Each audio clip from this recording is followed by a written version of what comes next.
my god!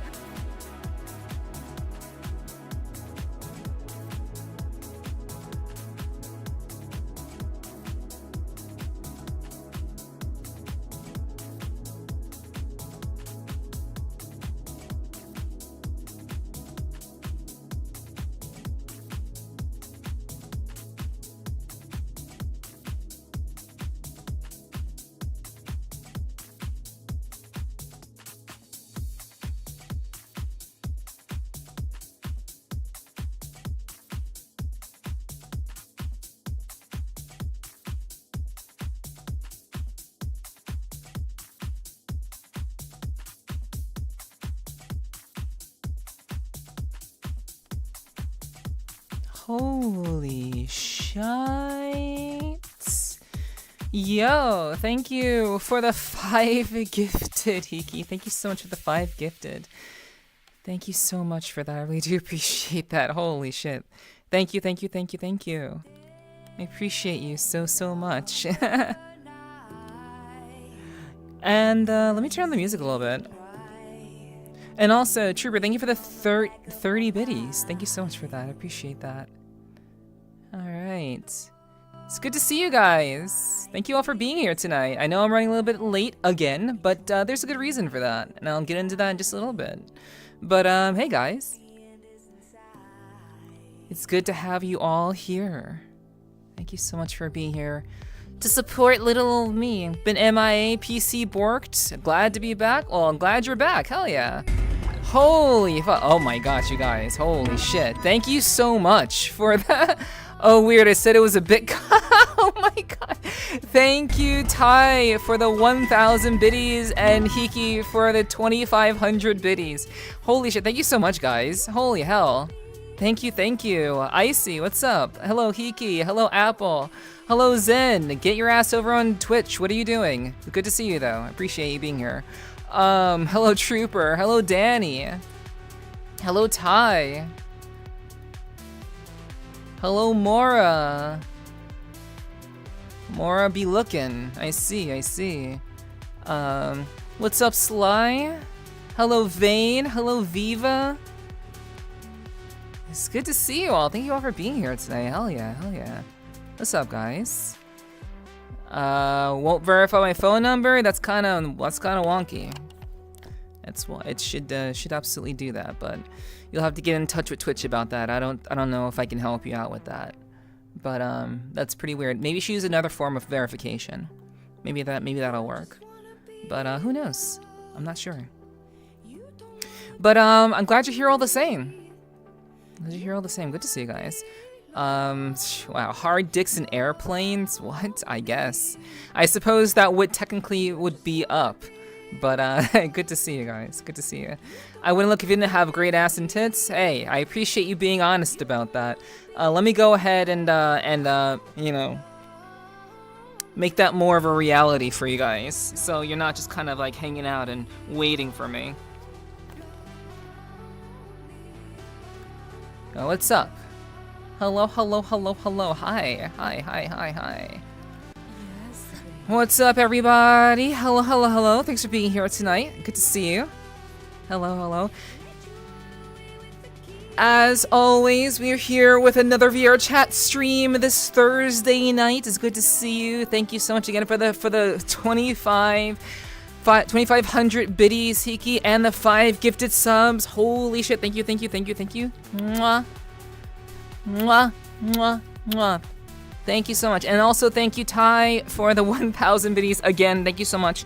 And Trooper for the 30 biddies. I really do appreciate you guys so much. You guys are awesome as hell. Yo, Normal. Hello, Normal Sheet. Hi, welcome, welcome. Nice to see you.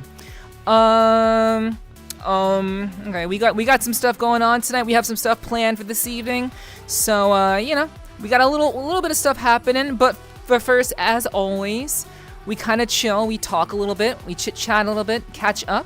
I'll let you guys know what's been going on with me, and you guys let me know what's been going on with you. So we do a little bit of chit-chat, and then we'll get into the announcement of who is my next guest, who's going to be my next podcast guest. And hopefully I'm not super fucking loud. Hopefully I'm not too loud.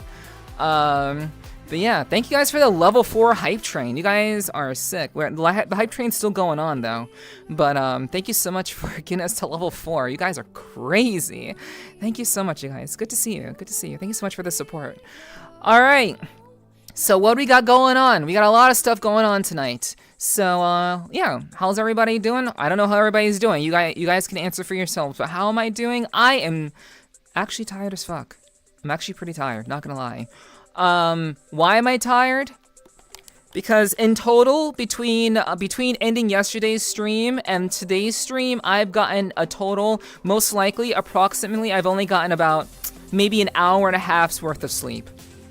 So again, between ending my stream yesterday around like, 3 a.m. EST, and then right now, I've gotten only about an hour and a half, if I'm lucky, around that much sleep in between now and then. And I'll tell you guys why in just a little bit. Could be weirder, like flying the plane with a boat. I guess so, Sly. That is very much a possibility. That could be weirder, but you know that wouldn't be surprising sometimes. 4 hours for you? Okay, that's cool. I mean, it sounds like you got like consistent hours, but that was I don't know if that was a choice. I don't know if that was a choice, Morra, but yeah, for me it was a choice. I chose to do that, and I'll tell you guys why in just a little bit. Yo, Omega, hello, welcome in. Good to see you. Thanks for being here tonight. I hope your day's been a good one. Okay. I'm excited because my birthday's in 2 hours. Well, happy early birthday, Rin. Happy early birthday to you. Neff is a cutie 314. Am I equivalent to Pi? Is that how cute I am? I'm equivalent to Pi? That's crazy. But thank you guys for the level 4 hype train. Thank you so much. I appreciate the support so much. You guys are incredible. I'm badass as fuck. Thank you so much for just support, for being so kind to me tonight. Thank you so much. Thank you. Nah, 2 hours, wake up 2 hours again, sleep pattern screwed up. I see. Well, I do hope you can get that sorted very, very soon. I certainly hope so. That's never good. Never good. Yeah, good to see you, Tig. Welcome in. Thanks for being here. Cuteness. Yo, hello. Yo, hello, cutie. What's up? How are you? It was really nice chatting with you a couple of weeks ago. But I do hope you're doing well. I know you're very, very happy. I know things are going pretty well for you, and it's really great to see you. Thanks so much for taking the time to stop by and say hi. I really do appreciate that. Thank you so much. What's up? Dang girl, no life can be crazy, but don't forget to get your beauty sleep. Yeah, I know. There is a very good reason for why I did not get a whole lot of sleep. I've been in the Blender Mines for 7 days now. That sounds pretty normal. I imagine a lot of people are very much like you. When you're doing creative stuff, you just kind of get locked in. So I totally understand getting locked in. You know, it is what it is. Totally understand that. But I hope you're making progress on whatever it is that you're sculpting, whatever you're working on there. Hell yeah. Everybody's doing really interesting things. What else are you guys up to? Like, tell me, what are you all up to? I will talk about my 24 hours in just a little bit. I'll talk about that in just a bit. But what's going on with you all? Of course you're sculpting that ass. Of course, that's what else would you be sculpting? I'm just here. Hi. Thank you for being here, Voidless. I appreciate that. That's always appreciated. I do hope that you've been having a great week. So, good to see you. Welcome in. Kyomu, hello. What's up? Good to see you. I feel like I might have missed somebody in chat. I feel like I missed something. Let's see. Did I miss somebody? Wait. 163, dang your heart going? Oh yeah, Viva. That was, I was dancing. I mean, in the video, I was dancing. So yes, of course, my heart was going because I was actually dancing. So yeah, that's kind of how that goes. When you do exercise, your heart beats faster. Yes, it's pretty normal. Hello, Portal. Yeah, see, I knew I missed someone. I knew I missed someone. What's up, Portal? Good to see you. I'm here for the soothing voice to help me with the EP. Alrighty, I'm happy I can help with your EP. I'm happy about that. I'm glad that I can help with that. All right. So let's see. See, I had a feeling that I missed something back there. PoE2 sub telescope. Okay, so that was a completely different thing. That was a pleasure choice. Like, that was a pleasure choice that you did. You wanted to do that, Morra, and that's why you didn't sleep. That was a choice that you made, and you're allowed to do that. You're very much allowed to do that. My situation is a little bit different. But yeah, that's really cool. I'm glad you're able to have fun, enjoy yourself. Let's see. Guess what? My birthday's in 2 more days. Okay, so Portals and Ren's birthday are in 2 days. Well, happy early birthday to both of you guys. It's good to see you. Well, good to see you both, and I hope you all have a wonderful birthday, because I won't be here to say happy birthday to you, but if you're in the Discord, I'll be sure to say happy birthday to you there. I'll try my best to remember that. But if I don't get to it, happy birthday, and I hope you all have a wonderful, wonderful day when it rolls around. Yeah, what's up, Kyomu? Hello. Seeing a large cake enough for you to jump out of? That is if you want to do something for my birthday? Well, okay. Well, I don't think there's like a cake big enough for me to jump out of. However, you know, eventually you'll be getting a nice gift. Let's just say that. Eventually you'll be getting your private dance. So, I hope you'll appreciate that. It's really, really good. It's really good. It's very, very good. I think you'll like it. I hope you like it. So that'll be your gift. I'll be your gift, Portal. So that's what's up. Yo, Gonzo, hello. Are those? No, these are not fox. I'm not a fox. Gonzo, you should know by now. You've been here long. There should not be a question in anyone's mind about me being a fox. Literally none of you should be saying, is fox? Fox? No. Always cat. Always cat, unless puppy. But always cat. So, fox, no. That's not a thing, okay? Holy hell. Yeah, there is absolutely none of that going on here. Hello, Michael. Hello, good to see you. Thanks for being here. Hello. Hello, Nikki. Hello. Welcome in. Okay. What's up, guys? Hello. Well, yeah, 2 hours, not 2 days. Okay, 2 hours. But yeah, happy early birthday, Ren. Happy early birthday to you. Yeah, what's up? But yeah, what's up, Gonzo? Good to see you. Hello, Ramon. Welcome in. I hope you're doing well. Good to see you. Like I said, we got some stuff to talk about today. Got a lot of things to go over, and we'll go over some of those things. The plan for tonight is kind of talk with you guys, catch up with all you got going on, have a conversation as we do. I love to chat with you guys, catch up what you guys are doing. I'll fill you in on what's been going on with me. We have a special announcement as we do, and I'll be announcing who the next guest on the podcast, who the next guest is going to be. You guys are going to be surprised. Let me tell you, you're not going to expect this at all. This is coming from left field. You're not going to ever see this coming. But yeah, we have a very, very cool announcement of my next guest on my podcast, which will be, I'll give you details about that once I announce that. And then after we talk a little bit about that, we'll probably be heading off to a nice comfy world to react to some videos. So we'll just be hanging out, watching some VRChat related videos, VR and VRChat related videos. To kind of like give my opinions, and you guys can give your thoughts on them too. So that's kind of the plan for this evening. Like I said, I am running on approximately an hour and a half of scattered, dispersed sleep. I have not had a consistent rest since I ended my stream yesterday. It's been just micro sleeps throughout the entirety of the time in between then and now. So, but I'll tell you guys about that in a second. But yeah, what's up? What are you guys going on? Hello, Fast. I'm doing well. Things are good. I hope you're doing well. Thanks for dropping in. Welcome in. Yeah. Are you Sly? I'm gonna smack you. Why the long ears, chum? You guys really want to get beat up tonight, don't you? You really want to feel my wrath tonight. You guys are being extra spicy tonight. Hiki, you get a pass because, you just hit me with 5 gifted subs and got me to my goal on my bits goal. So you get a little bit of a pass. But everyone else, don't test me. You don't like me when I'm mad, okay? Alright. Let's see. Also a biker queen. Yes, I am. Indeed. I am indeed the legendary biker queen. Indeed, I am. Let's see. Digi, hello. I appreciate you lurking. Thank you so much. Thank you. And also, Digi, thank you for the feedback. I have been too busy. I've been very, very busy. I haven't had a chance to get back to you. But thank you very much for the feedback, Digi. I appreciate that.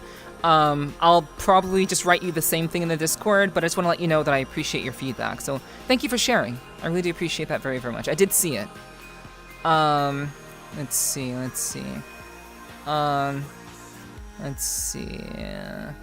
She's a foxy cat. That's as close to a fox as I will be. Yes, I am notably foxy. Sure. Yes, not fox, foxy. For sure. I'll take that. Let's see. Why don't I have you guys over here? It's wild. I should have you guys over here. Did Nephi get Batman to make it? Huh? I don't know what you're talking about, Sly. Get sleep? Nope. I will get sleep when I can get sleep. But now is not the time for me to sleep. I am awake now. Got the draft sleep schedule. It's only because I had to. I had to do that. So I wouldn't be late. I was put on a Cymbalta for pain management. I'm having issues sleeping now. That is great news. I'm happy that you're able to sleep better, Digi. That's really, really wonderful news. Promise? Maybe I promise. Yeah. Trolling, Hiki. Yeah. More sitting comfortably. Hell yeah. Finished work early, caught up mostly, and for once got nothing immediately pressing. It feels weird not having something to do. Yeah. I mean, that's always a relief. It's a weird feeling, but that's always a relief to be able to just kind of enjoy yourself, relax, and just kind of just like not have to worry about anything. Just kind of welcome the time, enjoy the time, make the most of the time. It's yours. It's your time. So be sure you're making the most of it, Omega. Don't let it go to waste. Hello Nomi. Hello. Good to see you. I suppose even you, for sure. Okay. As always, Apple, thank you. Let's see. Test? No, I said test me. Test me, not a test. Don't make me angry. You won't like me when I'm angry. Neff, true. Sure thing, boss. That's the kind of answer that I like that answer. Good answer, Digi. I appreciate that. 07. Real. That's my secret. I'm always angry. It's a cat thing, just cat things always trying to get under your skin, You never know what we're gonna do. You never know what we're thinking of. That's the thing. That's for sure. I've been slowly doing a Gears of War playthrough. Okay, hell yeah, nice. Sounds like a good time. That sounds really fun, Omega. I hope you're having fun with that. Puppet, hello. I'm here. Okay, thanks for hanging out. I appreciate you hanging out. Good luck to you on your raid, Puppet. What is sleep? It's obviously a thing that you do, that everybody does. It's always Miller time somewhere. True. Let's see. Just finished the first one. Oh, okay. I've never played Gears of War before. I've only seen it and heard about it. I know Gears of War was really popular around the time when Halo was actually very, very popular back on the Xbox. So, but I never actually played Halo, nor did I play Gears of War. But I know those to be very, very popular games. But yeah, that's cool. That's awesome that you've been diving into that. I tried to do Gears 2 last night, but it was really cooked compared to the remaster of 1. Okay. Sounds like it wasn't what you expected it to be, it seems like. But yes, I prefer when you make biscuits when you're happy. Yeah. I don't do a whole lot of biscuit making on stream. I'm too busy being badass. No time to be cute. Only badass. Biscuits come later. Off stream. The story was great. Hell yeah, I'm glad to hear that. Like I've heard good things. I've heard good things about Gears of War, but I've never ever actually played it myself. So that's super cool. All right. Blah, blah, blah, blah, blah. Gears of War was like Halo for adults as far as shooters and multiplayer. That was the kind of vibe that I got from what, because around the time where I knew about Halo was also around the time when well, I guess this is kind of later into the future, but I worked for GameStop for a couple of years. So I actually have pretty good game knowledge of games that were coming out somewhere in the vein of like between like the years of like 2015 and 2018. I have pretty good game knowledge. That was around the time in Overwatch, the first Overwatch came out. So around that period of time, I was very much like in the gaming scene working for GameStop, and I had to know like a bunch of different games and stuff. But yeah, that's cool. I've heard a little bit. No cute, only badass. Yes, indeed, true. I miss Halo LAN parties. Halo's the best when playing with friends. So I've heard. I've never had the benefit of doing that, but I did watch my friends. I did watch my friends back in high school play a lot of Halo. I was never particularly interested in Halo, but I would always kind of hang out and watch them play Halo. Like around the time when Halo was very popular, I guess I was really into Yu-Gi-Oh! I played a shit ton of the Yu-Gi-Oh! Card game when I was in high school. I was obsessed. I spent so much money, and I still have my deck. I still have my Yu-Gi-Oh! Deck to this day. Still have it on me. But yeah, I played so much Yu-Gi-Oh! In high school, so I wasn't really into like, you know, shooters or whatever. I just played a lot of card games. I was really into that. I like the strategy and stuff. We also were playing like, you know, Quake. We also played Quake 2 and Unreal Tournament. So I used to play a little bit of that in high school too. It's very, very cool. Very, very nice. Very, very, like, fun times. It's fun times. All things, high school wasn't actually that bad for me. I know high school was kind of rough for a lot of people. High school, honestly, wasn't that bad for me, personally. I'd need Neffy's biscuits. I'm sure you would. I am absolutely sure you would need my biscuits. For sure. Without a doubt. Yo, Sugi, hello. Welcome in. How are you? Let's see. Yeah, good to see you, Sugi. Yeah, worth a marathon playthrough when you get caught up someday. Gears was an experience to have the most emotional storyline. Okay. All right. I mean, one of these days, perhaps. I'm already kind of committed to playing through Halo, so you guys will see me play Halo on stream at some point. I plan on actually starting Halo most likely after we beat Stranger of Paradise. Halo is probably the next game on the list, and that's because Portal got it for me. So, we're gonna be doing that. So, I hope you guys will look forward to that. To kind of like mix it up, like we play an action RPG, and now we'll probably end up playing a traditional FPS. So yeah, it'll be my first time playing Halo pretty soon. You guys will get to see that if you're here. LAN parties, that's a throwback, true. Is a shit ton more than an ass load? I don't know, you have to figure that out. It's possible though. Nothing like lugging a tube TV to a buddy's house for Halo night? Man, that sounds pretty intense, but that's, you know, I've heard of people like taking their entire PCs over to people's houses to do LAN parties and stuff. I've heard of people doing that stuff too. But that's super cool. Those are simpler days, simpler times, for sure. I have a Blue Eyes White Dragon deck. Didn't everybody? I didn't. I actually did not value Blue Eyes White Dragon. I think I do have one. I think I have one on me, but I didn't make a deck like built around Blue Eyes White Dragon.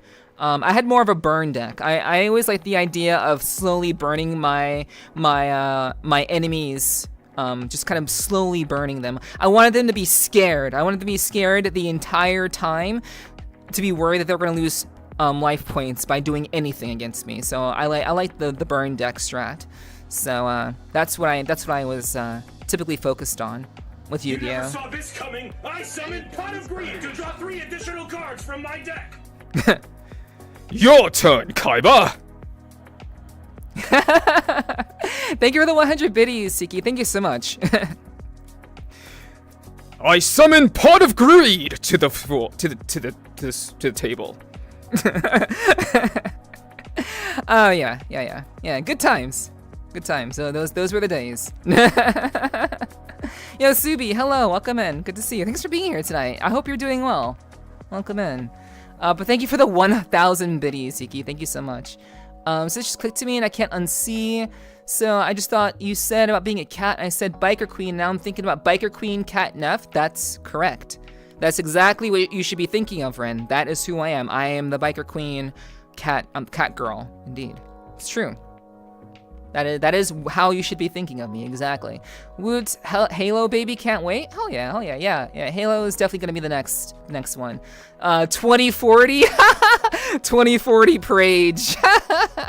Yeah, we'll I have to do them in order, Meow. I have to do them in moderate order. So yeah, we'll get to Dark Souls 3. Dark Souls 3 will come soon, and by soon, in the future, we'll say, in the future.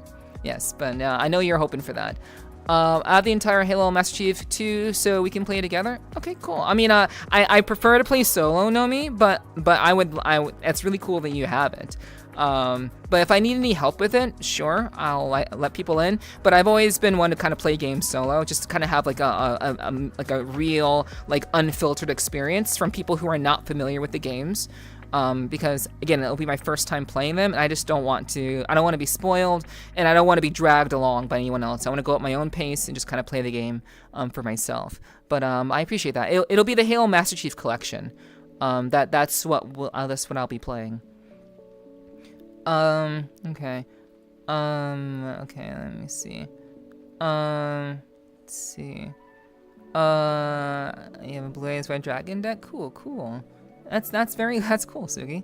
Can you find your full art anywhere? I doubt it's rare. I'm not sure what you mean by that, Sugi, but yeah, that's cool. You have a Blaze White Dragon deck. Very cool. Very nice. Halo Cat TM. True. Hold on. I'm trying to catch up with chat. While biscuit eating is one thing, I prefer some fun time with melons instead.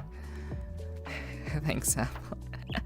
I appreciate your honesty, Apple, as always. All right. Yeah, good to see you, Meow. Thanks for hanging out. I appreciate it. Let's see. Hold on. I'm doing good. I'm glad to hear that, Subi. I do hope that your week has been good. Okay. Neff cute? No you, Subi. No you. You're cute. Marco Polo 443. Thanks so much for the follow. Welcome to the community. Welcome to the tribe. And I hope you enjoy your stay. Welcome in. Thanks for being here. All right. With a smug face, yes. Okay, like something like this, legendary cat girl, legendary biker queen, smug face. True. Let's see. All right, I'm doing good. I'm glad to hear that, Cvia. I'm glad to hear you're doing good. That Pot of Greed spam meme is amazing. True. Let's see. Halo movies sucked. Well, I won't be watching the Halo movies. The Halo live action I heard was pretty bad. I heard a lot of people didn't really like it. So, but yeah, I'm not gonna be watching those. So, it's all right. Yeah. Sad Nomi noises. Nomi, you know how I am. That should not be a surprise. I like to experience things on my own. You're very well versed in shooters and FPSs, so I expect you to have Halo Master Chief Collection, but I just kind of want to experience it myself. I want to go through it and just have the raw experience. So, yeah, it's obviously no shade, of course. Let's see. Halo Master Chief Collection, so like Halo 1, Halo 2, and Halo 3, I suppose. It's just gonna be those most likely. Speed running chat cat. I'm trying. I'm very much trying. Let's see.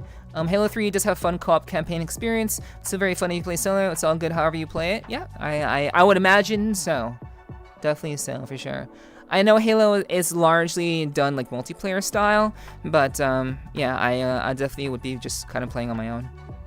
For sure, for sure. Fofo, hello, welcome in, Fofo. Good to see you. Hello.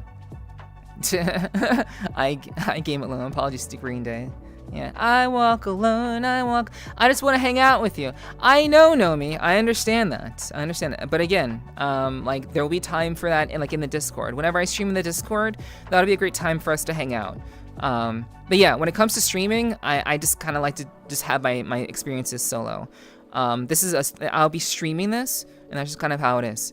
So it is no shade. But I'll there'll be time whenever I stream in the Discord for us to hang out for sure. Stream missions will be great. Gotta do legendary. I don't know if I'll do the hardest setting. Maybe I will. We'll see. We'll see what options I have once I get around to it. Let's see. Halo ODST is pretty good, and Reach to me is the best. Okay. Well, I have to kind of get through like Halo 1, and then eventually Halo 2, and then maybe Halo 3. Because I want to at least play like some of the games in the collection. I don't want to just play one. So, but I won't be playing them back to back. That's gonna take way too long. So I won't be playing them back to back. Just kind of one at a time, little by little. Okay. Cats be solitary, especially when gaming. True. It's very, very, very, very accurate. But yeah, I don't like. I obviously don't want people to get like offended. Again, like there will be opportunities, but yeah, I just kind of want to just kind of do my own thing when it comes to streaming for sure. Gotta do them all. We'll see. We'll definitely see about that. Halo 2 multiplayer map wizard. Drink every time you die. FYI, life expectancy is 15 seconds. Okay, all right. I mean, that's actually. I'm glad you guys are very, very passionate about Halo. I literally don't know anything about the game. I don't know anything about the games. I know very, very little about Halo. So I'm always just kind of. I'm looking forward to giving it a try and seeing how it goes. So yeah. But at least you guys know what's likely coming up next when it comes to desktop gaming streams. So we'll finish Stranger of Paradise, and then most likely, unless something changes, we'll be jumping at least into the original Halo, for sure. All right. So, man, but yeah, I think we have some people in here. We have some people hanging out. We've been chit-chatting. It's been a good time. But again, I do hope you guys have had a good time. I hope you guys have been chilling, enjoying the vibe so far. But the reason why I have only gotten about an hour and a half's worth of sleep is because this is something I haven't talked about yet. That basically happened because I needed to do. I had an appointment today, so today I had to go out into the real world. I had to go outside. And be around the humans out there. So I had a hair appointment that I had to go to at 9:30 a.m. So that's the main reason why I didn't sleep. I ended my stream last night around 3:30 a.m. EST. And I figured that there were still a couple of things I needed to do. A couple of obligations that I had that I needed to take care of before I was even able to go to bed. So by the time I had those things done, it didn't make sense to try to go to sleep because I didn't want to oversleep. I didn't want to miss my appointment. So I just stayed up. I didn't really rest. I stayed up and worked on tax stuff. I kind of got my tax documents in order. So after I did my hair appointment today, I then went to my tax accountant to do my taxes today. So basically, I've just been kind of going. I've been going all day long, essentially, and that's why I'm running a little bit late because I was just really, really tired. I'm pretty tired, but of course, I wanted to be here, and we're still gonna hang out. We're still gonna have a good time, and regardless of me being tired, I'm all right. We're chilling. But I basically had some appointments to do. And I specifically set up my appointments to coincide with one another. I wanted to had my hair appointment, and then from there, go see my accountant. And actually, my accountant and I had some pretty good results. You know, I think I did pretty good keeping track of my expenses. I kept a pretty extensive list of my expenses. I have a whole like spreadsheet worth of stuff that I not monetized, but I guess wrote off my taxes, and we came to a pretty good result, which I'm very, very happy about. So we spent about an hour and 15 minutes kind of sorting through stuff. And yeah, it worked out pretty well. So I'm very, very pleased about that. But thankfully, I did my time. I did my time outside. It's very scary out there. Thankfully, I didn't get caught in the rain at all. It did rain a little bit today. But thankfully, I got a chance to just stay out of that. And yeah, it was a good time. It was not a good time. I was stressing over this all week, chat. I was stressed. I didn't want to do this. I didn't want to go outside. I was actually, okay. I was so worried about something going wrong or just going out in general. I just didn't want to fucking do that. And I don't like to go outside. I just don't enjoy it. But something happened on the way to my hair appointment. On the way to my hair appointment today, I remembered that I forgot my bank card. It's been so long since I had left my apartment to go anywhere. I literally forgot my bank card in my apartment while heading to my hair appointment. I was already like 5 minutes away at that point, and it's like a 35-minute ride, by car. So I'm like, oh shit, what do I do? Like, I immediately had to, like, I felt like today literally felt like I was playing life on hard mode. Today really just felt like everything was difficult. I forgot my bank card, so I had to figure out a way of how I was going to pay for my hair, for getting my hair done. Thankfully, they had another method that I could pay. So I asked if I could pay them that way. They said, yeah. It worked out, not a problem. I get to my accountant. I find out I don't have my W-2 form from my job. For those of you who may not know, I used to work full time. For those of you who don't know, before last year, I was working a traditional 9-to-5 job. It wasn't 9 to 5, but it was about those hours. So I used to have a job, and then last year I got laid off at the beginning of last year.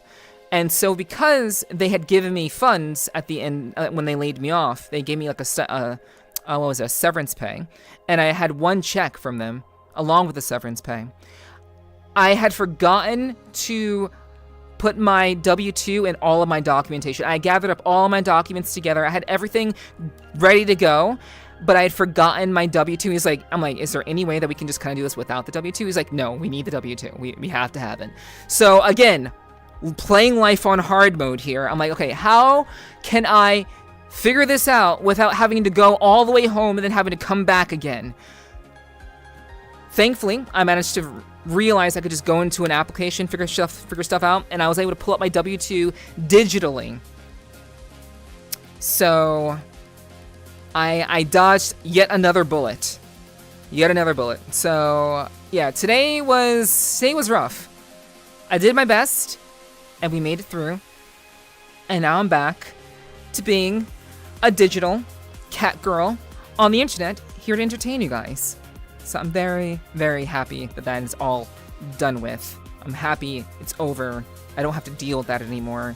Thank goodness. Holy hell.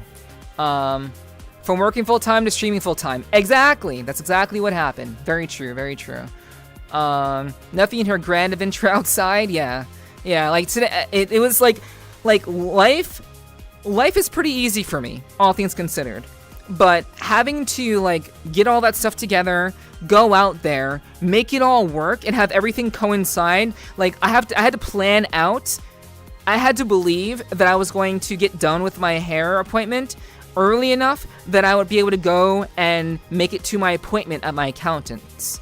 So like I actually planned that out, and because I'm a great organizer, I'm fantastic at organizing things. I'm actually very, very orderly. I was able to do that, and I was able to make that all work, and everything came together the way it needed to.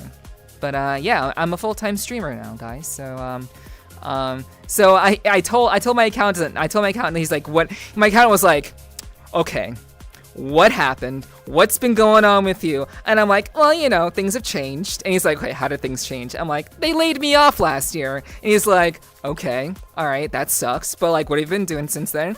And he's like, I've been streaming. And he's like, that's my girl. Like like me and my accountant are so cool. Like I've been going to this guy for like 6-7 years. He's been so supportive, and he actually loves that like I'm like one of his most interesting clients, because I'm like this weird like online entertainer type person, because like it's he doesn't get people like that. He gets like the average, you know, the average Joe, you know, people just working your everyday jobs. And then there's me, and I'm like literally like doing entertaining people online, and it's pretty cool. So he really likes me. He really appreciates me. Proud of me. Thank you, Peach. I appreciate that. Also, hello. It's good to see you. Hello, Peach. Good to see you. I was ranting a little bit, so I'm gonna catch up with what you guys said. Oh, that's rough. Yeah. Yeah, we made it through. I did the same thing instead when I got home and fell asleep the moment I touched my bed. I was built like Peter. Okay. Yeah, I did not. I made a point to not go to bed. I was actually going to take a nap before a stream tonight, but then I'm like, if I lay down, even if I set an alarm, I am not going to wake up. I'm just not gonna wake up, and if I do wake up, I'm gonna feel like shit. So I'm just gonna stay awake. And so I stayed awake. I didn't want to sleep. But I'll get my sleep later on tonight. Ooh, Neff got some spending money, TwitchCon October. Okay, so the money that I did get from that, Neff, you did great. I'm proud of you. Thank you, Jester. I appreciate that. Thank you. I'll talk about what I'm gonna do with my funds after I catch up with chat. If you got caught in the rain, I'd hear your angry meow all the way over here. Yes, exactly, Digi. I don't like to be caught in any precipitation. Like I'm literally a cat, guys. Literally just cat things. That is me. Keep me inside. Don't bother me. Let me do my own thing. I don't like to be wet. I don't like to be cold. Warm all the time. Warm blankets. Warm all the time. I'm gonna bathe in the sun. I'm gonna just bathing in the sun all day. That's why I always take you guys to places like this. Like places like this. You know. Always sunny. Always pleasant. I like it. But thank you, Jester. I appreciate it. This is my first time doing my taxes as a full-time streamer, chat. It was my first time doing them as a full-time streamer. That's why it was such a big deal for me, because I was like, oh shit, like, I hope I'm doing this right. I hope I kept good records. I hope everything just worked out okay. Because like I had always just had another job. I've always had another job besides streaming. So to kind of do that was really new for me. It was very much an experience. But yeah, thank you, Jester. I appreciate that. And also Peach. I lost my debit card. Have to get a new one too, but I have a habit of losing it. You gotta stop losing that. Put it in a safe place, Digi. That's important to not lose. Paid with Blue Site voucher? No, that's not happening. No. Let's see. Okay. Let's see. Blah. Says entertain as jiggle physics happens. Well, you know. What else do you expect? What are you expecting? Obviously, you know. Filthy typing with one hand, speed pumping that out. Oh my gosh. Oh my god, you guys are wild. Holy shit. Yeah, good to see you, Jester and Peach. Thank you so much for hanging out.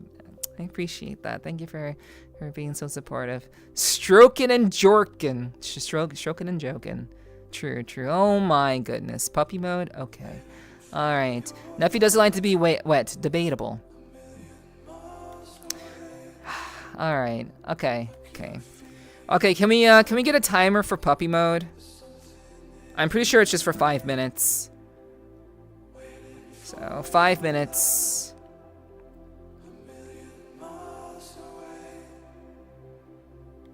5 minutes.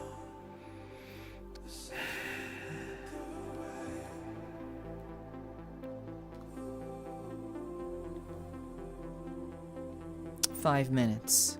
That's all. Alright. Yay, a puppy. Sure, thanks. Yes, correct. Yes. Temporarily puppy. Yes. Very true. So true, so real. 11:14 time is up? Okay, cool, cool. Okay, Daddy Wolf.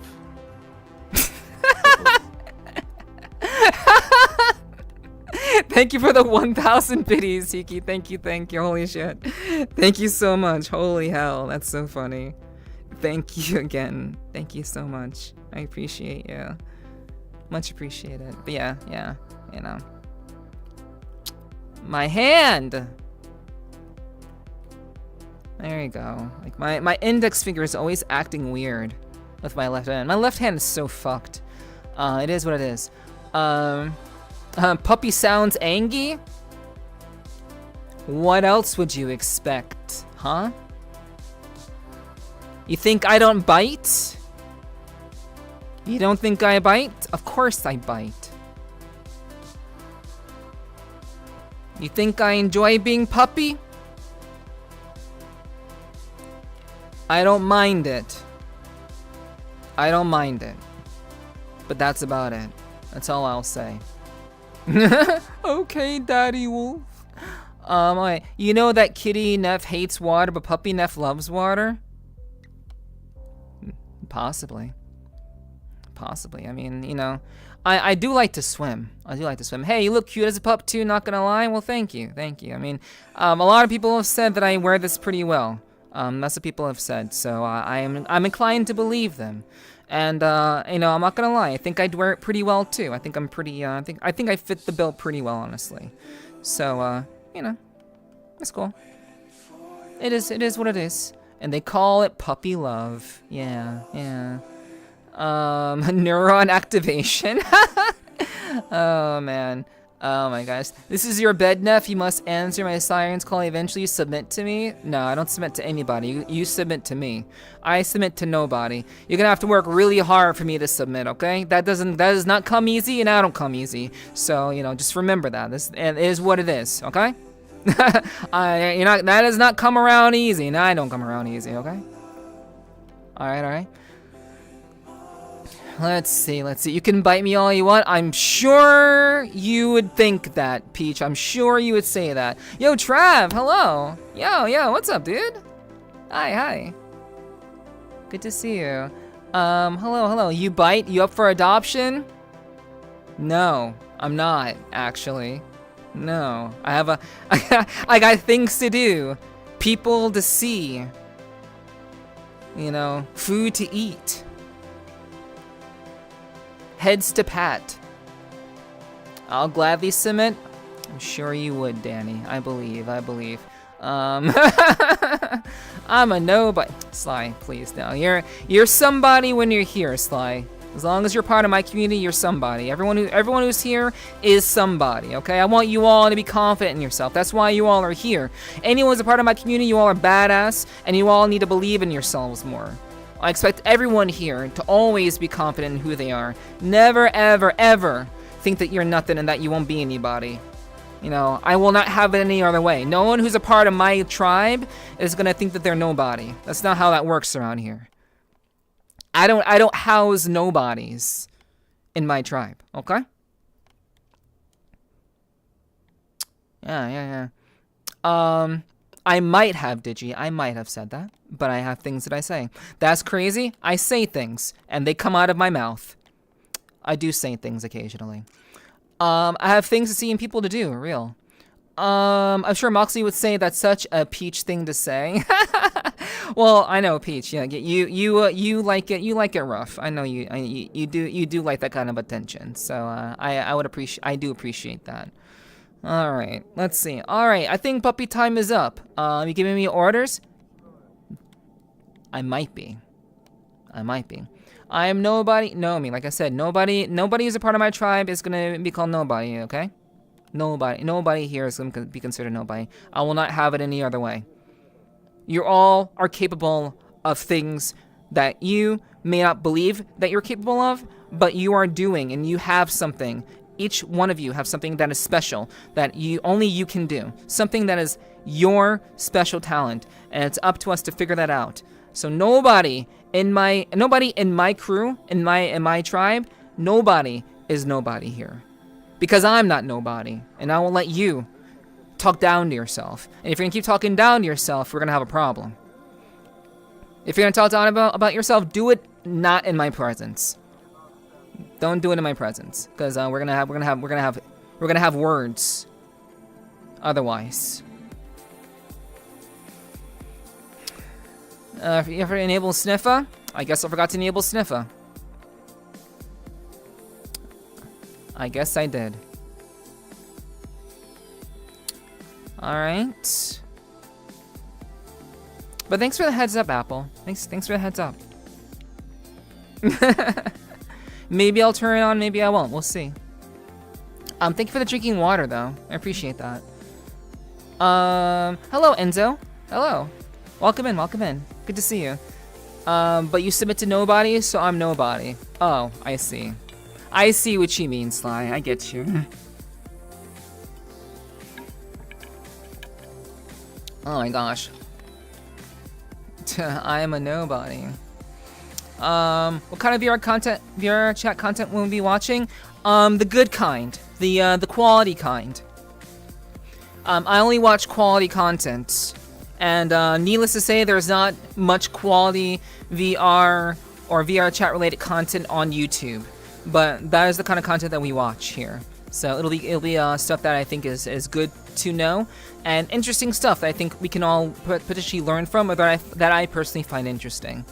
So that's kind of what we'll be doing in a nutshell. Mom and F, motherly mode. I mean, there's a reason why people call me mommy. And the reason why people call me mommy, I posted a reason on my Twitter. So if you haven't been to my Twitter yet, that's a really good way of finding out why people call me mommy. I think that's one of the reasons, at least, why people call me mommy, if you haven't seen my latest Twitter post. So go check that out if you haven't already. That was very motherly, not gonna lie. Well, yeah. I mean, I look after my badasses. What can I say?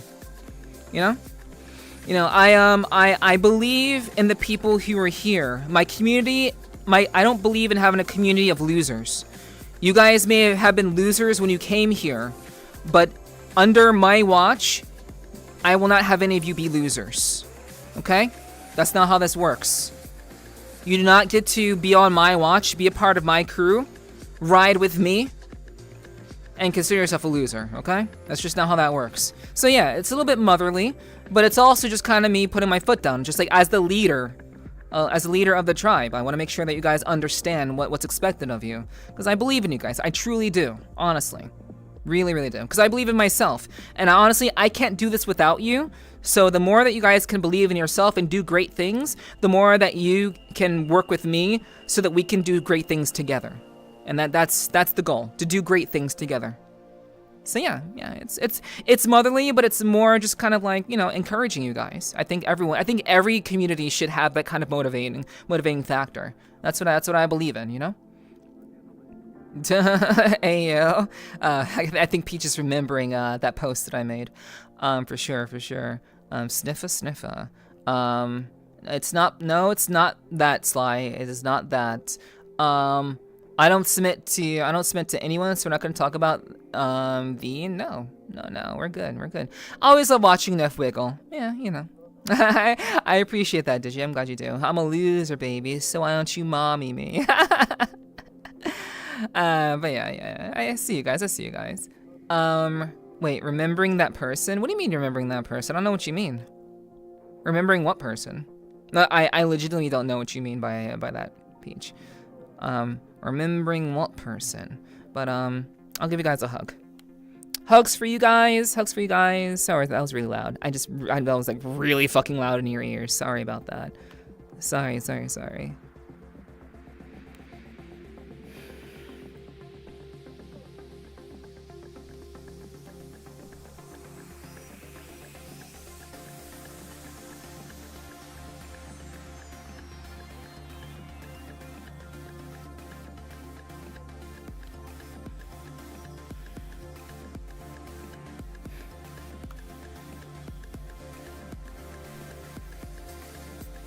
Hugs for you guys. There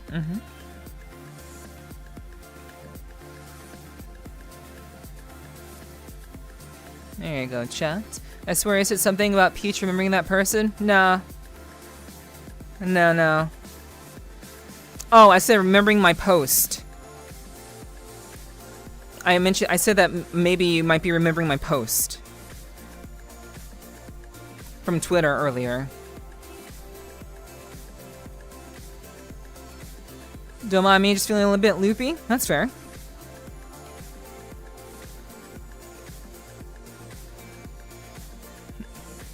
She's marking us with her scent. That is what cats do.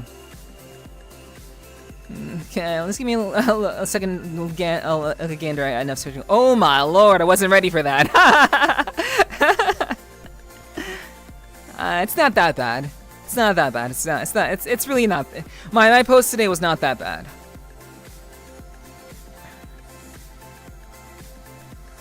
But yeah, we were talking about money earlier. About like my tax and stuff. The money that I'm gonna get back from taxes is actually going to be invested into my future as a content creator. Oh my.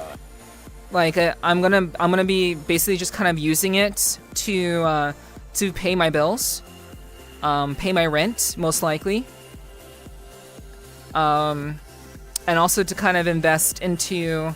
I'm going to invest that back into what I'm doing here, as well as probably, you know, put some off to the side, just for savings, or like I want to probably invest it somewhere else, some other means, you know.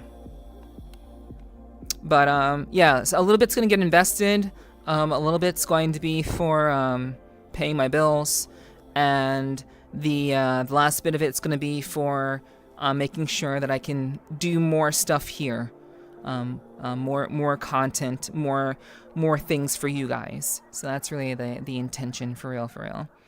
But yeah, that's the intention. So yeah, I'm very, very excited about it. I'm happy that things kind of worked out the way that they did, and I'm always very responsible. I've always been very, very money conscious. I've been money conscious for most of my life, pretty much all of my life.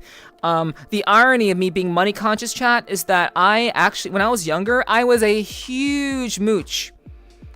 When I was younger, I used to mooch off of people all the fucking time, because like I've said many times before, I did not come from money. I did not come from money. My mom often had to work 2 jobs, and she still, I believe, is working 2 jobs. And we did not have a lot to live on. So when it came to like, you know, hanging out with friends, I oftentimes had no money. I didn't have any like spending money. So the moment I was able to start working, I started working. I've been working since I was 15 years old. The moment I could get a job, working under the table at my local skating rink, that's what I did. Working at the skating rink was my first job. So I just didn't come from money. I've always had to work for what I wanted. So you know, but I used to be a massive mooch. I used to ask people for shit all the time. I used to be like, I would always be like, are you gonna finish that? Are you gonna finish that bag of chips? Can I like have like 2 chips? Can I have a sip of your soda? You know, and, like, can I just have like a sip? You know, just a little bit. You know, could you like do me a favor and like could you buy me like water? And I used to be incredibly ungrateful. Like not only was I a mooch, but I was very ungrateful. I would not say thank you. Saying thank you was something that I would often forget to do. I was not a good person when I was younger. I was not. I mean, I was actually, on average, I was a pretty good person on average. I didn't do bad shit. I was a very good person when I was younger. But in general, there were some aspects of my personality that I just had not developed very well, like saying thank you. And I was very much kind of a mooch. Because, you know, everyone had all these nice things and were able to buy all these nice things. And I could barely afford to buy myself a candy bar. So I was a huge mooch when I was younger, but I decided that I wouldn't be a mooch anymore. At some point, I forget what point I decided to do this, but I did not want to mooch off for people anymore, and I decided to remember to say thank you. I had to literally train myself to say thank you, because I just never thanked people. I would just be like, oh, you gave me the thing? Well, you gave me the thing. Awesome. I'm gonna take it. Peace. Like that was me back in the day. But I had to train myself to say thank you and be grateful to people.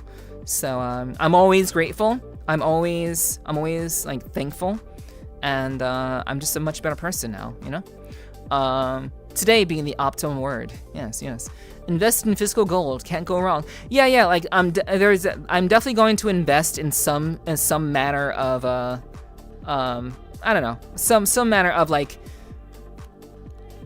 somewhere. I don't know where, but somewhere. It's going to be actively invested for long-term monetary growth, we'll say. That's the plan. Oh no, I haven't looked. I've been having a hell of a week. Sick Monday and Tuesday and Wednesday.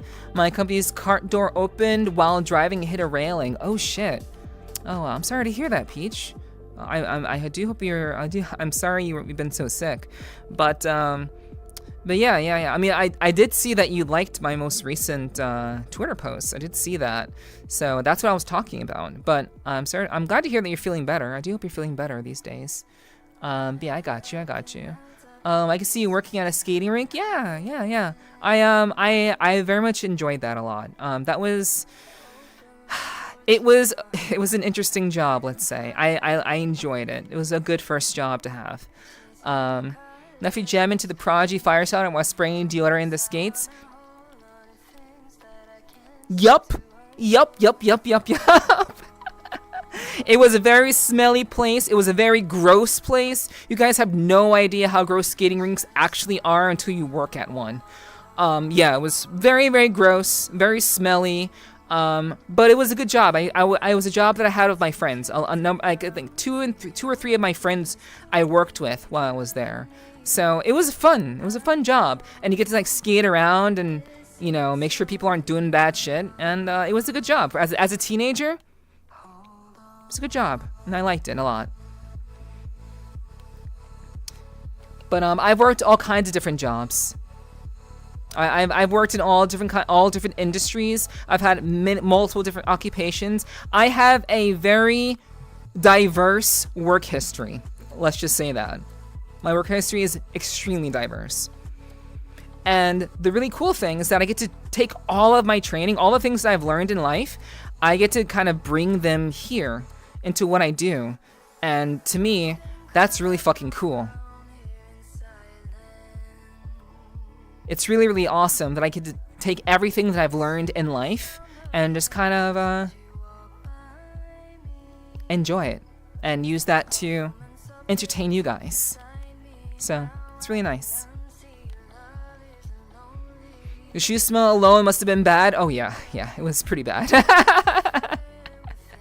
Remember that story I told you about my ex, who I met in person, and we got to the hotel, and the first thing that I smelled was this pungent smell when we got into the hotel, and it was his feet. Remember that story, chat? Man, that brought back unpleasant memories. I brought back very, very unpleasant memories, but yeah, you know, wouldn't be the first time.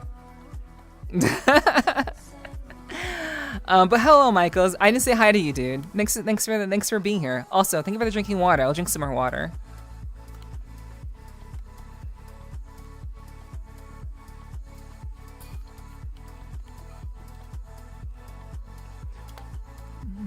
Skating to tie a yellow ribbon around the old oak tree in YMCA?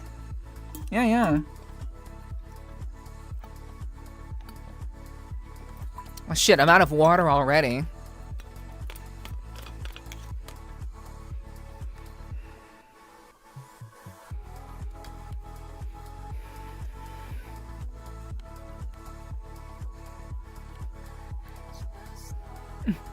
I knew a guy who worked at a bowling alley and he was addicted to the shoe spray they would spray in the shoes. Oh my god, that's just another way of getting high. You don't want to get high off of that shit. No. That's not the way to go. You don't want to get high off of that. You should get more water. I will. When it's redeemed again, I'll promptly get more water when it's redeemed again. But I want to keep talking with you guys until then. Hi, you're cute. Let me smell your feet before we date. I mean, okay, I've smelled terrible feet, but I've also kissed the feet of someone who I wanted to marry. So, like I've said, like I've done, like I've had feet experiences, let's say that. So, like, again, like I've gone the extra mile to show someone how much I love them. When I'm truly in love with somebody, I tend to go the extra mile and do things I would never do otherwise. So I'm very, very careful about how far I take that with people, because I don't want to, I'm very, very tough. I'm very, very protective. I can handle things. I've been through a lot in my life, but I just kind of don't want to end up making a fool of myself, I guess you can say. So I'm very, very careful about who I show that side of myself to.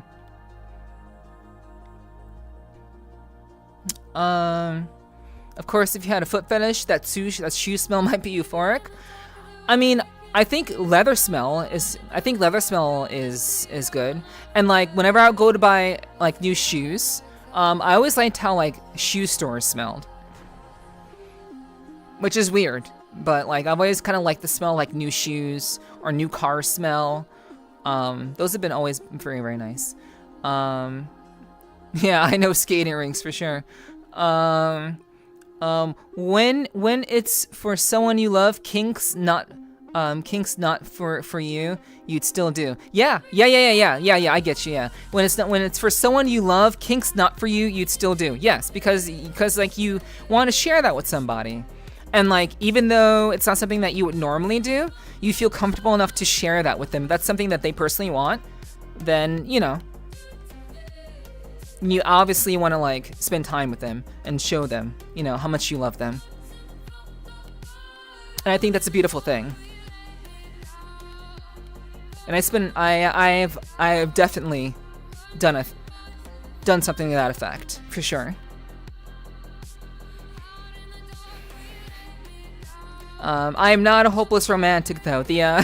I am no longer a hopeless romantic. I used to be. I was a very, very massive hopeless romantic when I was younger. And then reality hit me like a truck. And have I told you guys this story? I've told you guys this story about how how when I was younger, when I was like I'm not even a teenager, maybe like 13 years old. I guess that's maybe a teenager, maybe even before I was 13. I don't remember exactly when, but there was a period of time when I was super, super young still. I was hanging out with my friends, and me and my two of my best friends. I still kind of know them today. We haven't really talked, but I still know who they are to this day. But like way back when, me and my two friends were walking. And even back then, when I was younger, chat, my mind was still very analytical. I still had a very analytical mind. I could still kind of like piece things together, abstractions that people typically don't see. So in my mind, while we were walking together, I had this very random thought.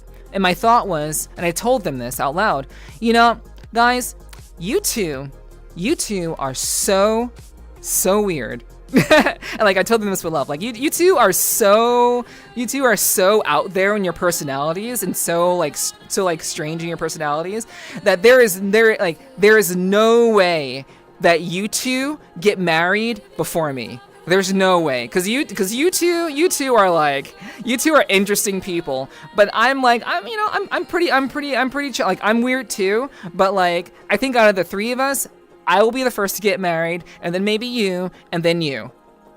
And I told them this when I was like super, super young. And, fast forward, both of them are married. One of them has 2 kids, and both of them are married. I went to one of their weddings. For certain reasons, I couldn't go to the other person's wedding. But, yeah, both of them are married now, and I am still single with multiple failed relationships. So, yeah, funny how that works, huh? Funny how that works. I guess I was the weird one all along, huh? I guess. Yeah, I was the fucked one all along. Yo, what's up, Megumi? Hello, hello. Yeah, but I'm no longer a hopeless romantic. I have my life has shifted too much in a certain direction. I can't be a hopeless romantic anymore. I'm very pragmatic. I'm too pragmatic. I can't be a hopeless romantic. I can't do it anymore. But once I commit myself to somebody, I open myself up to them, and I become much softer than I normally would be. And that's something I don't really show very often, because I'm letting down all of my walls, I'm letting down all of my barriers, all of my traps are done away with. I put away all the traps, all the walls, all the hurdles, all the things that get in the way of them and my heart get put to the side, and I become this very, very soft, loving person, which I'm already pretty loving, and you guys know this. You know I'm pretty loving. But like I become very soft and very sensitive, and I'm committed to that engagement with them, because I've opened myself up to them, because I trust them wholeheartedly. But that takes a lot of time for me. That's why I'm no longer a hopeless romantic. I can't just give myself to a person. It takes a lot of time for me. Also, what's up, Hunter? Hello, good to see you. Thanks for being here. Mwah. Hello, Hunter. Yeah, we got pretty close before? Yeah, we have. There are a lot of people who have gotten close to. And, I have no regrets. I think, all times are good times. And, I cherish those times. But, situations, circumstances lead people in different directions. And that's perfectly okay. Okay, let's see. Yeah, good to see you, Megumi. Hello, how are you? I hope you're doing well. Good to see you. And, wait, Portal has to go to bed? Alrighty, good night, Portal. Sleep well, sleep well. Sorry, I was rambling. Let's see. Neph is a protective tiger MILF? Yes, I am. I am protective tiger, yes. Yep, the same Neph for love? Yes. Indeed, Morra. Indeed. Leather and cigars. Those are good smells. Those are very good smells. I love those smells. Good one, Sly, for sure. Hello, Jam. Hello. Welcome in. Sorry, I was in a conversation with you guys, so I couldn't really say hi to everybody. But hello, welcome in, Jam. First time seeing you, I think. Look, I like feet, but there are two things. One, it has to be anime feet. And two, your feet better be washed and groomed for me to feel something about it. And I have to like you a lot, so I guess three things. Exactly. And I've told you guys how I feel about feet in the past. I'm not going to go into that again. But you guys know how I feel about feet. As you know, I've kissed feet. I have massaged feet. I've literally broken up with someone for one of the reasons being because of feet. So, yeah. How big is your water bottle? I saw someone walking around with a massive water dispenser carton before. That was a guy who was passionate about hydration. My canteen is not very large. It's like this tall. It's pretty tall, but it's only like this wide. So, yeah, it's a good amount of water. But like I did buy like a large kind of canteen like thing, but like it smells like plastic. I can't get the plastic smell out of it, so I never used it because I can't get it to stop smelling like plastic. So I just don't use it, unfortunately. Let's see. Hey, watch the eyes. Alright. I'm still a hopeless romantic because I'm still a young 26-year-old. I mean, that's fair, Peach. That's fair. I mean, not to say that I'm not young myself, but, after you've kind of been through a lot of, once you've kind of you've had opportunities to learn about what love is, when you have a very crystallized understanding of how you interpret love, and not only how you interpret love, but what you want out of love and what you expect out of love and what you're looking for in a partner. Once you have those very crystallized ideas from many opportunities of being hurt and taken advantage of and just being, abused, once you've gone through those things and you've just learned very hard lessons, that kind of changes you. And that changed me substantially. And so my perspective on love is I don't require it. I don't require love and affection. I don't require it anymore. Because I've learned how to live without it. I have learned for myself that love is something that it is not a necessity. Love is a privilege. Love is a choice. It is a privilege, and we are lucky to experience love. And because of that, I can be satisfied with myself and how I live my life, and I don't require love. But if it happens to come my way, then I count it as good fortune, because it should be seen as a blessing. It's not something that we need, it's something that we're fortunate to have. At least in my book. Yeah, I can understand you still being a hopeless romantic for sure. It's never been so over, lads. Got you, Danny, got you. Alright, let's see.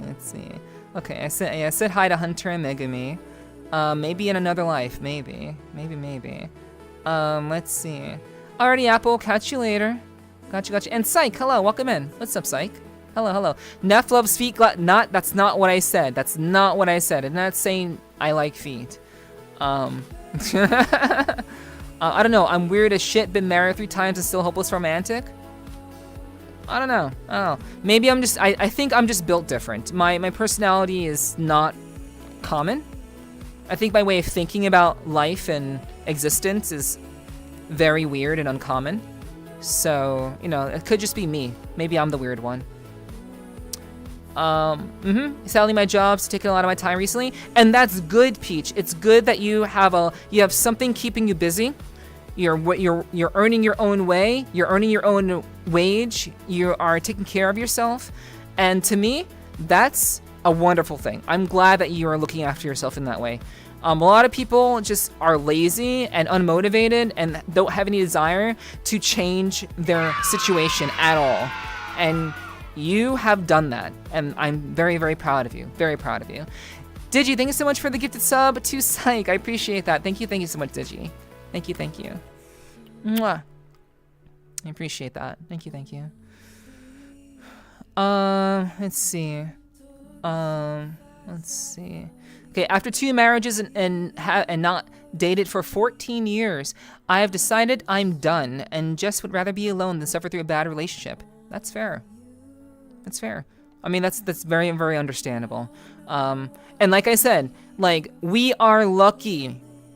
We are fortunate to experience love. Love is not a requirement. It's not something that we need. But I personally deem love as we are lucky to experience it. Because I think that is something that doesn't happen very often. Love is not something that happens very often. And because it doesn't happen very often, it should be cherished. But I have also accepted, similarly to Digi, I've also accepted that if love never comes my way, then I'll be fine. I'll be perfectly fine. And that's okay. I don't need it. And that's alright. But maybe it will, maybe it won't. I have my goals, I have my dreams, I have my ambitions, and I know without a doubt that my goals, my ambitions, they will never lie to me. They will never leave me. They will never turn their backs on me. I can only turn my backs on my goals and my ambitions. They will always have my back. And for me, that's all I really need, personally. I like to live my life on those terms, personally. I'm a hopeless romantic without the romantic part. That's fair, Psych. Certainly fair. Let's see. Nephi knows the thrill of victory and the agony of defeat.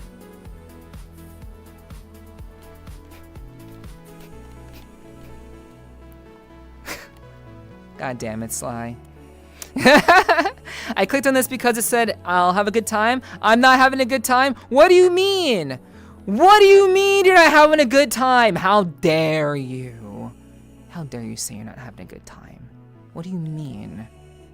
This is a Nepherti stream. You always have a good time here. How dare you not have a good time, Chrono? I want to make sure that you have a good time. What can I do to make you have a good time? How can I help you with that?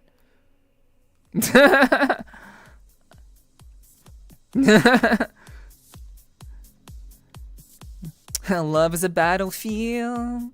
Yeah. Quit talking about me enough. What do you mean? What do you mean? You have a more philosopher's mindset in life? I do, but that came at a price. Voidless, this mindset came at a price. I am not broken. I'm not broken, but I have been broken. I have been shattered. It came with a price. Much of my innocence has been burned away. And my perspective on life has come with the disregarding of many, many other things that people hold dear. And that's okay. I am still very, very happy. I still take care of myself. I think I'm still a very, very cool, interesting person to be around. And at the very least, I can have a great time with you guys. So I'm happy that I can spend time with you guys, and that you guys appreciate my occasional tangents into the metaphysical, into the psychological, into the philosophical. I try not to hit you guys with the philosophical too much. I try not to do that too much, but you know, I hope you guys don't mind it. I certainly hope it's okay. But yeah, I'm very sorry. I'm very sorry if it's too much sometimes. I try not to do it too much here, but yeah, occasionally I do. You're zooted, bro. I'm singing 80s love songs. My meds are strong. Yo, Ginger. Hello. I think Ginger. Have you been here before? Hello, Ginger. Hello. How are you? It was good to hang out. It was good. Wait, yeah, we hung out on Friday. Last Friday. Not Saturday. Last Saturday we met. I've seen you before, but we met last Saturday. Yeah. Yeah, good to see you. Thanks for coming through, Ginger. I hope you're having a great week so far. Welcome in. Occasional, I try. Hello. I'm not broken, just badly bent. I don't break hearts, I break backs instead. Okay, you do your thing, Mr. Wrestler guy. Occasional, yeah. That is how life is, and we just get better from it. We do. We learn and we improve and we grow, and that's kind of what that is for me. Like a lot of my experiences come from, like, music has really saved me. Like music like this, like progressive house kept me sane in the darkest of times. I fucking love progressive house so much. It kept me happy, it kept me upbeat, it kept me motivated, it kept me encouraged. Music is one of the biggest, like, comforts that I could have had in my life. It says so many things. It has so many emotions. It has such depth that I feel, that I understand, and I gained so much, and I learned so much just from listening to certain songs. It's beautiful, and progressive house is definitely one of my favorite genres, along with obviously synthwave. I fucking love synthwave, and obviously I like various variations of synthwave, like what is it like? Guys, it's like synth rock, synth metal, I think. Yeah, I'm pretty sure that's what Dreamwake is. That's what the Dreamwake band is. Yeah. But yeah. Anyway, I love music, and it really helped me. It really got me through some bad times. Yeah. I traded my innocence for scars of knowledge. Yes. That is what happened. That is exactly what happened to me. Wow, you've been following me for that long, Ginger. Wow, that's crazy. Yeah, it was good talking MOBAs with you. Yeah, hell yeah. True. Just had some banana bread before bench. I hope you will lurk while you're in bed, Ginger. Thank you so much for hanging out. I'm sure you'll fall right to sleep. Trust me, you know. Banana bread sounds delicious. Without music, I would literally be void by 10. True, true, true. You have the scars of a Trojan warrior. Just what a badass should have. True. Yes, exactly. Yeah. But, I mean, I often wonder, though. I have many scars, psychologically, but that's because, like, but I'm stronger for it. Absolutely, I'm stronger for it. But I often wonder if that will be unattractive. I do often wonder if that will be like a huge turnoff for some people. I know what you guys are going to say. Of course not. No, we love you. You're great. You're so sweet. You're so honest. You're so badass. I get it. I know. But really, like, you know, when it really comes down to it, I do wonder if like that sort of thing is. Maybe I'm too intense. I'm too much. I'm too real, and I think maybe that could be a little bit unattractive for some people. So I think it'll take a certain kind of person to appreciate that about me, because that's just kind of how I am. That's probably not going to change. But I also have a lot of insight that I think can be really, really interesting to share. But I think some people might just be looking for someone who's chill, and I mean, not saying that I'm not chill, but just someone who's like not so deep all the time. So I don't know. I often wonder if that will be like a turn off for some. But you know, if it is, it is. If it's not, it's not. Doesn't matter to me. I'm me, and that is what it is. Just like you're you. And there's nothing wrong with that. As long as you're working to be your best self, I know that I'm at my best. I know that I am my best self, and that's all I need to know. I'm like this because I have been forged on the battlefield of life. I have been carved and molded by the struggles of life, and that's okay. That's all right. But as long as I feel that I'm the best version of myself that I can be, and I constantly try to improve myself every day. And if you're doing the same thing, then that's awesome. I'm glad you're doing that, because that's what matters. Just improving yourself every day, loving yourself, and not needing anyone else to validate your feelings for yourself. As long as you love yourself, that's all that matters. 100%.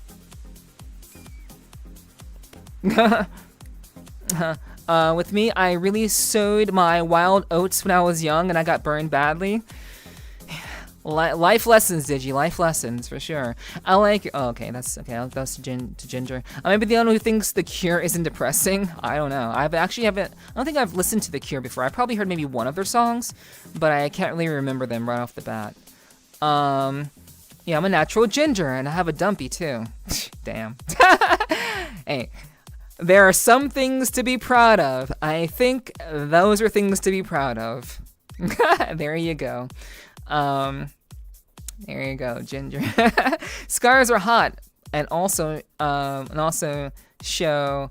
Yeah. I think they could be interesting for sure. Everyone has scars in this day and age. They do. But if you don't have scars, then I don't think you've been living. Scars are a sign of not only living a diligent life, but it also means that you've learned from something. You've gained something. You've gained experience from something that like you didn't expect to gain experience from, and now you carry that with you. And it's with you, and it makes you stronger, and it makes you better. That's what a scar should be. It shouldn't be something that holds you back. It should be something that propels you forward and motivates you and shapes you into someone that's better than you were before. That's the purpose of scars. So yeah, if you have scars, that means you're actually living, for sure. You've lived a little. I'm calling myself out, Psych. I'm calling myself out as well. It's okay. As you get older enough, one tends to overlook those scars. Possibly. We'll see. Some people like intense. Some people do. But you know, I don't worry about that sort of thing. What people want is what they want. I can only present to them who I am. And I think I am a pretty good version of myself. You know, I don't need someone to love me because I do love myself. There are things that I wish I could be better about myself, but I do love myself regardless. So I think that's the most important thing. So I'm happy that I'm the way that I am. And you guys should be too. I'm carrying the entire pastry industry over here. Damn, that's crazy. All the best people love intensity. Possibly, it's possible. 9 minutes. All right, very soon, right? Only thing I need validating is my parking. Well played, Sly. Well played. I like that. I like that. Hello, Eager. Hello. Welcome in. Welcome in. Hope you're doing well. True. Yep. Just love yourself. As long as you know how to love yourself and you carry your scars with dignity and grace, that's all that matters. You don't need anyone else to validate you. And that's kind of where I'm at. So I'm happy to live that way. Neph with the wisdom. Welcome to a Nepherti stream, Ginger. Sometimes I do. Sometimes I just happen to do this sort of thing. Sometimes I just sit around and just kind of talk with my chat and just kind of like tell them, share with them just nuggets of insight that I've gained over the years, and I love it. I enjoy it. I try not to do it too much because I think it could be kind of boring for some. But yeah. I do think I have a fair bit of wisdom. So I hope that's okay. You know. Facts, yes. Yo, Rogue, hello. What's up, Queen? How you doing, hon? I go poof, eep, nice, Nini chat enough. All right, take care, Ginger. I hope you and your dumpy have a good rest. Take care. I will see you soon, hopefully. I like chicken nuggets. Based. Enough question. If you were teleported to the last game you played, how screwed are you? Obviously the last game I played was Stranger of Paradise. So if I was in Stranger of Paradise, I would probably end up being somewhere in the kingdom of Cornelia. I'd probably be some sort of like knight, or some sort of knight of Cornelia, most likely. So the last game I played was Stranger of Paradise. So that would be me. So I would either be on Jack's badass Warrior of Light team, or I would probably just be a knight in the kingdom of Cornelia. And I'll be like a woman who's like clad in armor and protects the king, protects the kingdom. You know, that would be my job. That would be what I would do. I don't know if I'd be screwed or not. I mean, obviously, if there was war, you know, who knows? But I would imagine that I would be trained well enough to be able to defend myself. I do imagine that if I were in a fantasy setting, you know, obviously we all want to imagine ourselves in the best light, but you know, in all realism, probably we'd all be fucked if we were in a fantasy setting, because we'd all might just be NPCs. But I like to believe that I wouldn't be an NPC. You know, I just have enough. I'd like to believe that one way or another, I would find a way to become someone worthy of respect, and I would seek to do that by any means necessary. So that's just my personality. If I wasn't able to be an entertainer online and being a digital cat girl who entertains people on the internet, I would just try to make the best of my life and make the most of it. Yep. Alright. Well, I'm not feeling so hot due to bed, so I get to bed. Alrighty, Digi. Please rest well. Thanks for hanging out with us. I do hope you have a good rest. And we'll see you next time. Certainly hope so. Last game I played was Borderlands 3. I'm good. I played all 3 games. Oh yeah, good. Nice. I want to say I'd be some wicked edgy thief type, but I'd probably be non-serious best friend that dies near the end. Hey.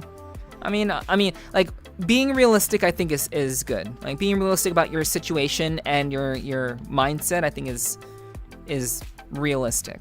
So, you know, it's an interesting thought exercise, we'll say.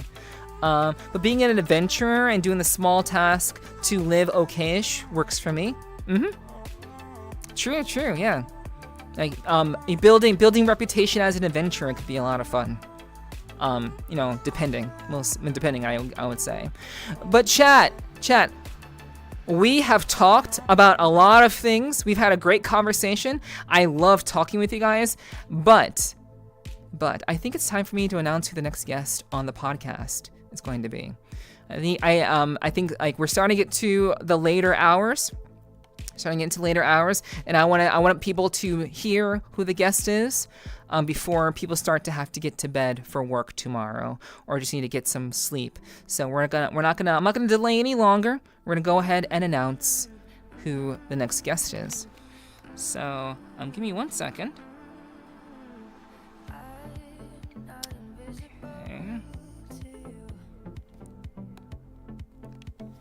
Okay. So chat, what's up here? Thanks for being here. All right, so the next guest on the Sweet Talking Podcast, episode 58. This is someone that many of you know. Many of you know this person. However, it is not anyone that you would expect.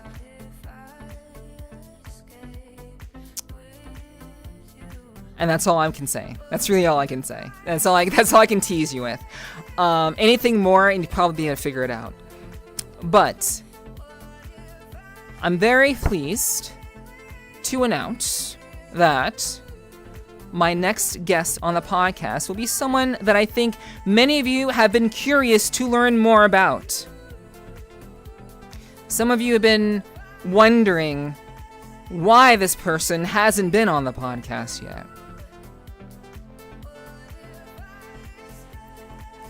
Or maybe you haven't been wondering. But I suppose I'll go ahead and tell you what you all perhaps have been looking forward to. Because I know, again, some of you have been waiting patiently for this. And perhaps I waited too long. Perhaps I let the conversation carry on for too long. And now many of you have already gone. But only some of you who are here right now, paying attention at this moment, will know who the next guest is. And I think you will be very pleased about who this is. The next guest on the podcast will be none other than a good friend of mine. Chad, are you ready? Are you ready? Are you here? Are you here? Are you listening? Are you listening? I'm not going to say this again. So you better be listening. Alright? So the next guest will be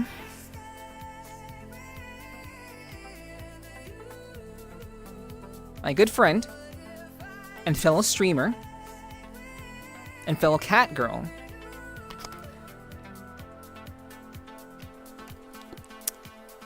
Meow.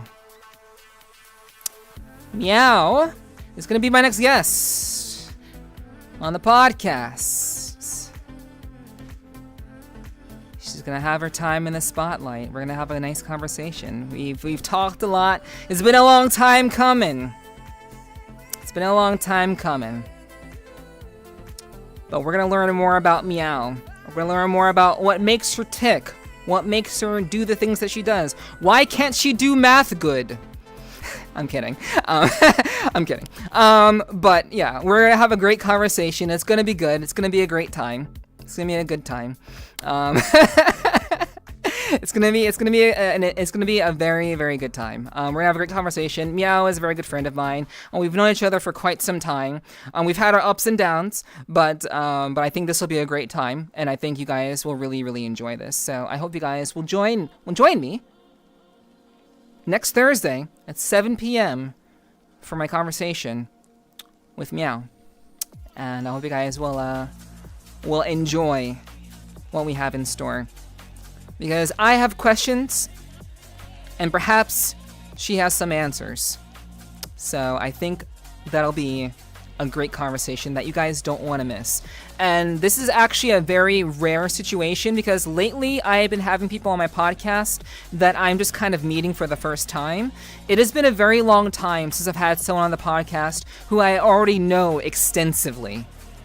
So this will be a treat. This will be very, very different, much different kind of situation, a much different kind of conversation. And I'm hoping that we'll still be able to dig into some ideas, some thoughts, get some feedback about, you know, what about Meow's interpretations and thoughts and values when it comes to streaming, and just about, you know, VR and just life in general. So I think we're gonna have a pretty deep conversation. So I hope you guys will be there. I hope you guys will go and support her, support me, and be there for us when we are talking next Thursday at 7 p.m. Very much looking forward to it. All right. Hello, Midas. Hello. And hello, Liv. Hello. Welcome in. Let's see. I was waiting for this time. Yeah, Nomi. Yeah. For real.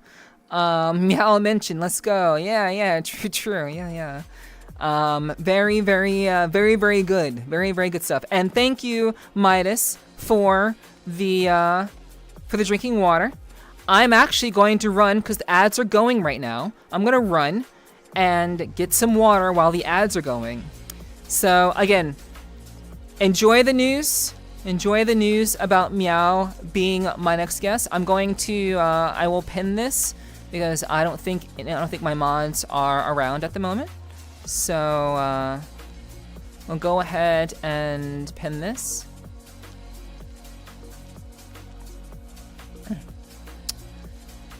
All right.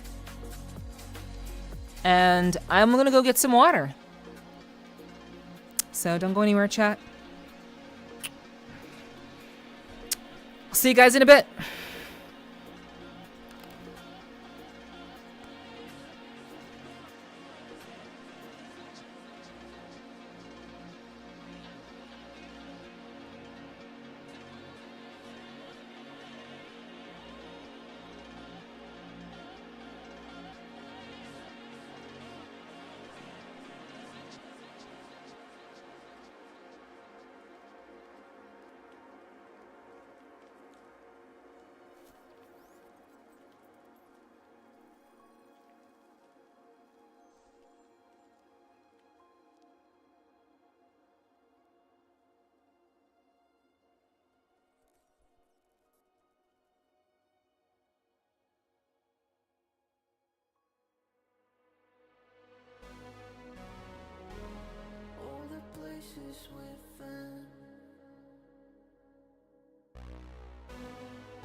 How's it possible we've met?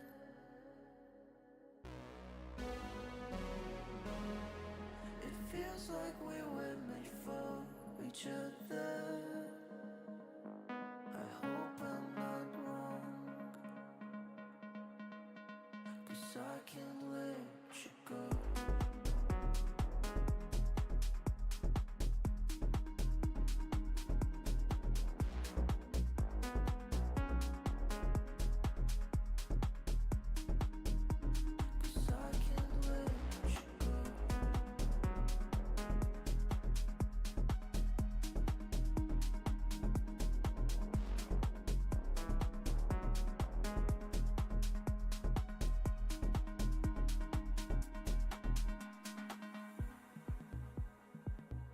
All the faces we've seen,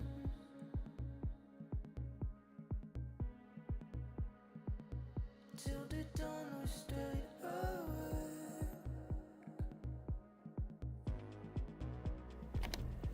It feels like we were made for each other. I'll catch you later, random.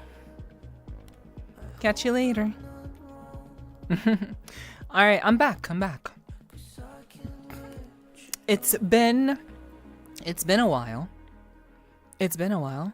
But man, I do love it. I do love it when I wait too long to announce things and the people who are around are no longer here. We're no longer engaged. Kind of sucks. But hey, it is what it is. It's my fault. But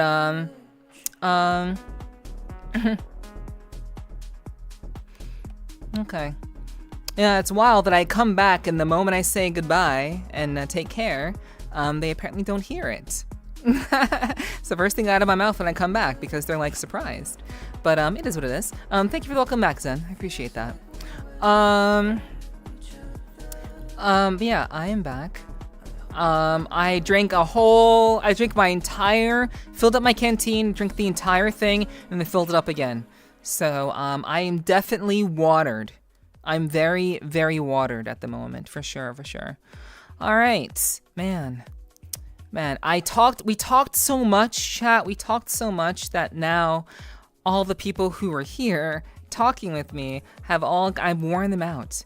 I've talked their ears off so much that now they're all gone. It's a shame. Is streamer culture to yap for 2 hours before planned content starts? Yeah, chat is slacking. No, it's not a chat is slacking. There was like a whole slew of people talking all at once, and then I'm like, okay, wait, it's time to announce it, and then I get like nobody engaged. It's kind of weird, kind of funny, but hey, it's fine. It's all right. It's pinned. The message is pinned. The announcement is pinned. In case you didn't hear it, it's pinned at the top, so everybody can know. Everybody can know no matter what. So, thank you all for being here and sticking with me. I really do appreciate that a lot. I'm just listening. It's cool. Wow, 10 squats out of nowhere. Holy shit. Okay. Okay. Wow. Okay, 20 squats out of nowhere. Okay. 25 squats. Out of nowhere. Okay. Any more? Any more from anybody? That's what by slacking? True. You guys have not been making me do stuff. Not been making me work hard. Yeah, but yeah, like I don't mind the yapping. I love to yap. I love to talk. But like it sucks when you talk for a while and then you have the thing that you want to announce and then it's like, well, nobody's here to hear it. Womp womp. Sucks. But it's alright though. Chat burned themselves out. They always seem to do that, and I don't know why. We had a great conversation, great rapport, and then they just kind of fade out. I could drop 20 squat, but hey, it's up to you, Omega. Totally up to you. I don't slack, I just smack, I'm sure. But yeah, you're right though, Michael and Sly. We got ADHD, it seems so. Yeah. See again, when people should be here for the important announcement, they're just not engaged. It kind of sucks. It's a shame. But it is what it is. It is what it is. See, I'm just listening while exploring the world of Valheim. Okay, I get you. It's not letting me do 5 times. I'm not sure why, Sly. I don't know. But we got ADHD. Wow, what you mean I'm listening? I wasn't talking about you, Omega. I wasn't talking about you. I was talking about other people. I wasn't talking about you. I'm glad that you heard the announcement. I was talking about other people who were here earlier. Or there goes my points. No. Oh my god. Holy shit. Hey, how many do we have here? Holy shit. Okay. Wait. Okay. That's 20, 30, 40, 50, 55. I end up falling asleep. Oh my. Peach. Falling asleep to my voice again. How dare you? How dare you fall asleep to my voice again? I'm kidding. I know you're very, very tired. You're probably still recovering from being sick too. I'm just kidding with you. I appreciate you being here despite being on the tired side. It is mesmerizing? Maybe. Oh my gosh. Okay. Okay, that's 60. That's 60 then. It was cozy. I'd def cuddle up to you anytime. I appreciate that. I know there are many people who would love to cuddle up and hang out with me. I'm pretty sure of that. I appreciate that. It's very sweet of you. I would too. Damn it! LOL.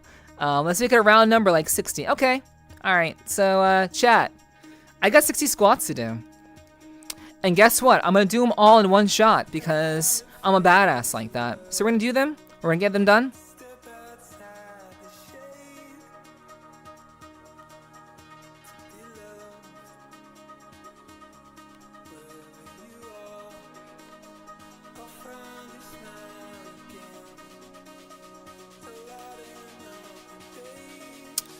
We're gonna get these squats done. And yes, we are very, very high up right now.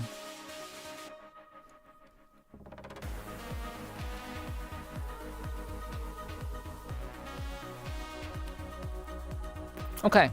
Alright. 60 squats, 60 squats, 60 squats. I'm freed, Neff. Congratulations, Puppet. Congrats. More like 70? Okay, 70. 70, okay.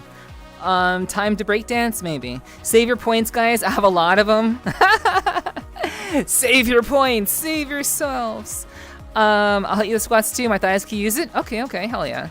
I don't know if the wife wants to cuddle with you, but I'm pretty sure she wants to touch your butt. That's wild. That's wild, Sly. I love the dudes in my chat with their wives watching my stream too. They're like, oh my god, she's so hot. That's so cool. I love it. Alright, so 70 squats. 3, 2, 1, go. 1. Whoa, lost my balance there for a second. 2, 3, 4, 5, 6, 7, 8, 9, 10, 11, 12, 13, 14, 15, 16, 17, 18, 19, need you ich, need you ni, need you san, need you yon, need you go, need you roku, need you shichi, need you hachi, need you nana, 30, 31, 32, 33, 34, 35, 36, 37, 38, 39, 40, 41, Cyan Orb, 42, thank you for the follow, 43, 44, 45, welcome in, 46, 47, 48, 49, 50, 51, 52, 53, 54, 55, 56, 57, 58, 59, 60, 61, 62, 63, 64, 65, 66, 67, 68, 69, 70.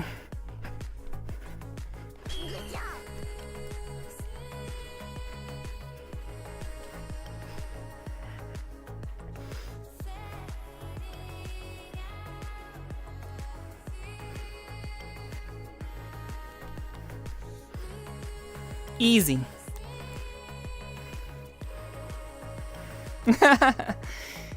Easy clap. True, true.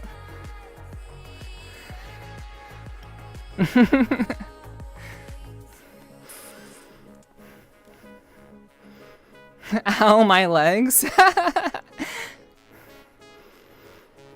That's alright. You'll get there soon, Gar. Thank you for the good jobs. I joined at the right time, Awuga. Sorry I had to do it. Nah, you're good. You're good, Icy. No problem, no problem. I'm glad to be here. Glad to have you back. Hell yeah, hell yeah. She just hit the gritty on us? Yeah. Right after doing them. It ain't no deal. Ain't no problem with me.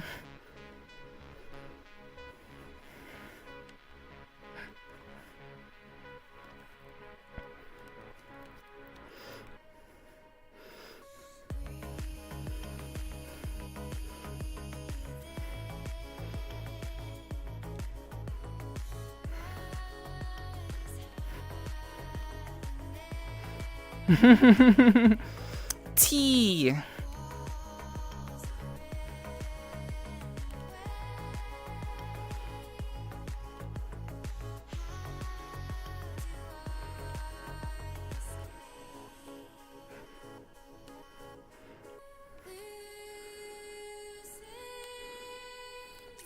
Okay, so we're actually going to do some reacts.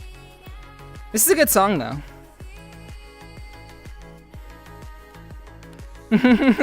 But tummy. You missed me doing 70 squats, Hunter. You're enjoying the tummy, but you missed the squats. And oh, did you hear the announcement? Did you hear who's gonna be on the podcast next week? Did you hear that? It's pinned. It's pinned up top in the chat. You saw, yeah? Okay, cool. I'm glad you did. Oh, I was watching. Oh, you were watching, were you? Okay, okay. Nice. My brain buffered there for a bit, back in reality. Yay, not music reacts, video reacts. Let me get my sunnies, yeah. Enough doing exercises, I'm thinking of having a cigarette. Priorities. Yeah. I do enjoy my exercise. So, I will drink some water. Already had my workout today. That wasn't a good idea. Why'd I do that? For the thighs, that's why. Yeah, you gotta take care of yourself. Don't go too hard. Don't go too hard. I did not have a workout today, so that was great.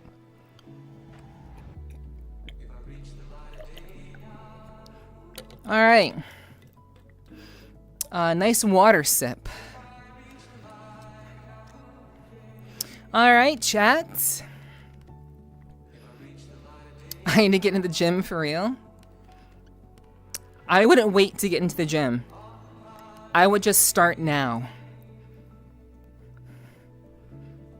Do like a set of sit-ups. Do a set of push-ups. Wait like 2 minutes. Do another set of sit-ups. Do push-ups. Wait a couple of minutes. Do sit-ups. Do push-ups. Wait a couple of minutes. Do burpees. Do burpees and jumping jacks. Wait a couple of minutes. Don't wait to get to the gym to start working out. Just start now. Just start where you are. Your own body and gravity can do wonders for you. I basically keep myself in shape just by doing calisthenics. I raised my endurance without going to the gym. Don't use the gym as an excuse. You can literally start tomorrow. If you really want it, that is.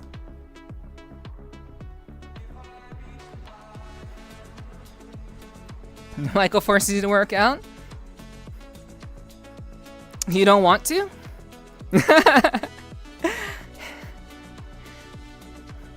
Do you not want to? But home is for the coziness? You're right. And after you're done with your workout, you can take a shower and get cozy. Forces isn't the word I'd use. Okay. I went hard yesterday moving wood. Okay, that's good. But working out isn't just something you do once. You have to stay consistent. Consistency is what brings about change. So, you gotta be lifting wood every day, or at least a couple of days a week. You know? It's more like she doesn't like being sore and feeling the burn. Feeling sore means that you actually are working out those muscles. Soreness is a sign that your muscles are actually being worked and that they are being torn. The soreness is a positive thing. It sucks in the moment, but that means that you've actually done something. Your muscles are trying to heal. They've been ripped, they've been used, they've been destroyed to some degree. And that's a good thing. That means that you are building up your muscle resistance. The more muscle resistance you build up, the more soreness you feel, the more resistance they can take, and the more you can get stronger by doing whatever you're doing. Soreness is a great sign that you've actually done something. So you want to feel sore. If you're not feeling sore, you're not doing enough. So that's actually how you know. Plan to tomorrow? Hell yeah. You gotta stay consistent. Absolutely, guys. But that's okay. You can just enjoy me.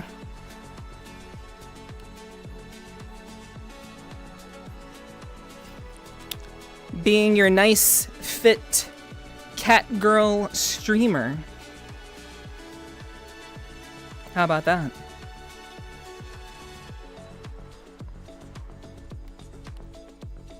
I'm complaining to complain. I got you. That's fair. Explodes my muscles! Hey, Violet. What's up? How are you? Good to see you. What's up, Darper? Hello. Welcome in. I get you, Ame.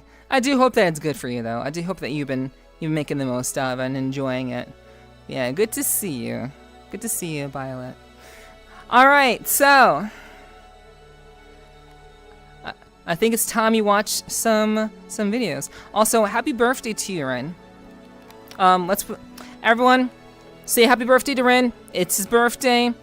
It's his birthday literally now. 4/11. 4/11. Happy birthday to Ren. Happy birthday. Thanks so much for hanging out with us tonight. I do hope you have a wonderful, wonderful day. But yeah, we wish Ren a happy birthday. Yeah. Fake biker queen is worth. Thank you. I don't know if am I thick? I don't know. That's an interesting question. I don't know if I'm thick. I don't know. But I do know that I do have muscle. So we'll have to see about that. Hello, author. Hello, welcome in.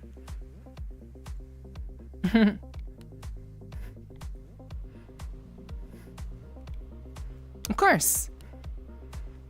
Okay. So, chat.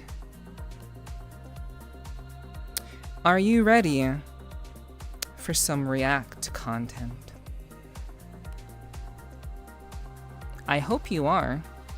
I hope you're willing to hang out with me, watch some videos with me about VRChat and VR tech in general. We're gonna get a teensy bit nerdy. It's just a teensy bit nerdy.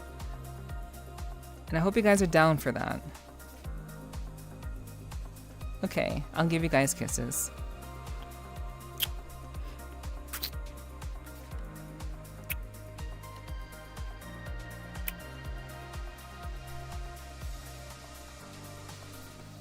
There you go. You got cake, girl? I mean, so I've been told. I believe you're quite robust in the weights department, madame. Mellow meow. Hello, Violet. Hello. Twitch is dying on your end? I don't know why that is. That's strange. The closest I've ever gotten to working out my muscles was when I had a full-time job, but then I didn't have enough time to work out. I always say that there is always time.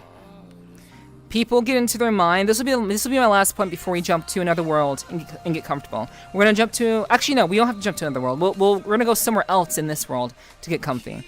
But people always say they don't have enough time to work out. What people don't realize is that all you need at most, at minimum, is 15 to 30 minutes of consistent, dedicated working out. And that means, like I was saying earlier, you do push-ups, you do sit-ups, you wait like a minute, you do push-ups and sit-ups, and then you wait a minute, you do push-ups and sit-ups, wait a minute, do maybe burpees and maybe jumping jacks, wait a minute. Like, all you need is 15 to 30 minutes tops of dedicated, intense, high-intensity workouts. And you can focus on whatever part of your body, or whether your upper body or your lower body, whatever you want to do. You can focus on that for 15 minutes of dedicated, intense working out of those muscles.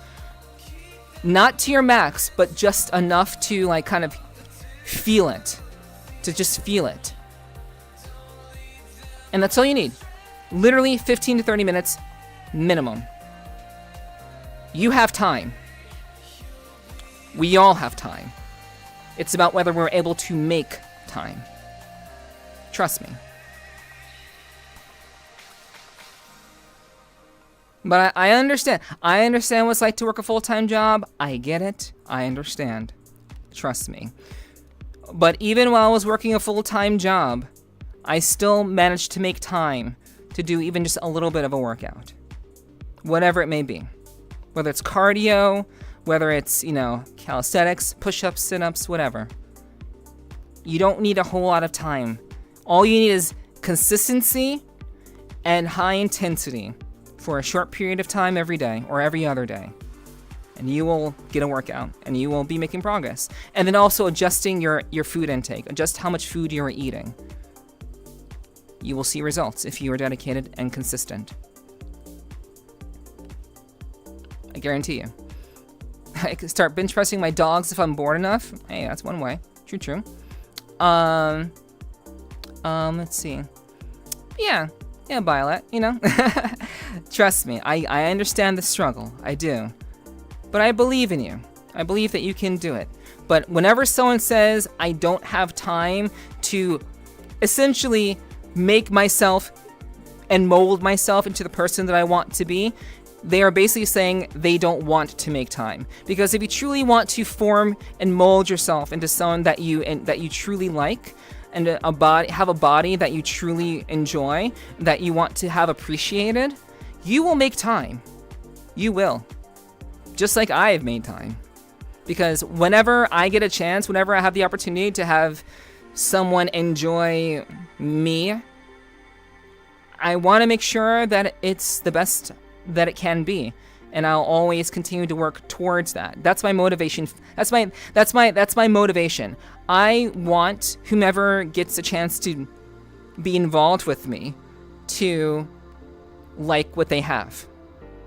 And though I may not be perfect, I will still make efforts to ensure that I am at least at a point where I can appreciate the form of my body. And at the very least, have endurance. Because you know how useful that can be. Welcome back, Apple. Unfortunately, it's only me walking around and lifting, which I don't want to work on. I want to work on core. Then just work on core at home. Do what you want to do. You can do it, I promise. I mean, depending on your job, that can also be a workout. Yeah, of course. I worked at an Amazon fulfillment center. I lost so much weight working in an Amazon warehouse. That shit was the most intense workouts I've ever had in my life. And it was my job.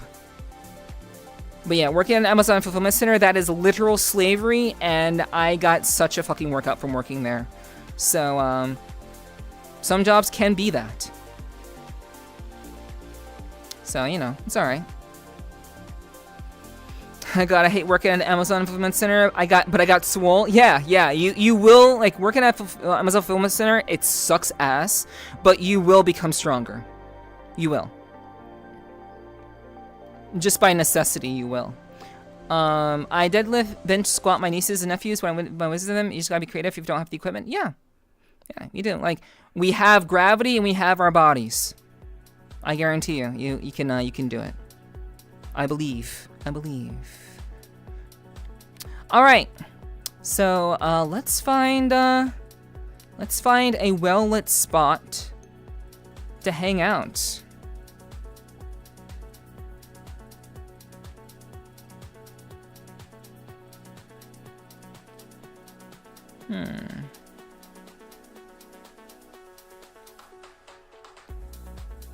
Let's see.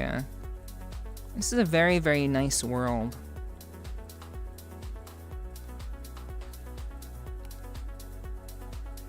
All right.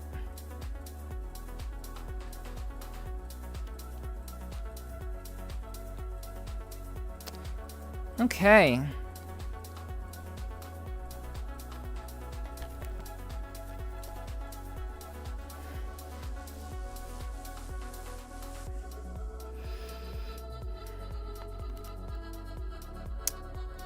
Sit with me, chat.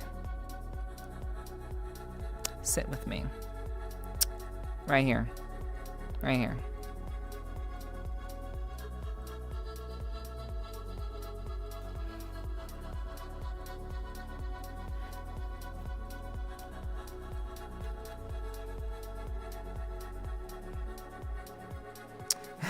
Sitting? Oh wait, hold on.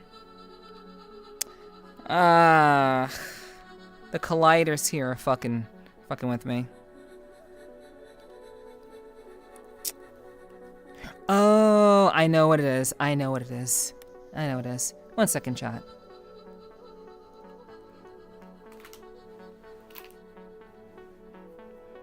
I know what's going on.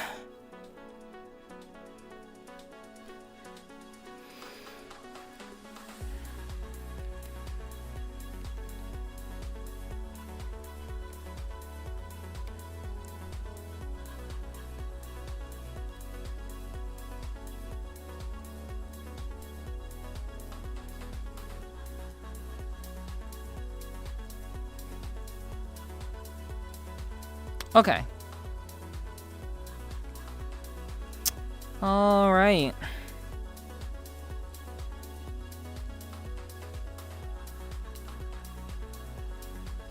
Yeah, we do be teeing. we do in fact be teeing. Oh my god, yo, Tico! Thank you so much for the raid, Tico.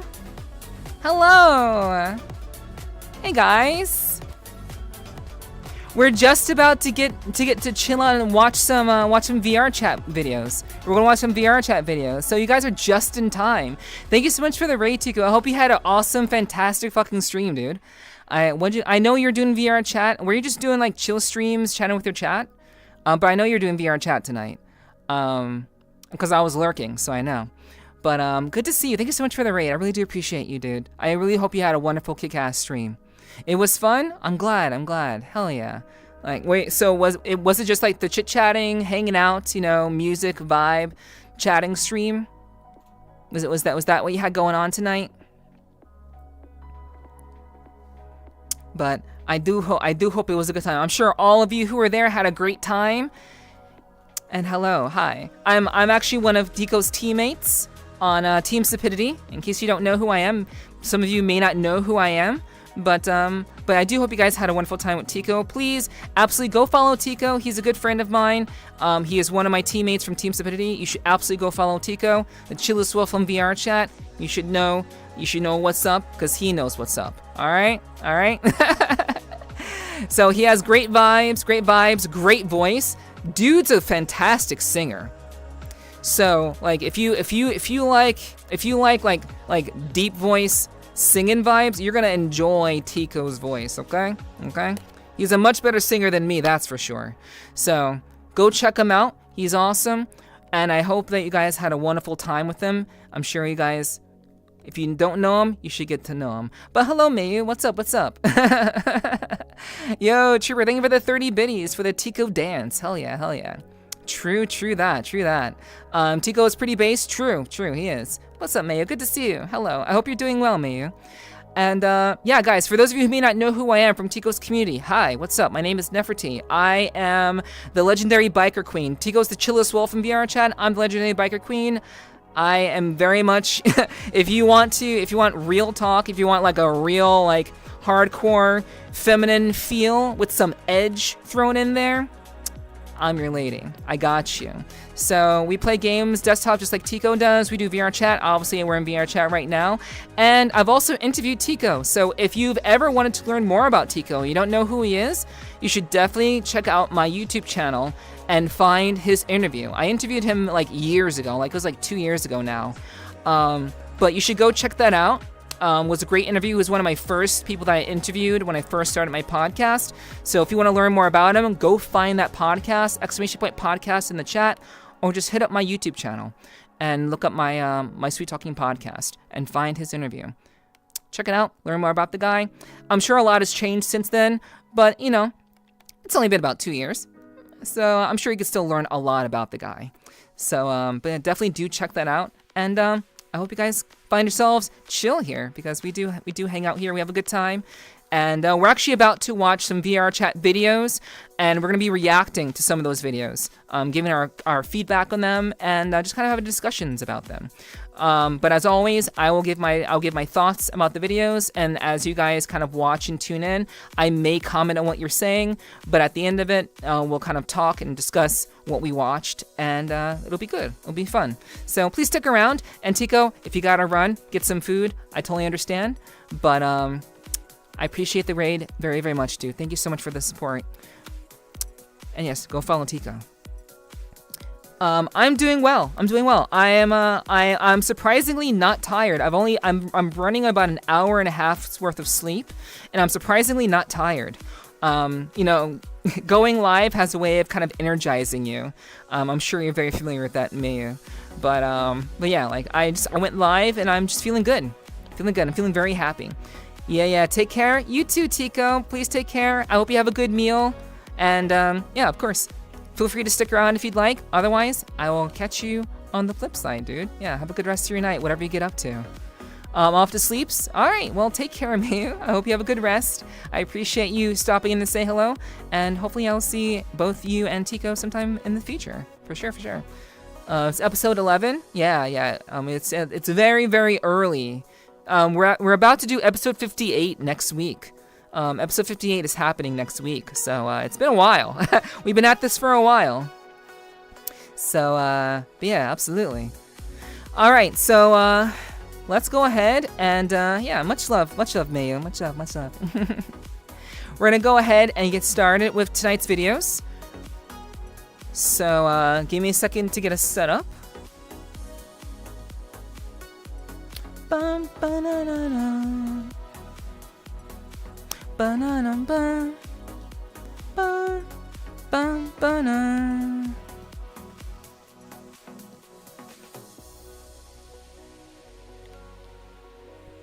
Bum bum bum bum bum.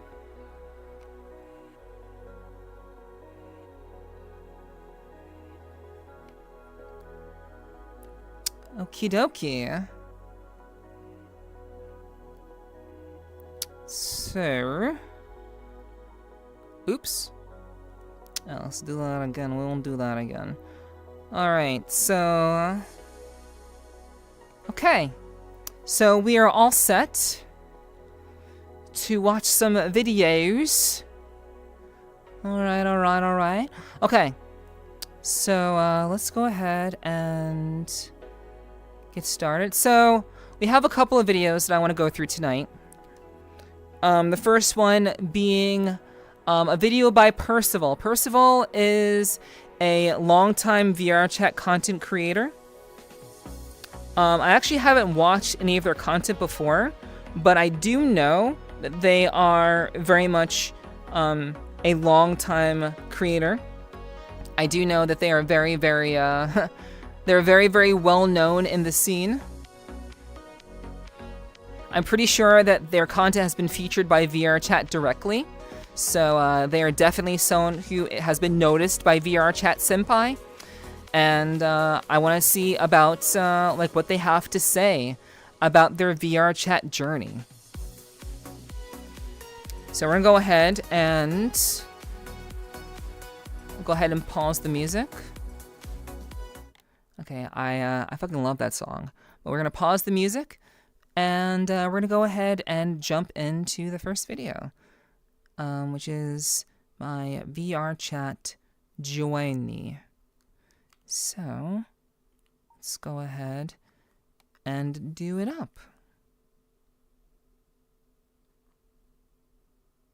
have been playing games since I was a little kid. From Game Boy to the Nintendo DS to playing on my laptop with Minecraft and Counter-Strike, and on VR, gaming always followed through my life. Okay, all right. So for whatever reason, my browser volume always drops down to 0. For whatever reason. So we'll restart the video and we'll get going. Hello, Mari. I'm not sure who you're calling. Like, I'm assuming you use bro with everybody, but hello, Mari. Welcome in. Yeah, we're gonna restart the video, so no worries. Okay, let's just make sure it's loud enough.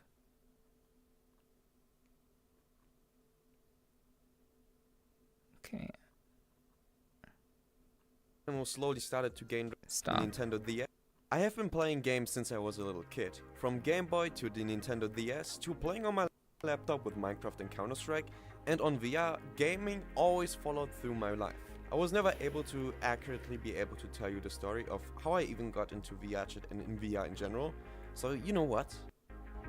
Let me tell you.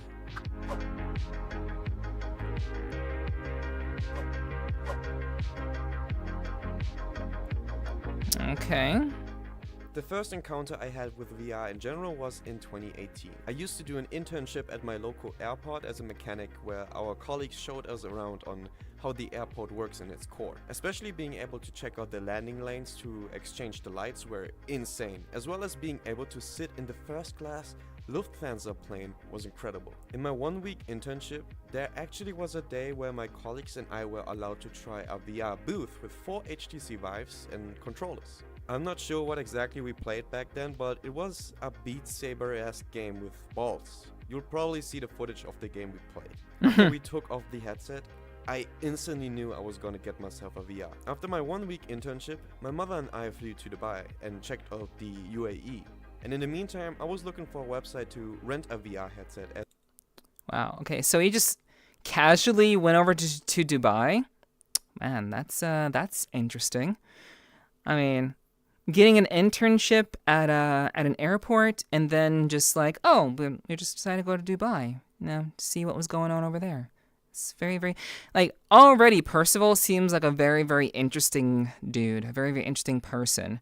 I'm actually surprised that he's showing his face.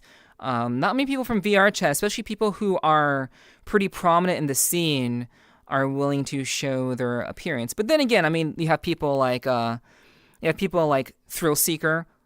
His face is pretty well known. You have people like God, what is her name? Fia, very well known for the virtual reality show. We know what she looks like. So I suppose a lot of people who are very well known in the VRChat scene typically do end up kind of showing their appearance one way or another, and sometimes I guess they don't really care about it. But I'm always just very, very surprised, very shocked when I see people just kind of showing their face. But yeah, just casually, we just went to Dubai, you know, see what happened, see what's going on over there. As I was still in high school and super broke. Funny story, when I... Wait, you went to Dubai while still being in high school and super broke? Okay, that's... I thought you went to Dubai because only rich people went to Dubai. Maybe I'm mistaken about that. Who knows? Who knows? All right. I was in Dubai. When we arrived in our hotel, we were super hungry, so we ordered food to our room. We thought we'd just get 1 or 2 sandwiches and noodles, but they actually came with 2 buckets full of fries, 8 sandwiches, and a huge plate with noodles. Geez, we had no idea how we eat all of this. I eventually got the headset when we got home from the airport and played with it a little. Blade and Sorcery, Boneworks, and VRChat. I actually did not play actively back then, and it also wasn't that much of my interest in 2018 and 2019. So I kept it dusty in a corner. I lived day by day going to school, playing video games on my PC, especially Counter-Strike, until in 2020 we got the news. Yes. This is kind of how it turns out for most people, guys. Like, I've interviewed a lot of people who typically they get their VR headsets, they try them out for maybe like a short period of time. By short period, I mean like a couple of days. And then they're like, this is interesting, but not exactly for me. So it's always really interesting that how consistent people are with not really engaging with the technology immediately. And because I think most of us grow up with PCs, we grow up with consoles, and it makes sense that this brand new technology that we're just kind of exposed to out of the blue, this idea of putting this big ass toaster on your face, I can imagine it not being very, very interesting. Like, even for me, when I first got into VR, when I first got my VR headset, like, I wasn't in VR every day. I was in VR maybe once a week. And we're talking like once a week before I even started streaming. And obviously I was in VR for once a week when I started streaming because I was only streaming once a week. And I was only streaming VRChat at the time. So it's always very interesting to see how people tend to evolve their engagement with this technology, because we already have like grown up over the years with things like consoles and just PC games. Like he said, he was playing Counter-Strike. So we all have games that we are already fond of. So being introduced to something brand new seems going to be pretty jarring for a lot of people, I would imagine. I mean, technically Dubai's currency is pretty small compared to the US. Okay, that makes sense. But like, he's not from the US though. That's the thing. He's from somewhere in Europe. So that's why I was kind of surprised. But then again, I have no like understanding of like where he is from Europe and how his currency. I mean, he basically said he was broke. So I'm still kind of surprised how he was able to just get a headset while still being quote unquote broke. It's very interesting. I just never realized and tried out Boneworks. Okay, nice. But lockdown in Dubai, at least, is pretty there. No, he wasn't locked down in Dubai. He doesn't live in Dubai. He went to Dubai. Hello, T-Wolf. Hello. Good to see you. Welcome in. Oof. Okay. I clicked away. Give me a second.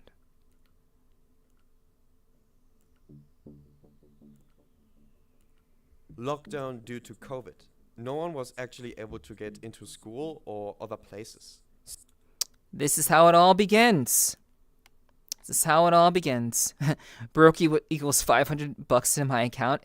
I don't know. I'm not gonna draw any conclusions. I just think it's a very interesting thing to say that you are broke, yet going to Dubai and picking up an HTC Vive headset. That's an interesting turn of events, we'll say. He was broke. His parents weren't. I mean, I don't understand that. Like, if you're still living with your parents, why would you even consider your own finances? I would just kind of consider yourself like if you're not making your own income, then what's the point of even saying that you're the one that's broke? I don't know. But you're probably right about that. So VRChat was a big bridge for people during the pandemic. It definitely was. Pandemic brought a lot of people into VRChat. VRChat had a massive boom in 2020 for obvious reasons. When you couldn't interact with your friends, you couldn't spend time with people IRL. This was the gateway for a lot of lonely people who are really suffering from just not being able to have social interactions. most people's gateway into VRChat. So this was actually the perfect time to try out my VR again, as at that time I was pretty active in the Discord that was about VRChat, and I also made a few friends there, which I don't have any connections to anymore. Yeah, that checks out. Most people that you meet in VRChat when you first start off, I can guarantee you that after about I'm close to 3 years of being in VRChat. The people who I met when I first started in VRChat, I have not seen since way back then. And that's kind of what happens sometimes. Lives change, people move on, people stop using VRChat. And just sometimes, times change. So, that checks out for sure. I can definitely feel that. We grouped up as Uganda Knuckles, tried to get e-girls to brag. We were basically weirdos in this game back then.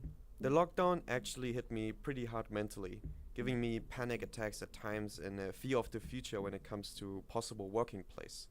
In May of 2020, there was absolutely no time for VR and or gaming, as this was one of the last months in school and exams were about to be on my calendar. Honestly, after school I didn't really interacted with VR at all. I returned my rented HTC Vive, started to work for a company in 2021, and then moved out of my family home at 18 years. Oh, wait. So, wait, he rented? He was renting the Vive? Is that something that you can do? Is that a common thing in Europe? That you can rent expensive things? I don't like. I know I have a couple of European viewers. I don't know if any of them are here right now, but like I've never heard of something like that. I do know that in some ghetto places where I live, you can there's a place called Rent-A-Center where you can like rent TVs or rent consoles, possibly even renting VR headsets. I don't fucking know, but I believe there are places like that in like the ghetto that you can rent things. But I didn't know that was a thing in Europe. That's very interesting. Do you know Dwayne? True. We got Rent-A-Centers in the States. Yes, we do. We do have Rent-A-Centers. That's what I was talking about. Exactly. I remember that era. That was fun. Yeah, true. It would make some sense. Headsets are more expensive in the EU compared to US. Yeah, and I'm not sure why that is. I'm not sure why exactly that is. I'm not sure if it's a currency thing or just it's just harder to get them into the EU. But yeah, who knows? But I mean, this is interesting. So he returned his headset and got on with his life. Makes sense. And got my driving license. In 2022, I quit my job as I was not interested in modeling car parts for BMW. And I also needed more money to pay for stuff. So I became a gardener in production. I worked 9-hour shifts, even on Saturdays, in pure heat and planting over 25,000 plants a week for production. Now, I have no idea how I got into VR in 2022, but my guess is that I actually watched some funny compilations of VRChat, which did give me the idea of buying a used Valve Index and also instantly getting myself 3 trackers. Yep. Uh-huh. Wow, the pipeline is so common. And even common in like Europe, for the European people. That's interesting. Because obviously I'm from the States, so I can only speak from like a United States perspective. But like, so even in Europe, people are watching like VRChat, like just the ridiculous VRChat like troll videos or just the silly bullshitting videos that are on VRChat, and that's what gets people back into VRChat. That is so crazy common.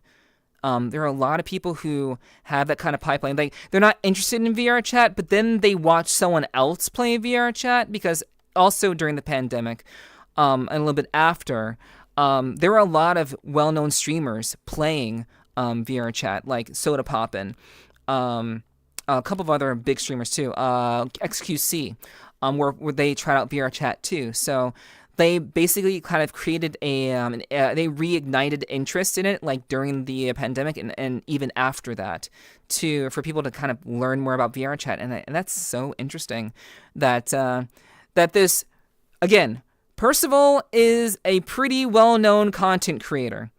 He's very well-known. I believe he has been featured by VRChat directly. So, like, he managed to get his footing pretty quickly. So, like, but he still had his pipeline through those types of content. That's really interesting. Very cool. You got crazy import tariffs. I mean, that's current news. That's current news, Sly. You got a Knuckles thing was back in 2018. It was from 2018 to like 2020 or 2021. I would say it was as far back as, I think it was around 2018 or so. I don't think it goes that far back. Oh, hello, Dirt. Hello, welcome in. Good to see you. Hello. As I always wanted to move my feet and have legs in VR. The salary I got from gardening wasn't much, only $1,300, but I was able to purchase all these accessories in one go. Every time I got from work, I instantly turned on my PC, launched Steam VR and VRChat, and played it for hours on end until midnight. Yeah? Yeah, so he went from having like minimal interest in this platform to, after watching people goofing off in VRChat and having a good time and seeing like a different face, I guess, of VRChat, to ultimately just straight up buying a headset, buying full body tracking, and just jumping right into it. So he just dove headfirst into this, which is very, very, I think that's very peculiar. Not many people start off that way, just kind of diving into VR in that way. But I do think that people who kind of dip their toe in and they don't really like what's there, and then they come back to it, that's typically what gets them back in. It's usually something. They've watched some video, or they've had some experience, or there's just been some trigger that they see that's like, oh, this is actually a lively platform where I can potentially meet people and have some level of fun. Because VRChat is very, very nebulous. And I imagine from his first time in VRChat back in 2020, I think he said it was, VRChat changed dramatically, because he's talking about 2022 right now. And 2022 was when I got into VRChat, which is actually really funny. So he got into VRChat around the time that I got into VRChat. So VRChat was much different in 2022 than it was in 2020, than it was in 2018. So I can see perhaps why he felt more interested in it now. But that's really interesting. Very cool. Seems legit. True. I was able to find friends which I still hang out with sometimes. I used to party a lot with them too and have a great bond with them. Months passed by and I went through a few stages in VRChat, from furry to Genshin Impact. And in August... From furry to Genshin Impact. I did not have a furry phase. I did have a Genshin phase though. I did have a Genshin phase. I believe, wait, do I still have my Genshin avatar? From way back when? I do! Oh, no I don't. Fuck. It's gone. Yeah, that sucks. I mean, it's still in my collection, but it's an error. So I don't have it anymore. But I did have a Genshin avatar. I did. When I first started. I actually cosplayed as Yelan. I used the Yelan avatar, and I think I was a pretty good Yelan. Anyway. of 2022, when I hung out in the Deluxe Tavern world, I met someone. Yo, holy shit. Yo. Percival went to Deluxe Tavern too? That's actually wild, chat. That's actually wild. I also went to Deluxe Tavern. I got a Yelan avatar, and I went to Deluxe Tavern, and I met one of my good VRChat friends that I still know to this day, back in 2022. That was around the time when I was first kind of finding my own way and exploring VRChat on my own, because I'd been introduced to VRChat from a friend of mine, but But then I was kind of exploring things on my own. So all I kind of knew was like the very surface level of things. But I got a Genshin avatar and I went to Deluxe Tavern and I met my close friend, Philo.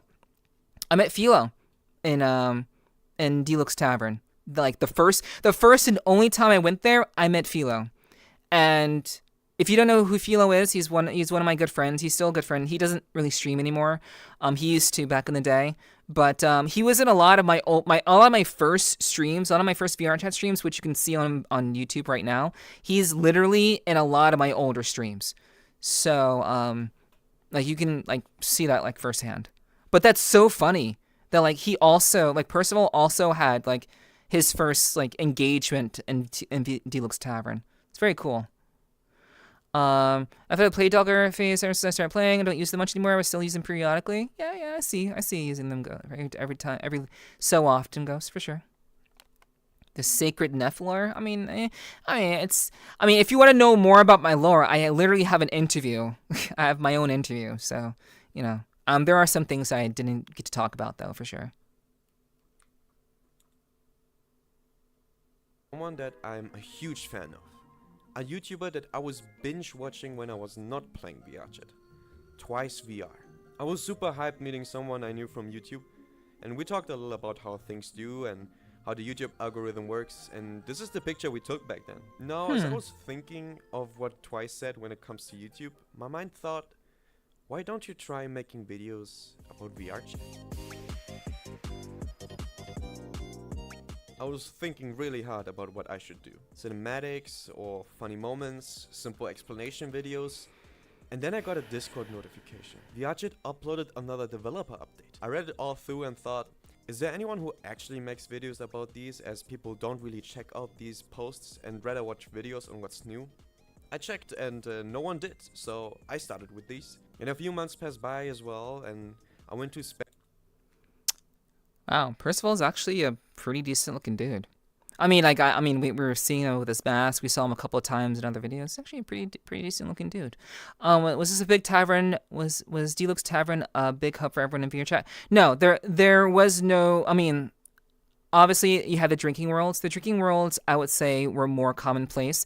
The commonplace hubs in VRChat are the Black Cat and the Black Cat. Oh my God, the Black Cat and Drinking Night, and wow, how am I forgetting this? And I guess Popcorn Palace. We'll say Popcorn Palace. I know there are others as well, but yeah, I would say there are a couple of key worlds that many people typically use when they first get into VRChat. I wouldn't say that Deluxe Tavern was one of them, but I would say if you were into anime or gaming, I think Deluxe Tavern was kind of a commonplace one that that people did oftentimes they were very much introduced to just kind of hanging out with people in VRChat in Deluxe Tavern if you were an anime fan during that period of time. Yeah. Spain, took off a break and was chilling a little, and I kind of tried a few things, playing with video ideas, and it all changed with a developer update video in November of 2022, which kind of got viral. My ideas jumped, my channel slowly started to gain recognition, and I was on fire when it comes to consistency. I think that my most successful year as of right now was in 2024, but 2022 was by far the best starting point I had. I know my stories don't go into much detail, as I have a very, very mushy brain when it comes to remembering things, and I'm not the best at storytelling. But the rest of everything here is history. It happened, and I'm so glad to have chosen this path to keep you entertained and up to date when it comes to VRChat. My channel was never about, I need subs and views and money. The actual intention of this channel has always been to inspire other creators.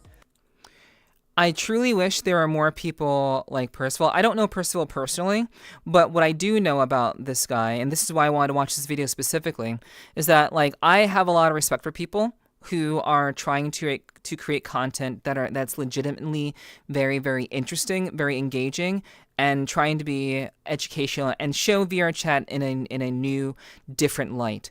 I think there's a lot of trolling videos. I think there's a lot of just mindless like mind-numbing bullshitting videos out there that really I don't do VRChat justice. But unfortunately, those are the videos that get views. Those are the videos that get the most attention, and largely they are the ones that that people know the most about.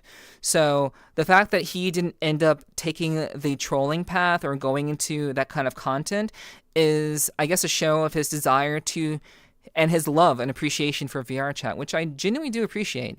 And I wish there were more creators like him. Honestly, like I am personally, obviously, I'm one of those creators myself. I create this kind of content. I look at these sorts of things because I believe I want to contribute to the ecosystem of VRChat content so that people can truly see the platform in a new, interesting light and educate people about the people who are here that exist on this platform and just how awesome many of them are. And that's why I do what I do. And for a lot of reasons, that's why Percival does what he does. So I think that's really, really awesome that both he and I didn't end up going in the trolling direction. We just instantly wanted to contribute to the betterment of what people were watching on YouTube. And we just kind of went in this direction to be educational and to be informative, which, again, I have a lot of respect for the guy. I don't know him personally, but I've seen his name around.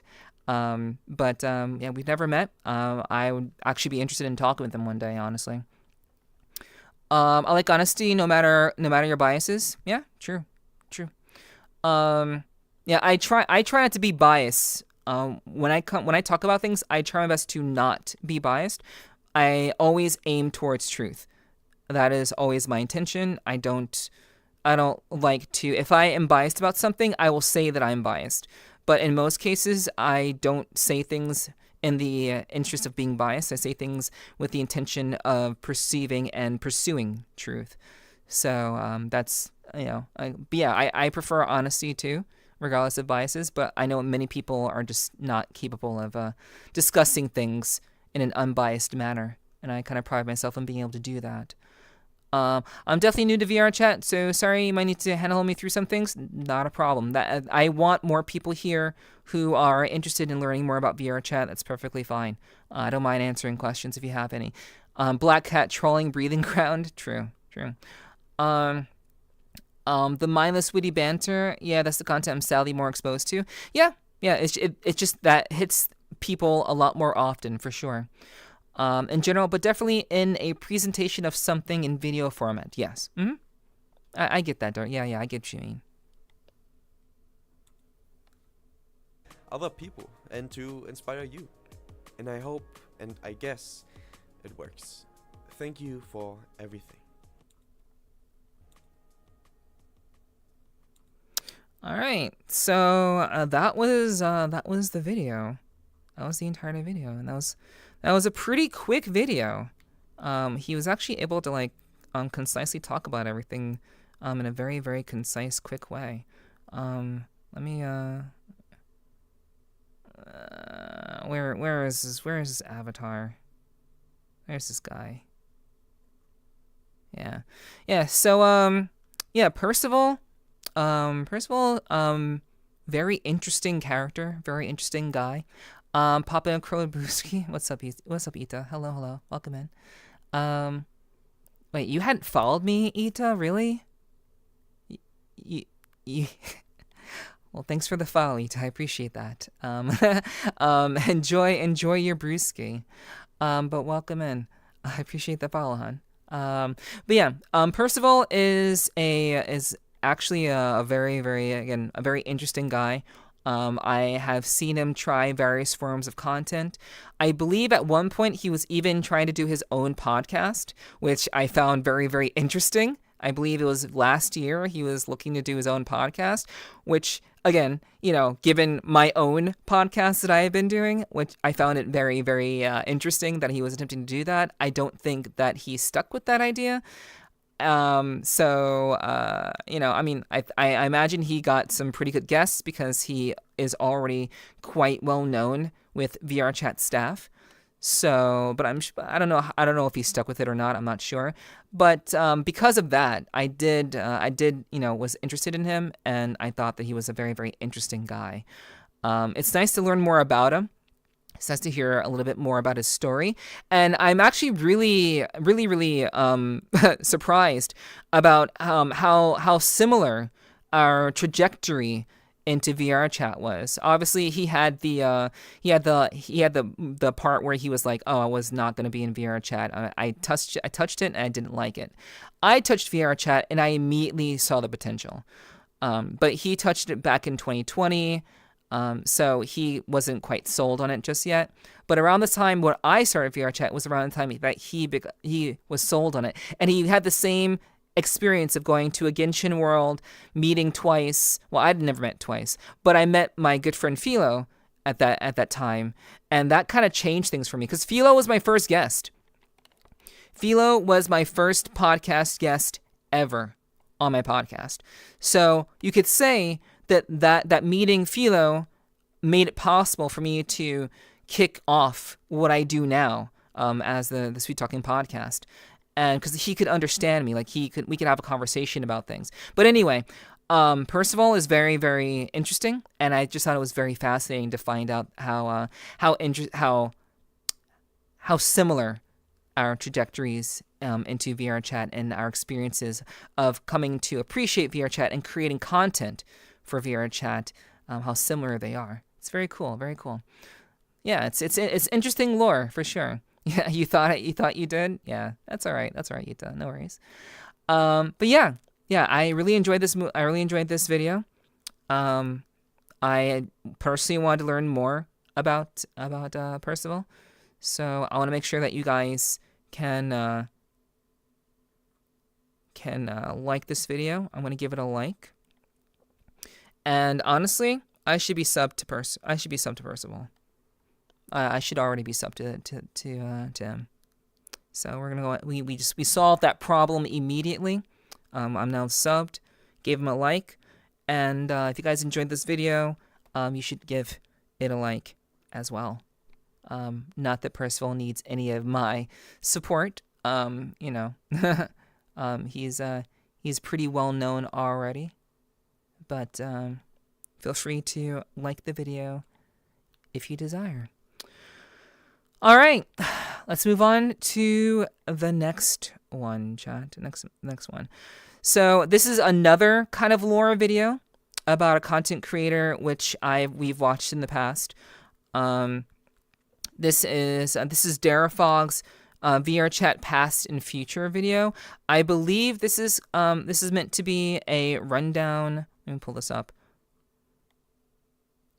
I believe this is meant to be a rundown of his own personal experiences in VRChat. I'm not sure if this is covering VRChat's past and future or his experiences in VRChat as it pertains to his past and future. In any case, we're gonna find out exactly what it is. This video came out 3 months ago. So yeah, I'm very late to watching this. I'm very late to watching this, but we're gonna give it a watch and see what it's about. Future collab, perhaps? I don't know. I don't know how willing Percival would be to come on the podcast. I don't know. I haven't reached out to him before, but it'd be very, very cool to be able to talk to the guy. All right, let's see what Dara has to say.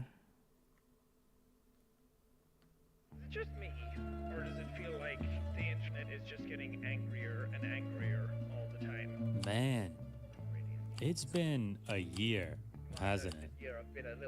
There's been just this ever-existing feeling of dread all year. I don't know how to explain it, but like, it really seems like we're heading somewhere that isn't great, and it's all coming to a head now. Wow, that's pretty depressing. We're off to a great start in another Darafog video. I can tell you that it's making me angrier and sadder. I started this year at the lowest point in my entire life. Just got back from Korea after dropping out and being in massive debt. And I ended it about the same. I'm no less in debt than I was back then. But it's 2025 now, We should look at the future. Look at the new year, baby. VRChat does. Every year, VRChat does something special for New Year's. That's what this video is about. That in the future. The future of VR, VRChat, and my channel.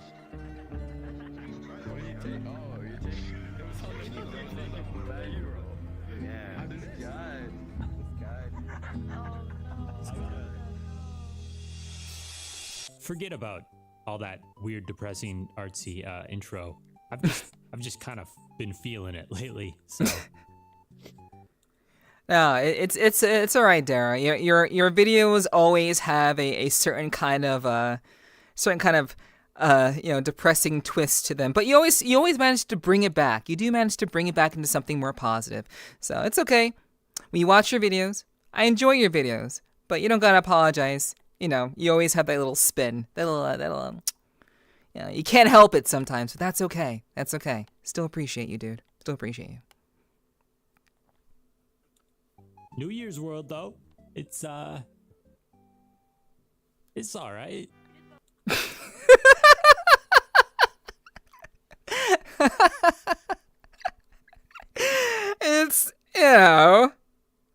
right. I mean, okay. I can understand that sentiment if you have been in the VRChat's New Year's world as long as he has been. I actually have never bothered going to VRChat's New Year's world until last year. Last year's New Year's was the first time that I actually went into VRChat's New Year's Eve world. I had been avoiding it for the last. Again, I've been in VRChat for almost 3 years now. But last year was the first time I actually went multiple times to their New Year's world. I just thought I kind of owed it to myself to give it a try and see what it was like. But I can see the sentiment if you're kind of doing this year after year after year after year. Excuse me. I might be mistaken. I might be mistaken for someone else. But if you are the person I think you are, you're a good guy. The New Year's event this year was really fun. I saw a lot of cool people. I met a lot of content creators that I had never seen before. I saw the VRChat devs. I didn't speak to them because they were surrounded by 400 people. Yep. That's basically how it goes. Every time... I've actually only run into Tupper recently. I've been fortunate enough, I don't think I've ever told you guys this, but I don't know if any of you have ever seen Tupper in the wild. I have been fortunate enough to see Tupper with my own 2 eyes twice, fairly recently. And both times, it's not that he was surrounded by people both times, which, the first time he was. The second time, it was just bad timing. But every time I would imagine running to big content creators in VRChat, they're always just surrounded by people. And it's very hard to approach. It feels very, very daunting to approach. You just don't feel like you can even bother. You've already kind of missed your chance. So you just don't bother, and I get it. Seeing Sirx from afar. Sirx is a big game world creator. Big furry game world creator. And seeing Tupper. It's just it's they're just people, but it is kind of daunting to see them in the wild. But I saw them. Later on, Naku had his own little personal little thing, little performance. Hell yeah, Naku. Really cool. I love Naku. Now I'm sure there will be some who watch this video who don't even know what the VRChat New Year's world is, what it's all about, and why I'm talking about it. Naku's Basically, awesome. It's an event world that VRChat makes every year for New Year's. And it has posters and booths and videos, all user submitted, centered around the VRChat community. It celebrates a year of VRChat. And getting into it as a member of the community is kind of like an acknowledgement from the game, saying, hey, we recognize you. Yeah, So those of you who don't remember, As if you don't remember. Okay. Catch you later, Apple. Do sleep well. Have good sleeps. Take care. Take care. Yeah, for those of you who don't remember, I did submit a video for the New Year's Eve world for 2024. I was actually very, very committed and very, very interested in being a part of that. So, again, like what Dara is saying, basically, if you can get your own booth, if you can get a poster, if you can get your video into the New Year's world, you're basically being recognized by the dev team as someone who is worthy of their attention and is worthy of being highlighted. And, I did make that. I put that together, and I was rejected. So, it's I'm not sure exactly what it was. It could have been one or another thing. I'm not quite sure. But in any case, I think it's really, really awesome. At least in the grand scheme of the idea of the New Year's world, to be recognized. And I was able to see a lot of my other friends' posters. I had I see posters by a lot of my other creative friends, a lot of my filmmaker friends. It was very cool. And also Naku's stand was there too, which is very, very cool to see.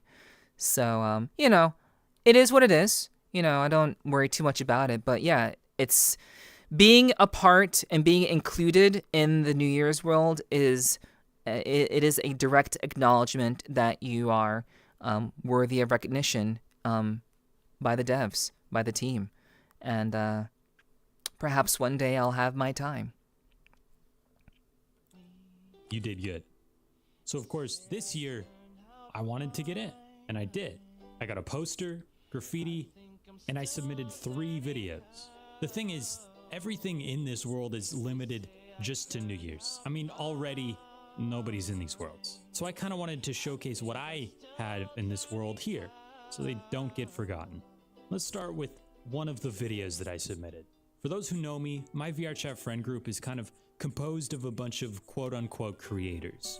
And one of the central points is the VRChat map creator, Sam. And I thought it would be nice to make a little thank you video for all he knows Sam. Of his friends without Makes sense. his knowing.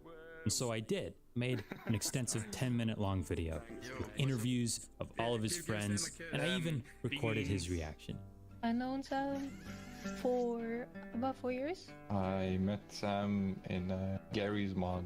We were playing a Dark RP. I owned a club in Final Fantasy. I've met him in the random public a couple years ago. Except wait, pause. A little bit of a problem. See, I had an idea to sort of go into the creation of this video and how I did everything behind his back, and then we get his reaction. We got his reaction. Before the New Year's World actually came out, we decided, hey, let's show it to him early and get his reaction from all of his friends in the same room, in the same instance. And he's like, oh, wow, this is amazing. But that footage is gone. There was a folder that I named Sam, and it's gone. It's completely gone. It disappeared. I don't know what to fucking say, dude. Why would I delete it? Huh. Well, let's just recreate his reaction, because it's not even that bad, right? We can do it. Oh no. And it didn't click at first. I saw his name Sam, oh, okay, this guy's name is Sam, he seems like a cool dude. And then later on I realized oh, he made those rolls. Yo, you shouldn't have. Dancing with Tinny, good old friend Tinny, talking about drinking my sister's breast milk. Sam comes up, Sam Camille, and they're taken back. I met Sam. Yo, that's Tom. That's Tom right there. So he must have been about 12. Yeah, that's pretty much it. That's pretty much all he did, except it was really nice, and there was 10 people here, and he was like, oh, thank you everybody. That was very sweet, very kind. Wow. Instead, here I am with Wii Sports, but in minor. So.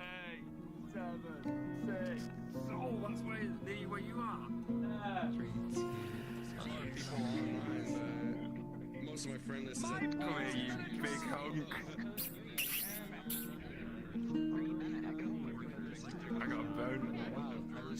It's pretty cool. It's pretty cool. I do got a poster. There it is. It's one of the smaller square sizes, but I think it's really cool that I'm even in the world at all. There I am. You can't take that away. It's there permanently. Can I complain a bit though? Is it okay if I complain a bit? I feel like I kind of got cucked with that tree there. And the size, and the size. It's a size thing. Man, I really should have sent in a vertical one. But like, it's hard. It's hard to. Maybe next year I'll just send them my poster. No, okay, not next year. This year. Maybe this year I'll just send them my poster that I have in Popcorn Palace. Maybe that's what I'll do. Maybe that'll fly a little bit better than a video highlighting what I do as a streamer. Maybe they'll be more interested in that than than what I do on stream. Perhaps we'll see. But yeah, I do think that what Dara did for Sam was pretty heartwarming. I actually saw Sam once recently, about a month ago. I saw Sam. Didn't talk to him. He was kind of off by himself. I saw him at a music event. So I saw Sam in the wild for the first time. It's really, really weird how one's experience and one's journey through VRChat, the more people that you end up meeting in VRChat, the more people that you end up encountering, the more opportunities you end up being in to encounter people you never thought you'd ever encounter, like actual people who are creating really cool things. And, for me, as someone who's been on the scene for quite a while, I feel like, I still suffer from that feeling of like, oh wow, this is someone that's super, super well known. They've done so much and they're super popular. And, recently I kind of got over that. I got over that sense of like starstruckness and just being able to if I encounter these people, I want to just be able to talk to them as people. I don't want to be starstruck. I just want to be able to approach them and say, hey, I love what you do. I appreciate your work. I just want to come over and say hello and let you know that you're doing awesome shit and I really appreciate you. Because at the end of the day, they're just people. And if I would want someone to approach me, like if someone viewed me as some big shot creator for whatever reason, like that would ever happen, if someone ever viewed me in that light, I would like them to just be comfortable to approach me and just say, hey, hi, I love your streams. I think you do really cool work. You make really cool content. I love your podcast. I would want people to feel comfortable to come up to me if they were meeting me for the first time.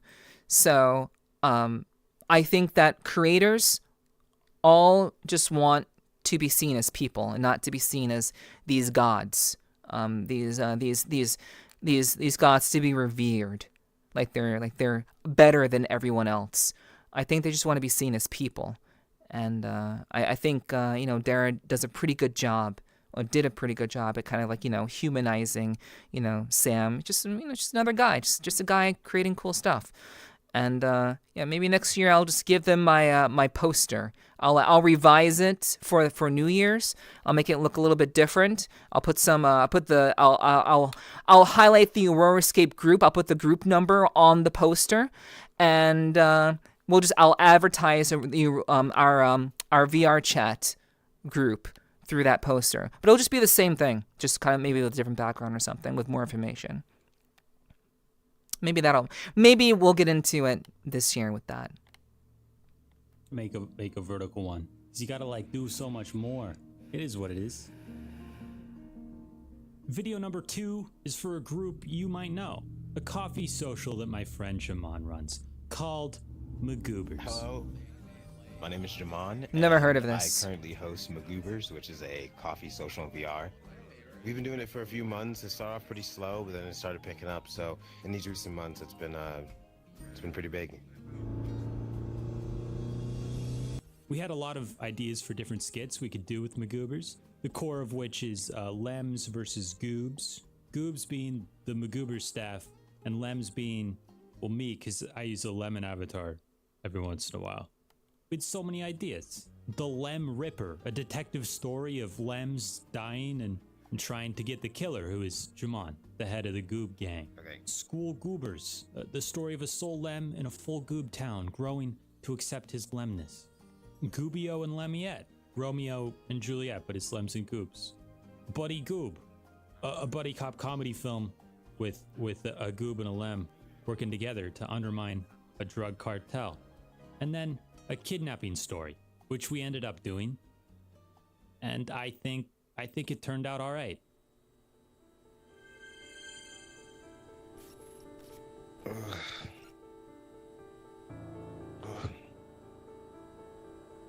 What? The frick? Well, Jaman. Shut up. Yo, what? Ow. Didn't think we'd get you, huh? A lemon. Where'd you get the lemon? That's it. It's a really good video. You should check it out. I did the best with the camera angles and shots we got, but I did not do it justice, man. I did not do it justice. But it wasn't just videos and posters, That's cute. of course. There's also a graffiti wall in the New Year's world.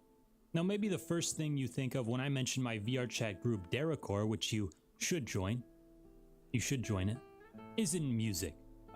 But we do music events every once in a while. It's kind of like a milestone thing. I did one for 5K, 7.5K, and 10K subs.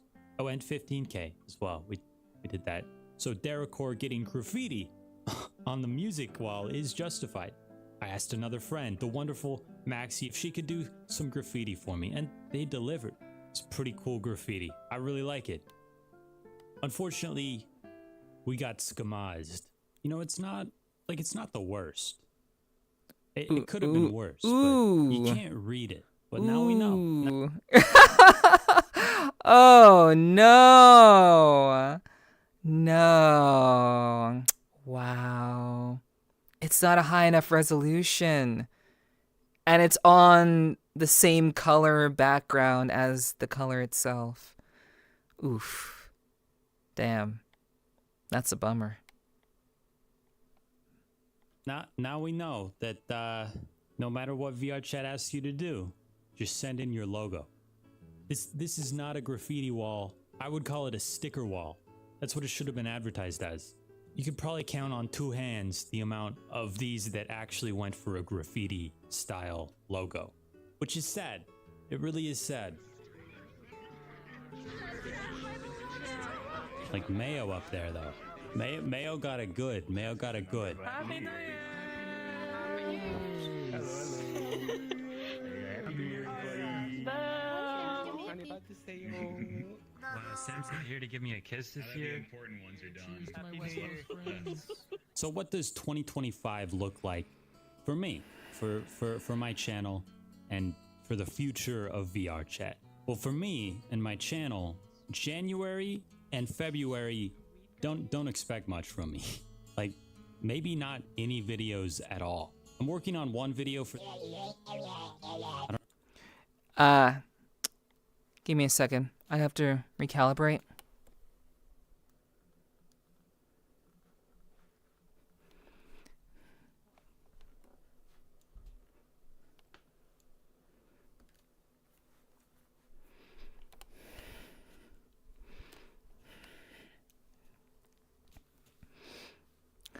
Okay, so what he's talking about right now, the video that he bleeped out, he's talking about the an atlas of VRChat, which is a video that was played at the VR Community Awards.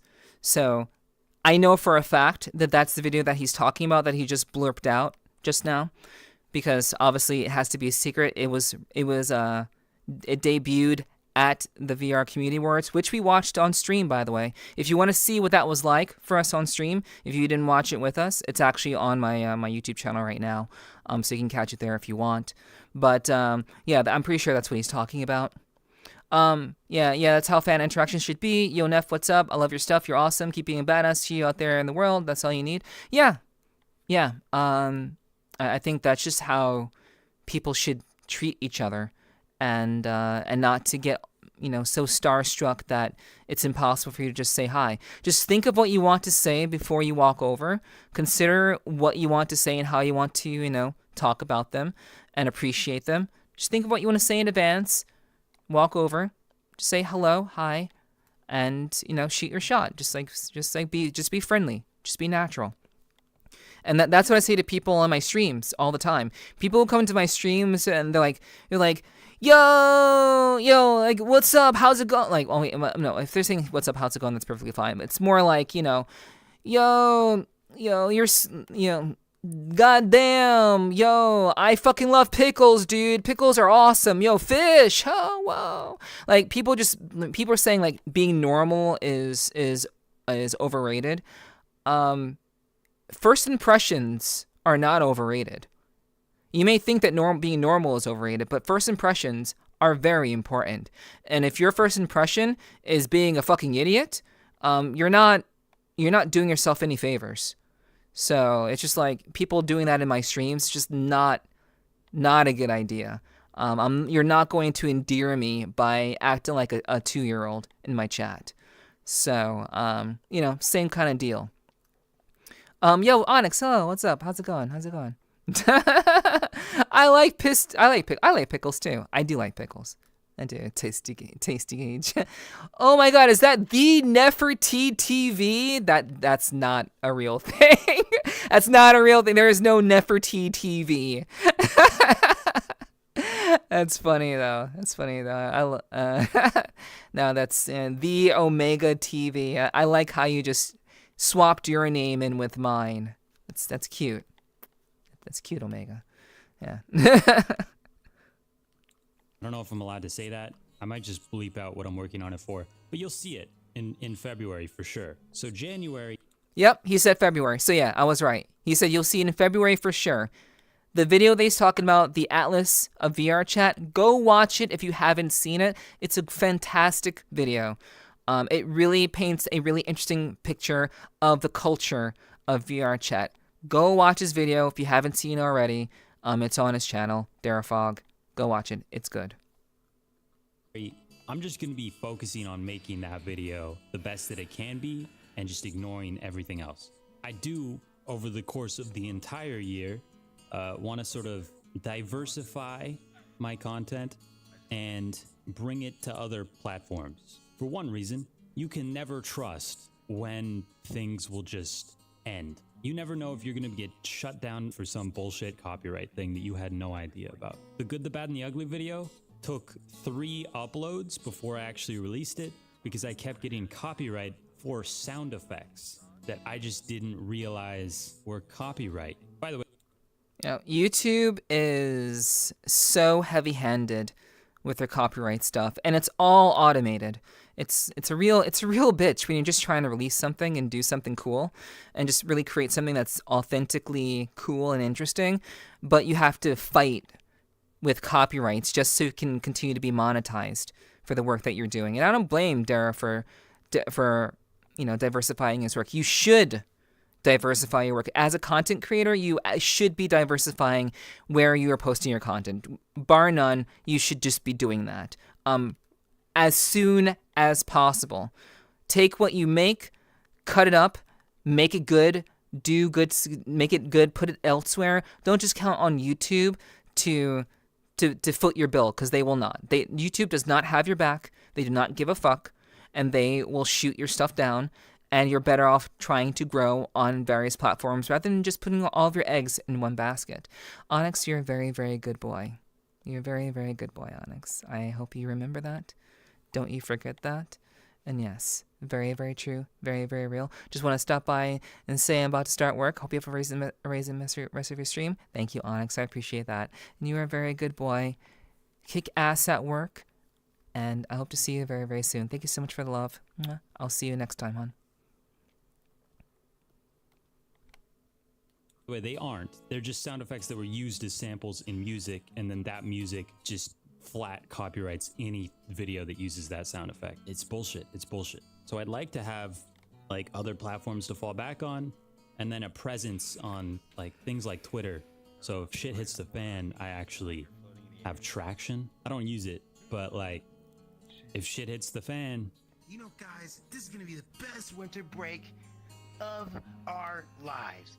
Memories, hot cocoa, and this beautiful sunset. What could go wrong?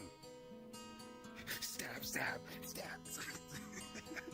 Future of VRChat. I know age verification is coming. It's coming. It really is. It's gonna get released. It's here. It's already here. 3 months later. Like, it's already in the game. You can get age verified through certain groups, but those groups are like massive groups, and they probably already used all the slots they have available. None of the groups I'm a part of got part of that thing, so I'm not age verified yet. I'm just gonna wait for the actual release. I was lucky enough to know someone who knew someone so that I could get age verified early before it hit everyone else. So it was first released through groups, in case you did not know this. Age verification was first released to certain key groups in VRChat. They were not publicized. They were simply just given access to it. And then there were a certain number of slots based on, whoever had joined the group. I was fortunate enough to be able to join a group thanks to a friend who had some intel, had some tea, as we call it these days. And I was able to get into age verification pretty early. But I know there are a lot of people who didn't. And apparently Nero was one of them. Man, what else do I want to do this year? Yeah, no, I got nothing, man. This was a shitty year. I'm glad it's over. And here's to the next one. What am I doing? My VRChat videos are heavily inspired by my friend Langa. He makes these sort of introspective, artsy videos a lot. One thing he also does a lot is just whips out his camera to catch people in the moment. You can definitely see that inspiration with my content. The last video I submitted is also like that. It's a little cringe, but so is everything in this game, so it kind of fits in. Bliss. Will the circle be unbroken by and by and Little jig jig jig. by? I'm not sure why people tend to call sentimental moments in time cringe. Since when did sentimentality become cringe? I don't know. It's kind of strange. Welcome back, Ghost. Yeah, hello, Ken. Hello. My day is going well. Appreciate you dropping in. Welcome. Good to see you. Thanks for being here. But yeah, this idea that that just kind of catching people in the moment, creating something that really shows that it's important to you, that means something to you. I don't know why that's considered cringe. I don't think that people should consider, the moments that you share, the moments that are important to you. You could say that, oh yeah, maybe we played VRChat a little too much, and that may be true, but just being able to appreciate the friends that you've made, the times that you've shared, that shouldn't be cringe. And I don't think that, labeling such things as cringe is healthy. I think we should be able to appreciate the joy and the moments of things. And maybe that's just a more feminine perspective that I have. And perhaps guys tend to have a different perspective on that. And maybe I'm a little sentimental myself, but I don't know. I don't like the idea of just calling things like moments in time that really mean something to you and that you're trying to tell people that matter to you and create something that's very sweet and meaningful. I don't like to call that stuff cringe, personally. Is a better home awaiting in the sky, in the sky, in the joyous days of childhood. Oft they told of wondrous love, pointed to the dying Savior. Now they dwell with him above. Will the circle be unbroken by and by?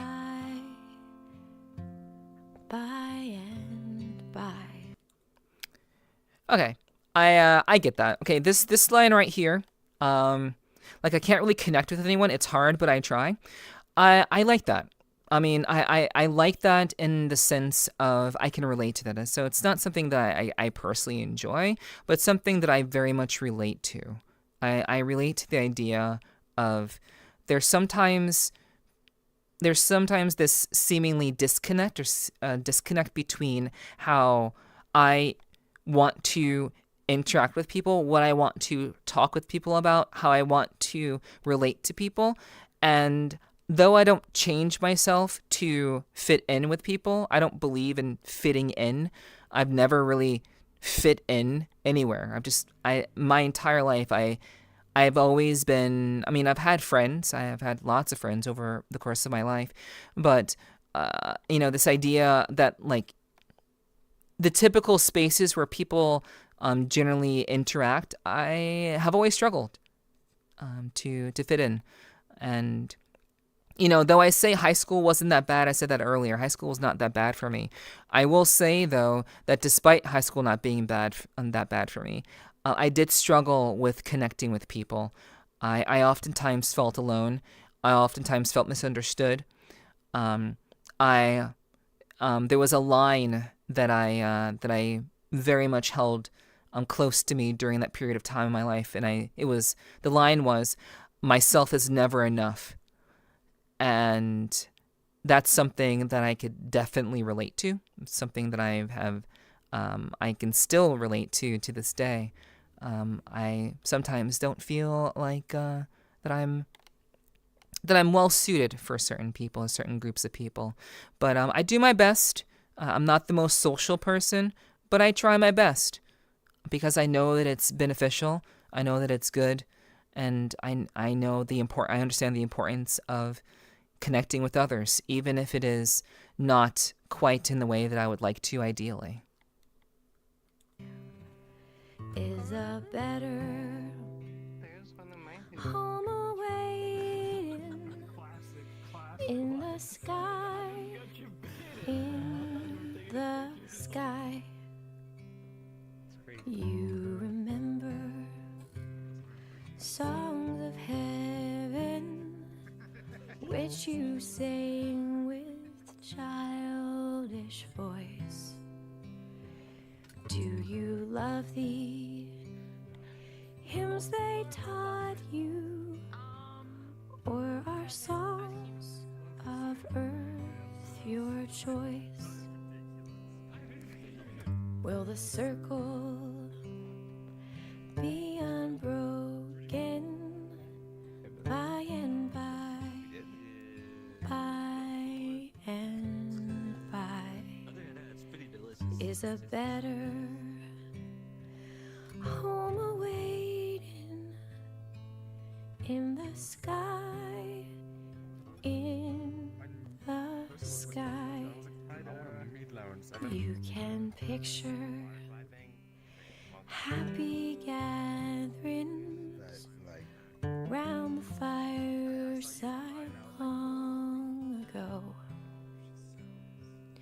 and you think of tearful partings when they left you here below. Yo, that was Turk. Will the circle be unbroken? Hold on. I love the singer. I do love the singer. I do. I'm pretty sure. Oh wait, no, wait. Is that Turk? No, that's not Turk. I thought that was Turquoise. My bad. Whoops. It looked like him. Even a potential career, yeah. By and by, by and by, is a better home awaiting in the sky, in the sky. One by one there, seats were emptied, and one by one they went away. Now the family is parted, Will it be complete one day? Will the circle be unbroken by and by? By and by is a better home awaiting in the sky, in the sky.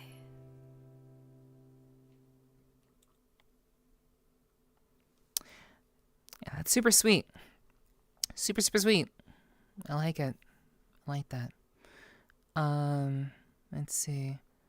I kind of want to just hit on my thoughts before I kind of say anything about chat. Thanks for lurking, Ziggy. It's good to see you. Thanks for being here. I appreciate you as always. Yeah, I always enjoy Dara's videos because they really tap into the psyche of VRChat. For those of us who have been here for a long time, like it's almost very, very kind of sentimental in that way.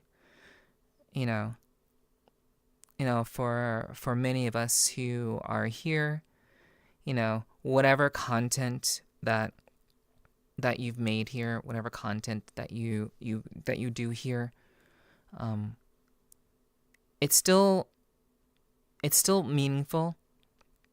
It's still very, very, it still means something. Even if it's not the kind of content that that people tend to like, or perhaps it's looked down on, you know, like wiggle streamers, for example, or like the increase in sexually explicit streamers for VRChat these days.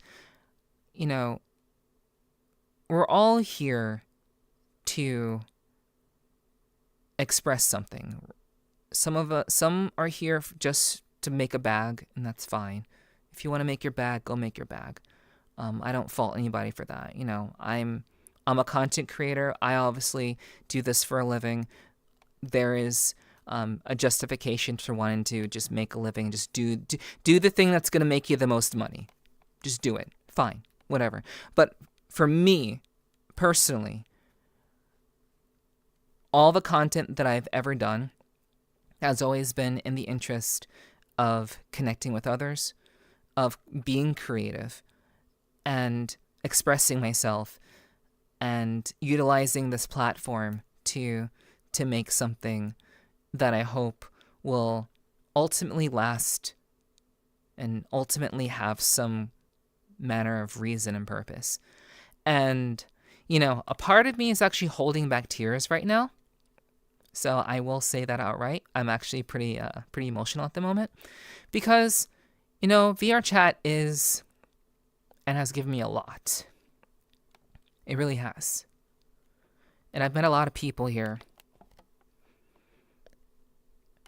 And regardless of what people say and whatever shit they talk about, you know, about me or about like wiggle streamers or whatever the fuck,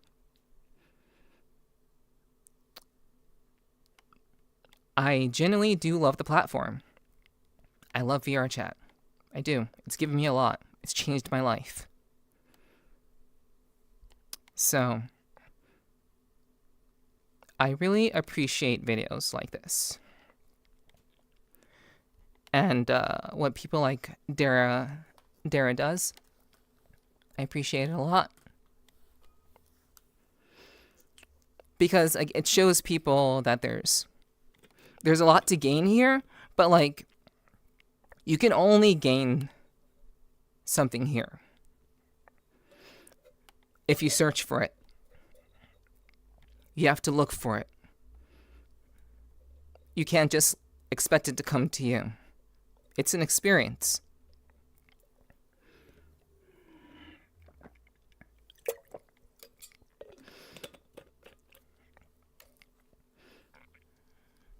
And it means a lot to a lot of us.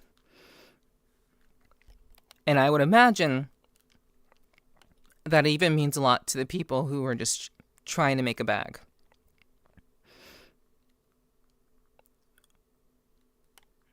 But yeah, I think it's important to just remember just like what VRChat has done, what it's given us, and just how much it truly means to me and to many other people.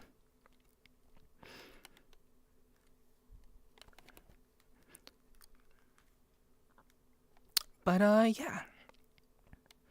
Damn, sorry. Getting emotional.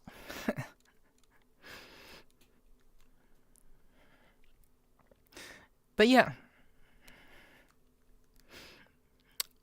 Great video. Really, really great video. I hope that Dara manages to, continue what he's doing.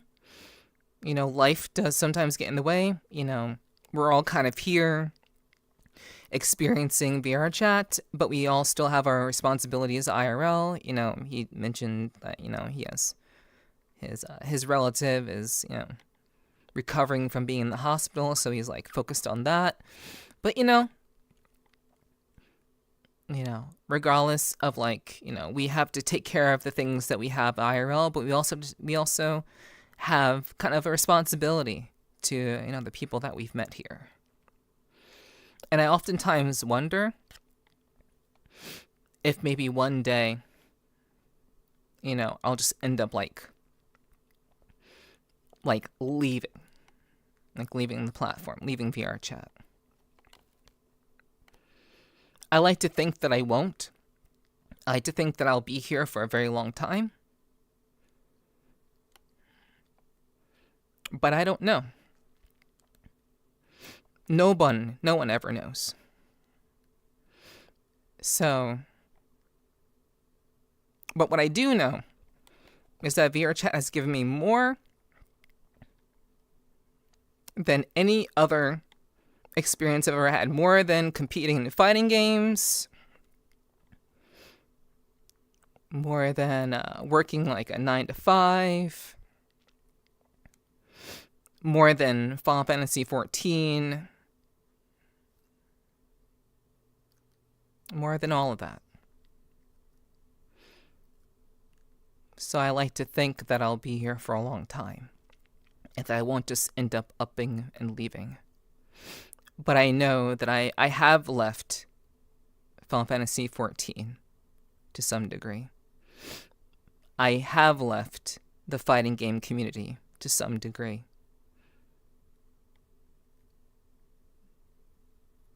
So who's to say that I won't end up doing it for VRChat too?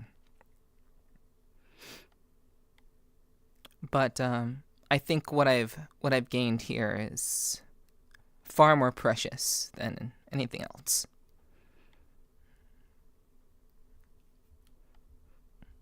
All my other experiences can't really compare.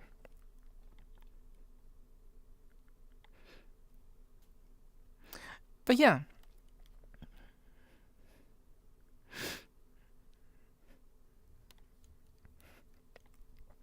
Ah, damn it, Ziggy. If you do that, I'm actually gonna break down.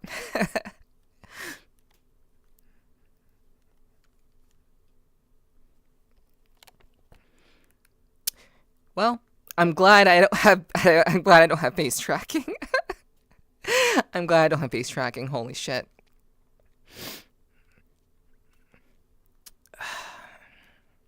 No. Stop. Don't. It's okay. It's okay. I'll be fine.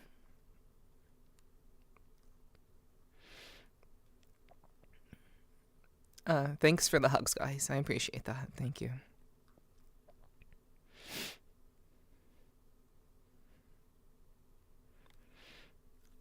Yeah. I mean, the experiences don't ever leave you.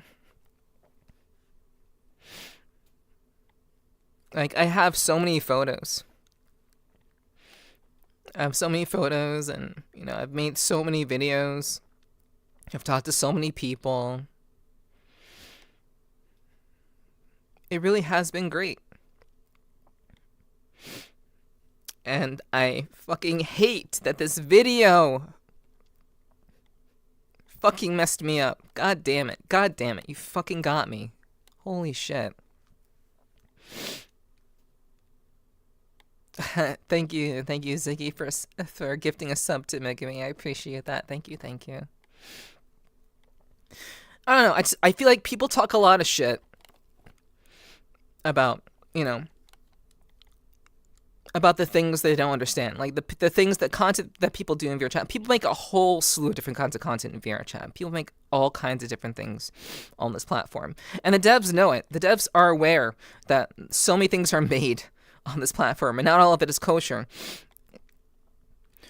But the thing about it is that, like, none of us would be here if it didn't mean something to us. We wouldn't be dedicating hours and hours of our lives to being here if it didn't mean something. And maybe I'm being cringe for crying about it, but who gives a fuck? I rarely get emotional. But I'm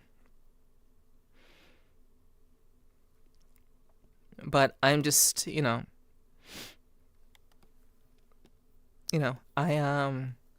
genuinely care about the people, the friends that I've made, and the experiences that I've had, and yeah. I've made some of my best experiences on VRChat. It's truly amazing. However long are you here for, Nephi? We're here for you. Thank you, TOF. I appreciate that. Thank you. Thank you for the hugs. I do appreciate that.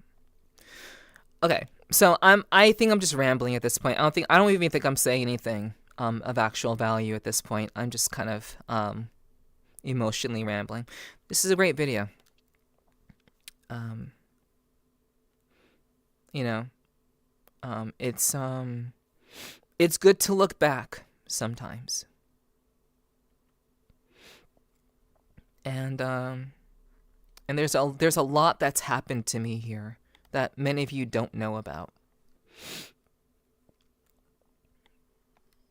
And of course, but that's what makes it so precious, Despite things happening to me behind the scenes that many of you don't know, it's still important.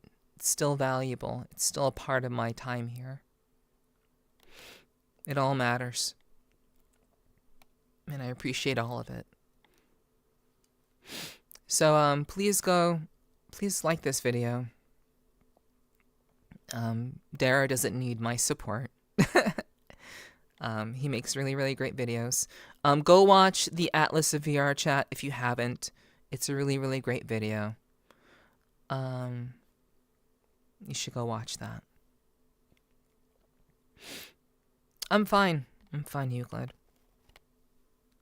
I'm fine. Thank you for asking, though. I'm guessing you just kind of popped in, but that's cool. No worries. Yeah, I'm good. All right. So, okay. On to something a little bit less sentimental. a little bit less sentimental. Yeah. I just want to say you're an amazing streamer. Your energy and passion are infectious. I'm really glad I met you. You make a positive impact on my day. I appreciate the content you share. Keep doing what you're doing. Thank you. I sincerely appreciate that, Megami. Like, again, all that I do is because I've said this before, from nearly day one of me getting on VRChat, I saw something special here. I knew there was something special here. And it's given me so much. It's given me an opportunity to potentially live, to potentially be a full-time creator. I mean, I guess not potentially. I guess I currently am still a full-time creator. I guess I am at this point still. But, I just like Dara, like, I don't know where this is going to take me. I don't know I don't know if this is going to end up being a long-term career. I don't know, and all I can do is hope and position myself to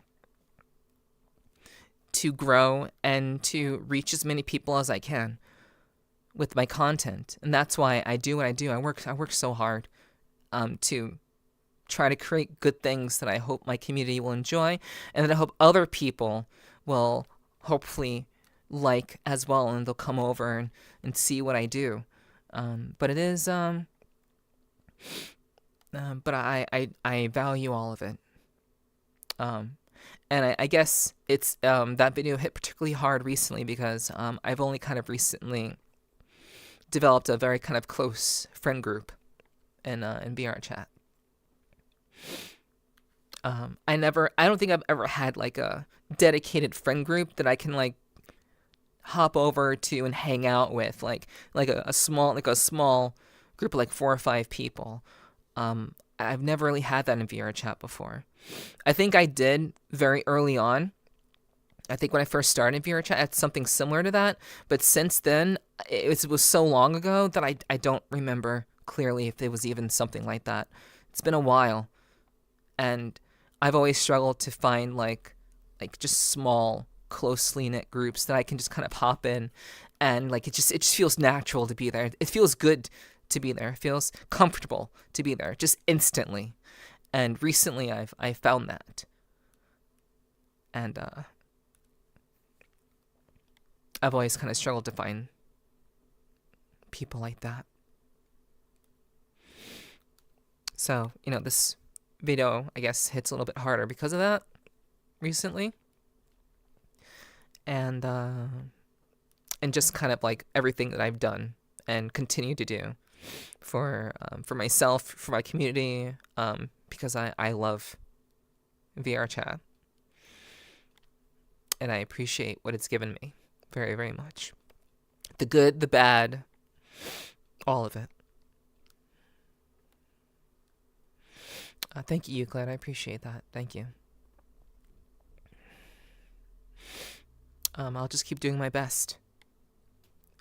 This is a rare, it's a very, very rare Nepherti moment. So, you guys who are here get to see it. So your YouTube recommends, so YouTube did at least something right. I'm grateful for that much, really. I really am grateful for that much. Thank you for the love, Car and T-Wolf. I appreciate that as well. I see you. But yeah. What time is it? Okay, we're on for. No, I'll be alright, Seki. I really do appreciate that.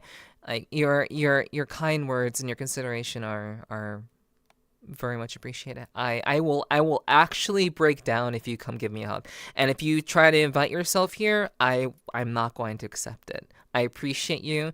You are one of my closest friends here. I have a lot of memories with you too, dude. Like always trying to make you laugh from like the moment I met you. You've always been a stand-up dude. You're definitely one of the real ones. You've always been.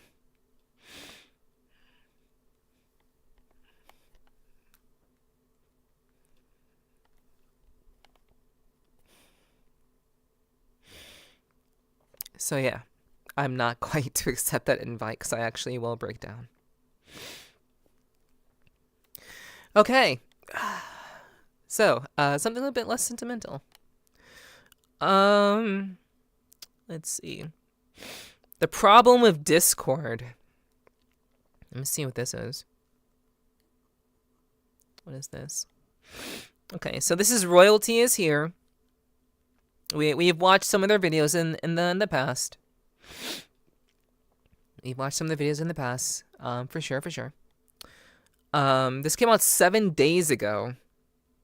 So yeah, there's a problem with Royalty has been making a lot of videos along the lines of like the problem with, or like like X's worst whatever, X's worst Y. They've been making a lot of videos along those lines recently. So you know, I wonder if there's an actually a problem with Discord. I'm curious to see what they have to say about Discord. Let's see. This guy likes to complain from what I've seen. I mean, again, content is content. You know, you never know if someone may actually have a point unless you listen to them. So I'm curious to see what they have to say about Discord. Kind of interested in that. Thank you for the love and the hugs. Appreciate that, guys. And yeah, let's see what he has to say about wait, how long is this video? This video is 20 minutes long. Okay, well, maybe not. Maybe not.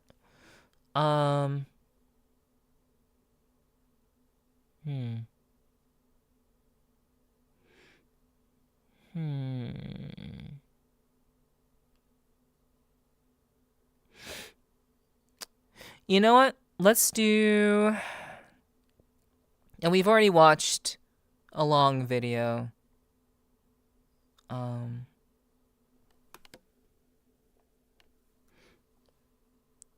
So let's watch this video from Thrillseeker.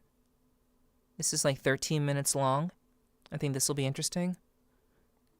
Something that's more along the lines of like just VR in general. We watched something about someone in VRChat. We watched a very VRChat centric video, and now we'll watch something related to VR.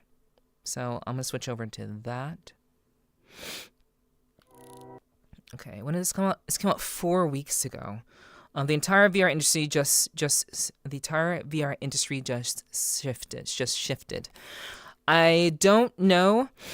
I'm not 100% sure of what Thrillseeker is talking about here and what this is all going to be about, but I'm interested in seeing what he has to say. We haven't watched a Thrillseeker video, I don't think at all, on my streams before. So yeah, let's see what he has to say. Let's see what's up. Why has the industry shifted? I don't remember if anything has happened in the last month or so, but let's see.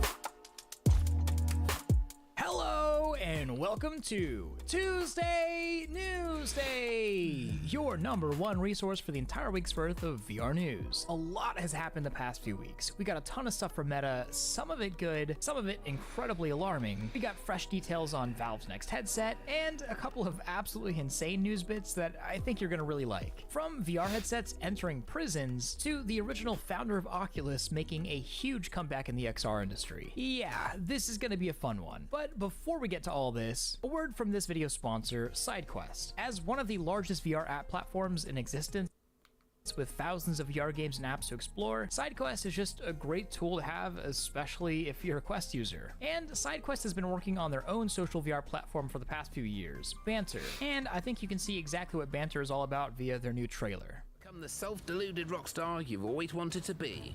Or push your tush, or whatever you wish to push, and if nothing... you've always wanted to be. Or push your tush, or what... Fall Guys? Really? There's a Fall Guys experience in this thing? Is that like not to throw shade or anything, is this like their feature? Is this like their big selling point? You can play Fall Guys in this VR space? That's interesting. Whatever you wish to push, and if nothing strikes your fancy, then build your own. Build a space where none of the stairs make sense. Or, frankly, make an obstacle course where you get flung out of a snowman's... Banter is where you can do anything, or become anything you want. Okay, so... what... Okay, so I'm always down for competition. I'm always down for healthy competition with VRChat. VRChat certainly needs some competition. Resonite currently is the only potential competition that the platform has. So this banter platform, I don't see anything much different here than VRChat. I'm not certain what sets it apart from VRChat. This trailer about banter doesn't really sell me on anything. That, obviously it seems like a very new, young platform, but so is VRChat. VRChat is 10 years old at this point, but I am not 100% sure of what makes banter unique or a uniquely different experience than VRChat. It just seems like another kind of a copycat, which, we need to see something a little bit more that pushes the envelope, that really changes things. Resonite actually changes the experience of how people interact with worlds, mainly with how well it does persistence on its platform. That is Resonite's biggest selling point. Persistence is a very interesting aspect. And what that means is, if you don't know what persistence means, it means that when you leave a world and you come back to it, the same things that were left there are still the same. Also, when people come into your world, come into your instance, the things that you've changed in your instance already will appear the same to them as it is to you. So that technology of persistence is what makes Resonite a uniquely different experience, like just socially. It can make for a lot of new creative ways to craft new ideas, and also the ability to just edit in real time inside of the platform itself. That's largely what makes Resonite uniquely different from VRChat. What this is, banter, this does not seem like anything different from VRChat. It just seems like a younger, less refined version of VRChat. And I could be wrong, but from what I could tell from this trailer, it doesn't really sell me on it. Play banter now. All right, side quest over. We've got a lot to cover, so let's just get right into the news. Just a couple months ago, it made news that a Florida judge had used a Quest 2 in the middle of a court trial to experience a crime in first person in VR. Yo, that's actually pretty cool. That's actually very interesting. Wow.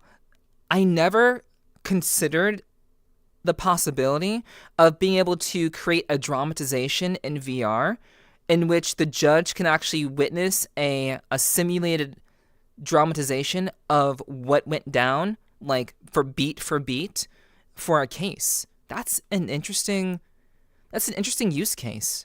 Wow, that's interesting. Okay, that is really, really cool. This guy sounds like I don't know who that is. Euclid, I don't know who Richard Iodate is. Sorry, but I gotta go. Didn't expect to come to you at 2 a.m., but I'm complaining. I will watch the VOD. Love to see your other vids you go through. Make me wish I joined VRChat sooner. Yeah, thanks for the stream. Take care, everyone. No worries, Gar. Yeah. I totally get that. I wasn't expecting to end up emotional myself either. But hey, it is what it is. But do take care. Thank you so much for being here. I'm glad that my videos have found you, and I certainly hope to see you again very soon. Do rest well. Take care. For sure. Which is basically just a courtroom brain dance if you think about it. But this was kind of a big deal, as this was essentially the first time in history that a virtual reality experience was used as evidence in trial. But this isn't the only way that VR has made its way into the United States justice system. Multiple California prisons have begun instating a VR program that is specifically designed for inmates that are currently in solitary confinement. Now this I did hear about. This. I should have known this would be on in this video. But yes, I did hear about this. I saw a screenshot about this on Twitter. So this was kind of pretty big news if you are in the VR scene. Or stuck in small cages that are actually called, quote, therapeutic modules, where they were sent because of misbehavior within the prison. While in solitary confinement, inmates are subjected to an intensive 7-day VR program where they basically live through a variety of real-life scenarios, ranging from everyday life scenes to art and poetry to uncomfortable situations like Holy shit. Holy shit. Chat, I don't know if I've ever told you this before, but I have always wanted the ability for people who have not experienced certain aspects of life, certain difficulties of life. I speculated, I imagined a world where you could have people be brought into these special spaces, these special rooms, and you can actually not train people, but you can expose people to different scenarios of life so that they can appreciate the struggles that people perhaps below them or perhaps people above them, class-wise, have experienced in their life. So, for example, a rich person who has always had money, comes from a rich family, for that person to be able to experience what it's like to be from a drug-addled household where the parents are always getting high, they treat their children like shit, and you basically grow up in a drug household, and ultimately, you end up homeless. And just kind of experience the lowest of the lowest lifestyle for like people who have never experienced something like that before, and vice versa. Like, I've actually thought about something like this being available to people, and I'm like, if people could have these sorts of experiences to appreciate other people's lifestyles, then I believed that this could help people to understand one another. I think people can't understand one another because they are incapable of those experiences. They're incapable of comprehending those experiences that they haven't lived through firsthand. But if VR could allow for someone to suspend time, and suspend their disbelief, and live these lives, and to see what that is like in a virtual setting, that would help people to understand one another and potentially help people to show more empathy, to be more open with one another, and to ultimately just bring about a greater sense of connection with one another. And this is something that I've had in my mind. I have wanted this to exist for a long time, and because I want people to understand what it's like to suffer. I want people to understand that. I want people to understand what it's like to succeed, but I also want people to understand what it's like to suffer, to struggle, to just have life kick them in the ass repeatedly when they've been so lucky and so fortunate, for them to experience what it's like to be homeless, to experience what it's like to be rich and wealthy. I think these experiences can help people, like in the trials that people have in those sorts of spaces. All for the sake of fostering a greater sense of human connection, where people don't look down on one another, but they see people as people, not as, eat the rich, or as someone who's like, oh, you're a piece of trash, you're just a homeless person on the street. Oh, I don't give a shit about you. Like, for people to literally understand one another, to have those experiences firsthand for themselves, and to experience that like in real time. And it seems like this is like the first step towards that. They're literally doing this with people in solitary confinement. They're feeding them simulations of various lifestyles and showing them what it could be like to engage in those sorts of situations, those sorts of conflicts. And they're not shying away from conflict either. They're actually showing conflict situations. It's not just all happy-go-lucky stuff. It's actual, like, life. And this is the first step. I'm actually surprised. I'm actually surprised. I've thought about this for years, chat. I never talked about it because I think people get a little too off-put by the idea of like, yeah, I think everyone should experience suffering at least once in their life. I think if everyone experienced what it's like to suffer once, they can appreciate the good things in their life. A lot of people don't want to hear that sort of thing. But that's something I've thought about for years. and I'm sorry, I had to take some time. Like, this is a long video already, but holy shit, I'm baffled. That's so cool. Hello SCP, hello. Like physically running into someone on the street and having to deal with the altercation. Creative Acts, the company that creates the so-called programming that the inmates go through, states that the usage of VR allows inmates to experience culture and situations in a way that they wouldn't normally be able to.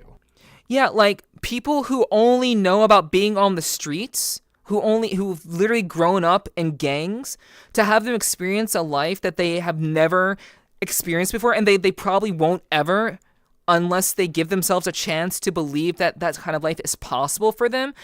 That's so crazy. That's so good. Holy shit, that's so great. That's so great. I'm going to research the fuck out of creative arts. That is so cool, and I'm very interested in what they're doing.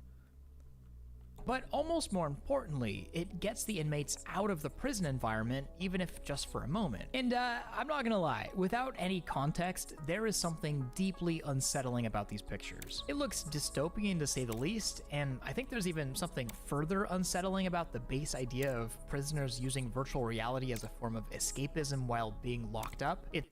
I don't know. No. I disagree. I disagree. Like, this again. I think if done in a way that is careful and with consideration, I think this could be a positive thing. I don't see this as a negative thing. Sure, like if you take the pictures of people and you see a bunch of people with headsets on in these boxes, yeah, it's gonna look unsettling. Sure, it looks kind of weird. It looks kind of strange, but like, I think the actual implementation and the application of what this could mean to ultimately shift the thinking of like, this is what, like, maybe I could have a life like this. Because so many people are already brainwashed into thinking all I have is the streets. All I can do is sell drugs. All I can do is just survive. All I can do is, like, if someone kills my friend, I'm going to go and kill them back. I'm going to go shoot them again. Like, that's all people know, and they've grown up with this mindset. So I don't find this as a negative at all. I actually disagree with Thrill on this. I think this is a wonderful thing. It gives people hope. It gives people hope for change, to be better. And I think that's awesome. It's reminiscent of a Matrix scene, getting lost in a virtual world while being physically confined. But in reality, at least in this specific scenario, when given proper context, the results are a bit more complicated. Because, well, this VR therapy for inmates has actually been working really, really well. I'm not fucking surprised at all. This does not surprise me at all. It may seem dystopian, but like, people need to experience things firsthand. And people who have never like experienced technology like VR, to be able to like lose themselves in these moments, that to me is like, that's so cool. I mean, that's like, there's no other way to expose someone to an experience that is akin to real life other than placing them in a virtual space for them to see it firsthand. They have to. Like, I think it's great. Dystopians, like, shockingly well. According to The Guardian, prisons that have piloted the programming reported a, wait for it, 96% reduction in infractions from participants. And, for example, after 1 week of the program, average infractions fell from 735 to 1. In one prison's case, there were so few infractions that they decided to close an entire wing of solitary confinement because it just wasn't needed anymore. That's fantastic. That's so great. That is amazing. And I love that someone is finally doing this. I've thought about this concept for years. I'm baffled that someone is actually doing this. And also, Redeemer, I think that wouldn't stop you from driving. The software update would happen while you're not driving. It wouldn't happen while you are trying to drive your car. And so, as cyberpunk dystopian as this looks and feels, really seems like this is a great example of some of the amazing strengths of virtual reality. And I think while researching this, there was one quote that really stuck with me. When given scenes of people casually walking around the Eiffel Tower as part of the solitary VR program, an inmate said, quote, "You see tourists, regular people going to and from work, and that's when it hit me. I want to live life like that. I deserve it. I owe it to myself." That's so great. That's so good. Yo, hello Ninja. Hello, welcome in. Hi. I do hope you're doing well. Welcome. We're watching VR related content at the moment. This is so good. I love this. See, like when you have only grown up in terrible, dilapidated circumstances, all you know is the ghetto. All you know is what your parents have shown you. You have never even begun to see anything beyond the streets. Like the graffiti, the trash, the killing, the gangs, like the disrespect of women, the constant baby daddies. That's all you know. And I've lived in the ghetto. I've lived in the ghetto and adjacent to the ghetto for pretty much most of my life. So I know this. I see this stuff. I understand it. And I haven't lived on the streets, but I gained some serious street smarts during my time living on my own. So for people to see this and to experience the possibility of wanting this kind of life for themselves, that inspires hope. That's actual therapy that will hopefully let people who are in jail perhaps be willing to be better versions of themselves so that they can work towards a better future that is ideally without, being like stuck in the ghetto, or like you can actually like find a job, build a life, build a family, work towards these things. It gives people the understanding that maybe they can have that. And for a lot of people, they can't even imagine anything like that. But when they see it in front of them, it gives them hope. It lets them see it for themselves. I think that's beautiful. And that's so, so cool. I love this.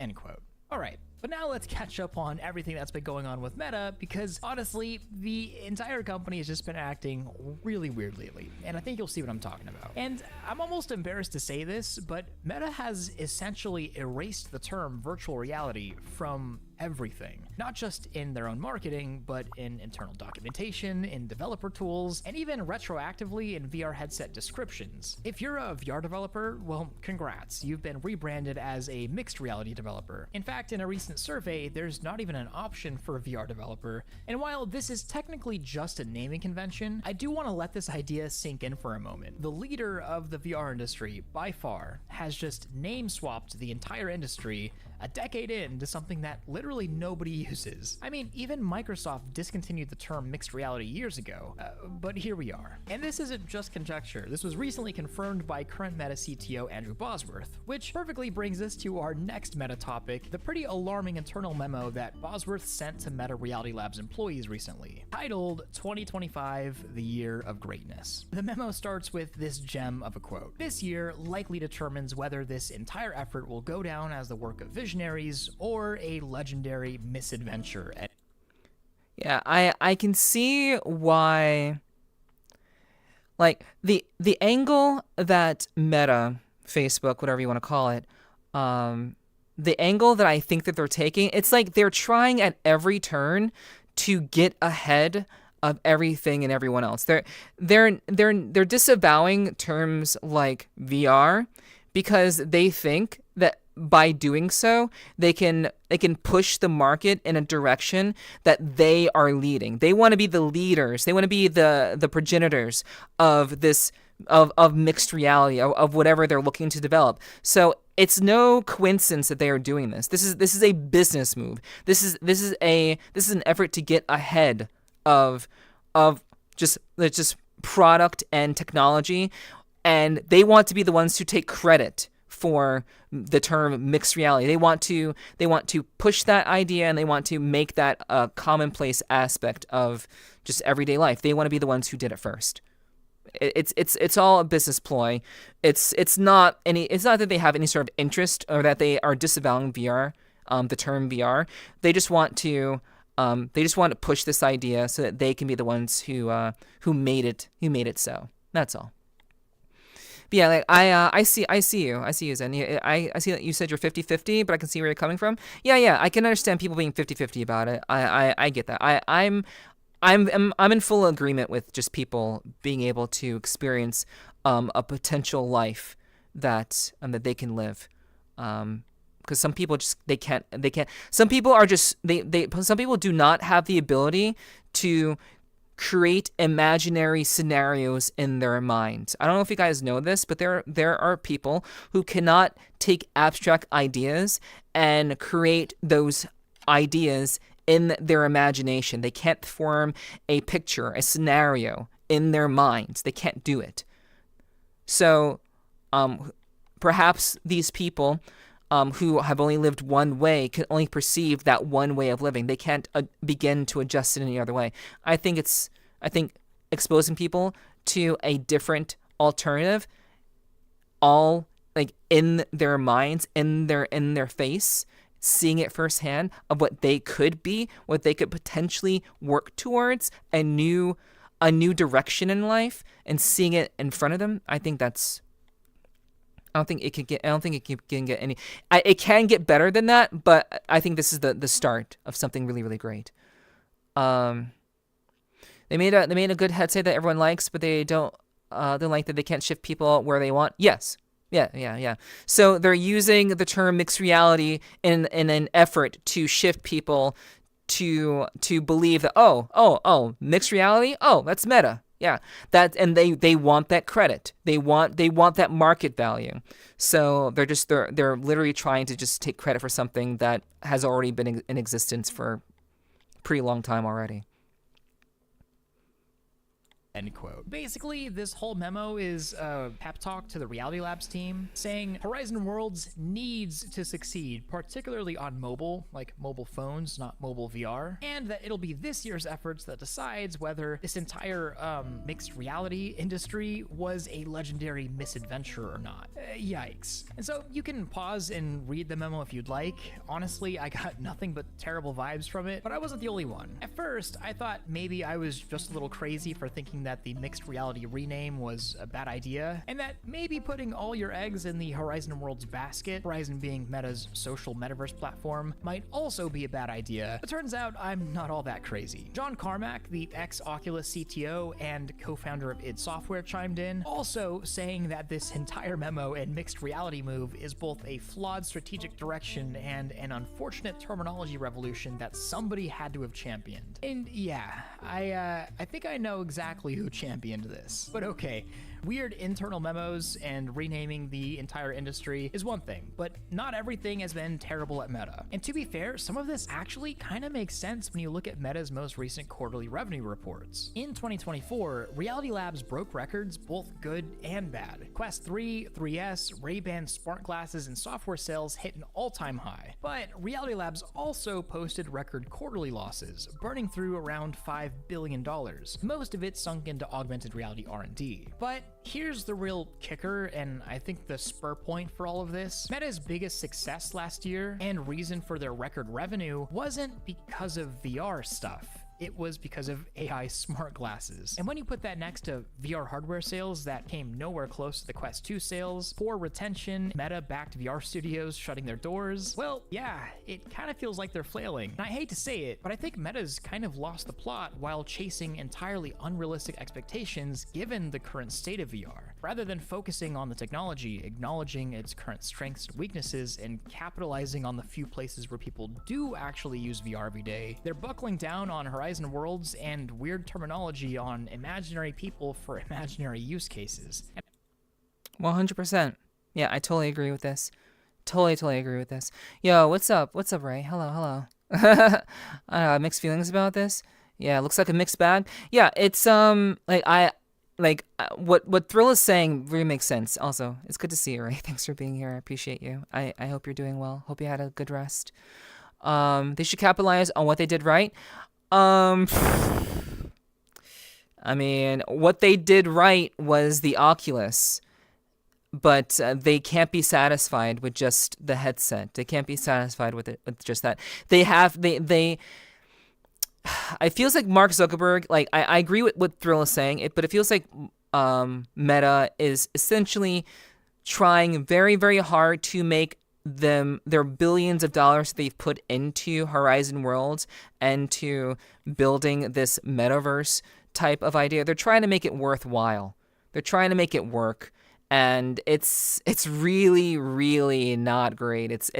They want to make sure that people know that they invented or created this, or that they pioneered this new invention of it. And it's all under the guise of trying to take market value. They want market value by trying to shift the terminology towards what they want the terminology to be, disavowing VR rather than actually embracing the term VR. They're trying to shift it away from that so that they can take credit for that from a market value standpoint, and also from just for just people who are looking to just invest in a new headset or invest in Horizon Worlds. They're trying to falsely increase the value of Horizon Worlds by creating the term mixed reality as a viable option for people to engage with.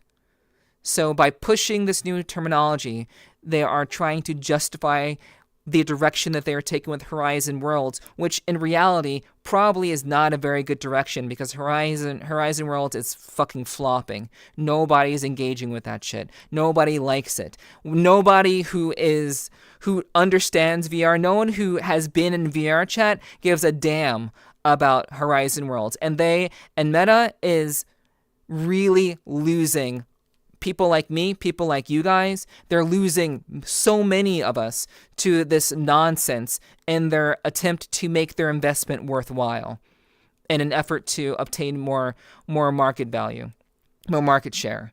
It's kind of shit. It's kind of shit overall.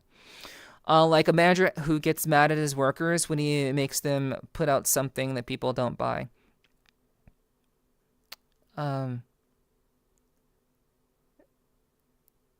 Guess manager makes them put out something.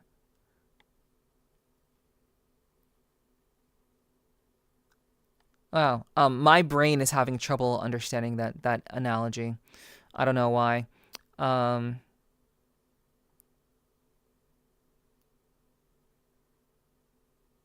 mean, yeah, I'm not sure if I'm understanding the analogy. I'm going to say it, but I'm not complaining. Oh, okay. Yeah, no worries, Gar. Well, we'll catch you later. Take care.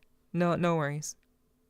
And I don't know, man. It's just weird. And I also find this to be a bit hilarious. Meta has been bankrolling like a dozen big AAA-ish VR games for release on Quest over the past few years, from Assassin's Creed to Medal of Honor to Alien to Metro to even a Batman Arkham game. And I can imagine Meta probably expected a giant explosion of VR users from all of these titles. But the reception to all of these games has really just been kind of okay. And I mean, none of these games are bad, but they're also not really that great either. Meanwhile, the thing that's actually been exploding VR usage has been with the child demographic, with Gorilla Tag and Gorilla Tag clones bringing in legitimately hundreds of millions of dollars of revenue. No joke. And I can just imagine the absolute confusion of Meta's executives as they realize they don't really know their own platform as well as they think they do. This is where my worries come in. I have a feeling that Meta doesn't really want these games like Animal Company to be exceeding at all. In fact, the push for Horizon Worlds over the past year, including a $50 million Horizon Worlds fund, really just feels like a push to get people off of individual VR applications and onto a platform that Meta owns. With recent moves to make Horizon Worlds almost its own game engine, Meta wants the biggest VR games to be within their platform, not just within their store, but within Horizon.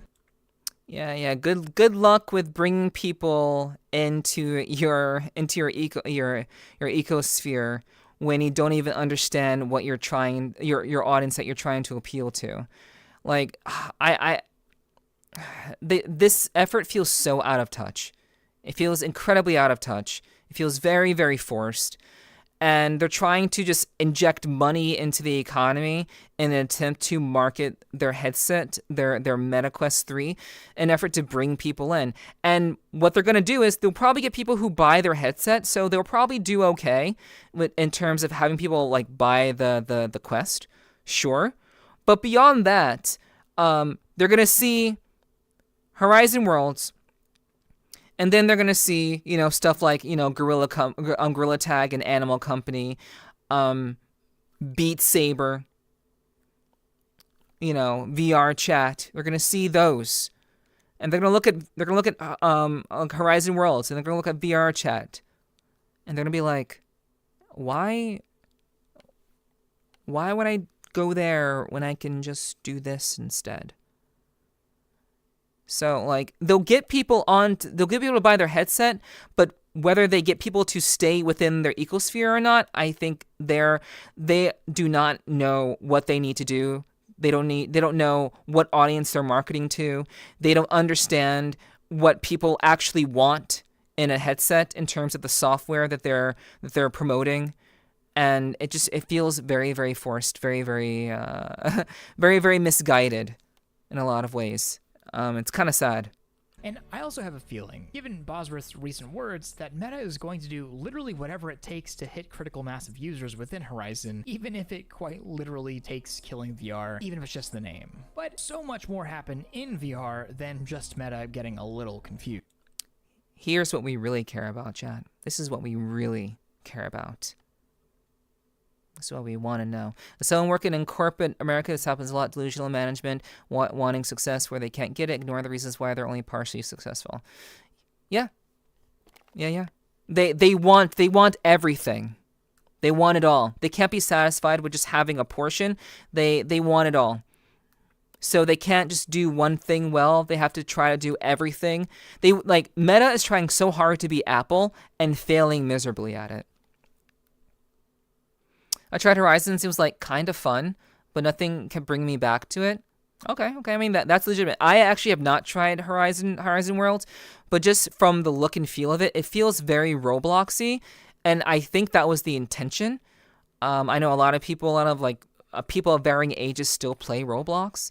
I know 20-somethings who still play Roblox, so it's like I get the appeal of it, but I don't know. I feel like they are trying to put all of their eggs into this quote unquote mixed reality idea of Horizon Worlds, and it just seems so dull. It seems so lifeless.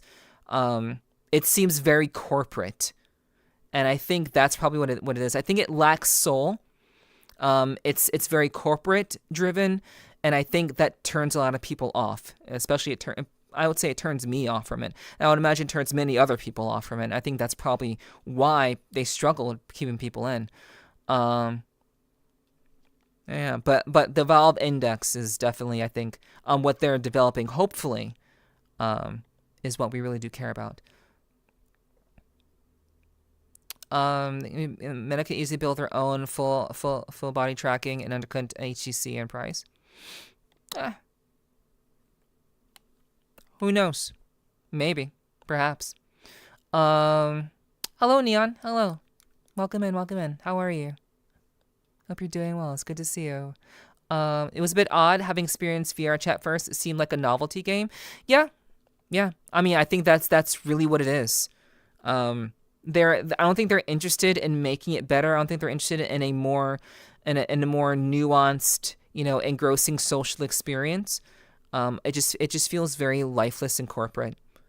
Just from my perspective, from what I've seen of it, it doesn't have any sort of appeal that I think was what people are looking for. They're looking for experience, and I'm not quite sure if anything that they're doing in that regard actually achieves that. Ziggy, thank you so much for gifting a sub to Neon. Thank you so much. Thank you very much, Ziggy. Very much appreciate that. Thank you. Mwah. Thank you for the support, on. Thank you.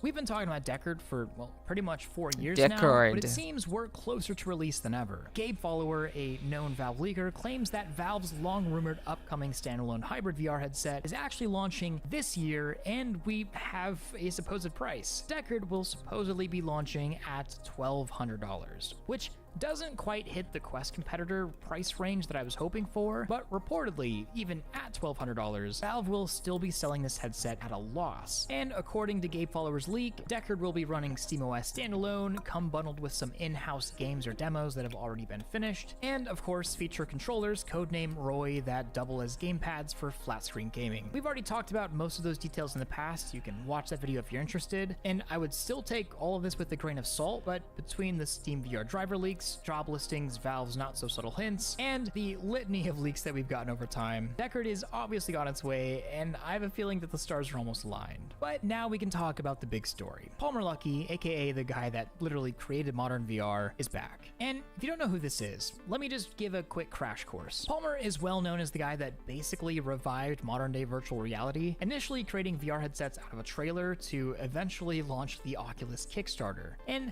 long story short, Facebook, later Meta, acquired Oculus for $2 billion, and things were seemingly going pretty well until Facebook basically fired Palmer Luckey for very loosely supporting Trump during the 2016 election. Which, by the way, I find incredibly ironic in 2025, given Mark Zuckerberg, the guy who essentially bought Oculus, kicked out the founder for supporting Trump, and then subsequently killed the Oculus brand, is suddenly best friends with Trump, but I digress. After being blacklisted from the industry... Yeah, I knew exactly what Thrill was going to say. That's very. I didn't know that that Zuck had kicked out Palmer Luckey for support of Trump, but I absolutely knew that that Zuck is definitely buddy with Trump now. So that is pretty ironic, pretty strange, but also, you know, business is business. People are going to do what they want to do, and they hope that people forget the past, but nothing is ever forgotten. We always remember. People will always remember as long as someone talks about it. Very, very corporate, very much so. I hope Palmer makes a comeback with the new headset. Dude is a genius. Yeah. I mean, that would be really great. It sounds like that's where Thrill is going with this. The metaverse is 100% a flop, though. No, the metaverse isn't a flop. The metaverse is VRChat. VRChat is the metaverse. And if it continues on its trajectory, I think that it could actually truly become that. It can become literally the progenitor of a Ready Player One kind of scenario. I truly believe that VRChat is the metaverse. It has already existed before. Before Meta tried to create it with Horizon. And the really shitty thing is, it doesn't seem like they used anything that VRChat has learned from their development experience to create Horizon. It doesn't seem like they've taken anything from them. They're simply creating in their own bubble, hoping they can create something new. And that's what seems very, very dumb. With the success that VRChat has had, it's very foolish that they developed the game seemingly, I don't know if they have or not, but seemingly in a bubble outside of referencing information that, or the experience that VRChat has developed themselves to make themselves successful. And to me, that just seems kind of misguided in a lot of ways. Did you know they killed Oculus? No. They did not kill. They did not kill Oculus. They killed the Oculus brand, and then they rebranded it to Meta.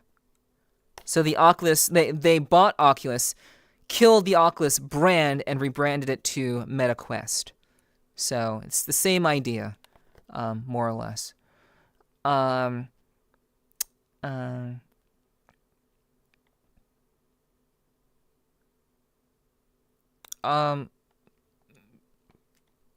Sure. that's Euclid, that's perfectly fine. That's what the Discord is for. You don't have to ask me to post pictures. That's what it's for. For now, VRC is no longer. Do you mean niche? Yeah, I know VRChat's no longer niche. It has been progressively becoming less and less niche since 2020. And it's only been growing exponentially, especially after 2022. Yeah. I know what you mean. Yeah. That's something that most people are aware of. VRChat has talked about it. Tupper has talked about it openly about VRChat's subsequent growth. Seemingly growing like every month. More and more users are coming onto the platform. It is very much a known entity now, especially since they've released the mobile version. So they're definitely getting up there in users. So for sure, that's the intention for sure. Palmer went on to build Anduril, a billion-dollar defense company from scratch that now manufactures a wide variety of defense technologies from drones to counter missiles and more. But the big news is that Anduril just took over the $22 billion contract for the US Army's Integrated Visual Augmented System, or IVAS, which is basically the biggest military XR project in history. Previously spearheaded by Microsoft's HoloLens team, the project was supposedly close to being canned after difficulties with the HoloLens hardware. But with Anduril's involvement, the project has received an entire new life. Palmer laid out most of his plans in his blog, and honestly, it's pretty insane. This isn't just some fancy HoloLens with a heads-up display. He essentially wants to build a superpower device. Night vision, ultraviolet, thermal, AI-enhanced overlays, predictive combat intelligence, drone integration. It's what he calls a full-blown Technomancer heads-up display. One that I can imagine seamlessly integrates with Anduril's other offerings. And so, what was originally a pretty boring and honestly mid-US Army contract that wasn't going too well is turning out to be likely one of the most advanced and probably expensive XR devices ever developed. And so, yeah, Palmer Luckey is back. Maybe not in consumer technology, and maybe not in a way that everyone would agree with, but in a world where this contract will be fulfilled by somebody at some point, I'm personally excited to see where Palmer will take it. Hey, if you want to get that bag, get that bag. If your skills are taken advantage of and not respected in the consumer space, go to military. Why not? Get that bag. VRChat has the possibility to grow maybe once headsets become more accessible and appealing. The headsets are accessible. It is not expensive to get yourself a Quest 2. Or Quest 3. Their headsets are more accessible than they've ever been before. More people own Quest 2s and Quest 3s than ever before. They are they've been big Christmas presents. My nephew, I believe, got a Quest 2 or Quest 3, like last year or something like that. It's they're extremely accessible. They're not expensive. It's PC VR that is inaccessible to the majority of people, but just having standalone VR, that's like standalone is very accessible these days. And obviously there are lots of limitations with standalone, but PC VR is like that's where the full experience is. But if you just want to have the VR experience, that's why VRChat has been growing. That's literally why VRChat has been growing so exponentially, because of how accessible the Quest headsets are these days. Yeah, the standalone experience is not appealing, but people don't care. That's the point. Like kids don't care. They just want to play Gorilla Tag, or maybe Tarkov, or whatever. Like they don't care about its limiting experience. All they want is a cool headset that they can play with their friends with. They're kids, so their perspective is not nuanced. But as they get older and as technology becomes more, hopefully as PC VR technology, like what a lot of VR people are hoping, a lot of people in VRChat are hoping, is that PC VR becomes the standard. Developers should be pushing for PC VR as a more accessible experience rather than just a standalone headset experience, because we all know the limitations that standalone has.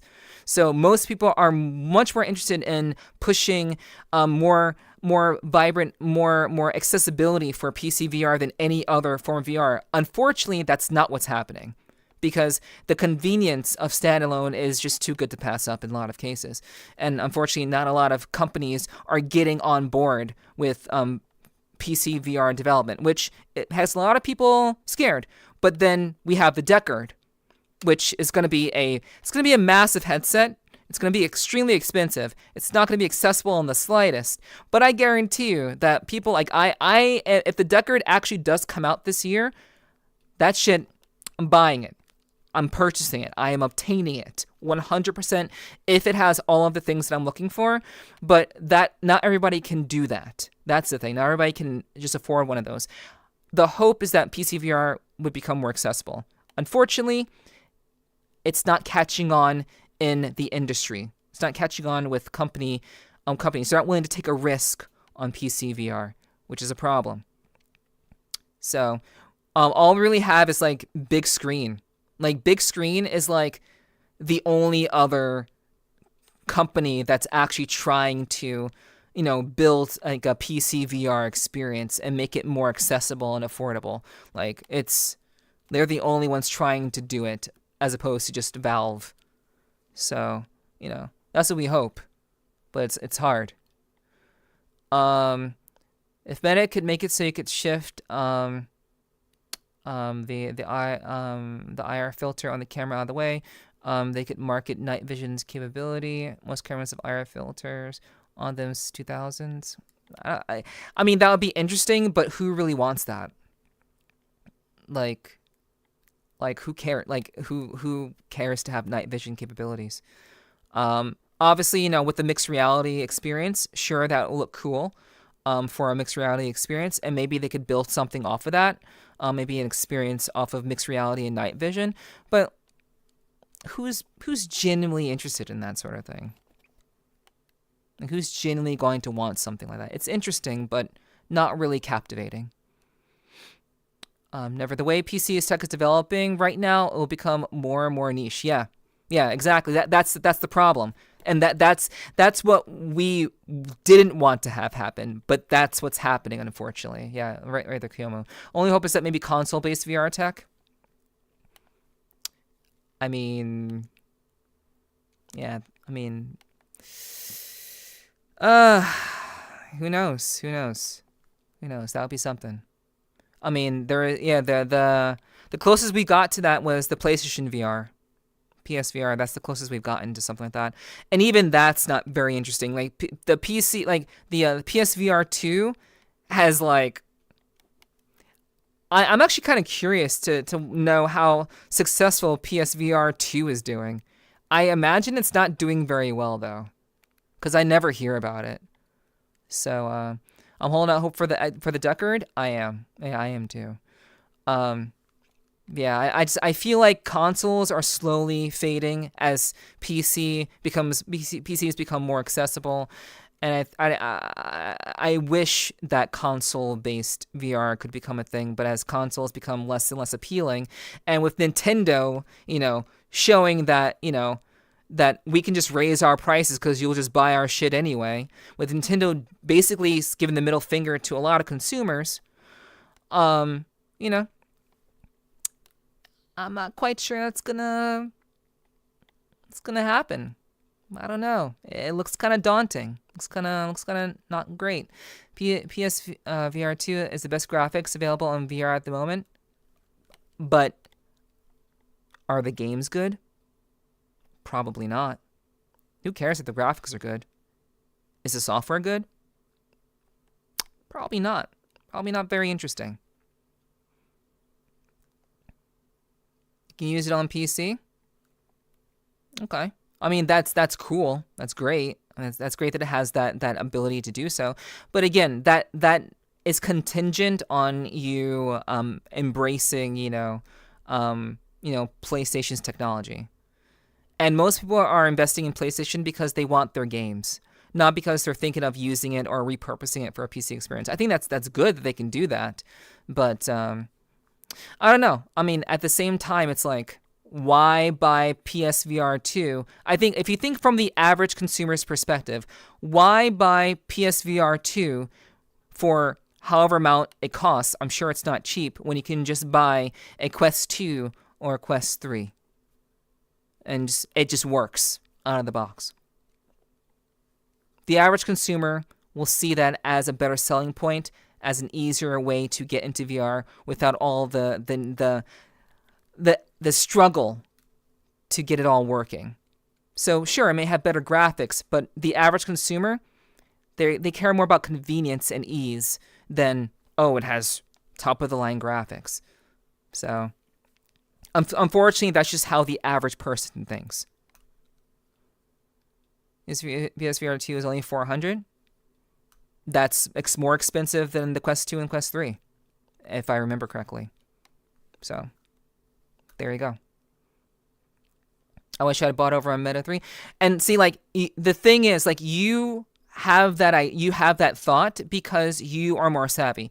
Like, people who are watching this sort of content like that I'm watching, you all are very savvy. You all are very savvy. Mesquite 3 is 500? Really? Okay. That's fair. That's understandable. And like you guys are much savvier than my bad, I was wrong. You guys are much savvier than the average person. So you think about these things. You're aware of these things. You're technologically savvy. You consider the weight of convenience versus graphical fidelity. You care about those things. The average person does not. They don't. They're not savvy. They don't understand it. The Quest 3S is 300? Okay. So that was okay. So I wasn't entirely wrong. I was wrong in the sense of like the Quest 3 is okay. They do beat out one headset for sure. Okay. Thank you for clarifying that, T-Wolf. Thank you. So I mean that's interesting to know. I thank you guys for like clarifying the details. I appreciate that. The Quest 3 is $300. The Meta Quest 3 is $500, and PSVR is $400. Okay. That's very, very good to know. So, I still think that convenience will beat out high fidelity graphics for the average consumer.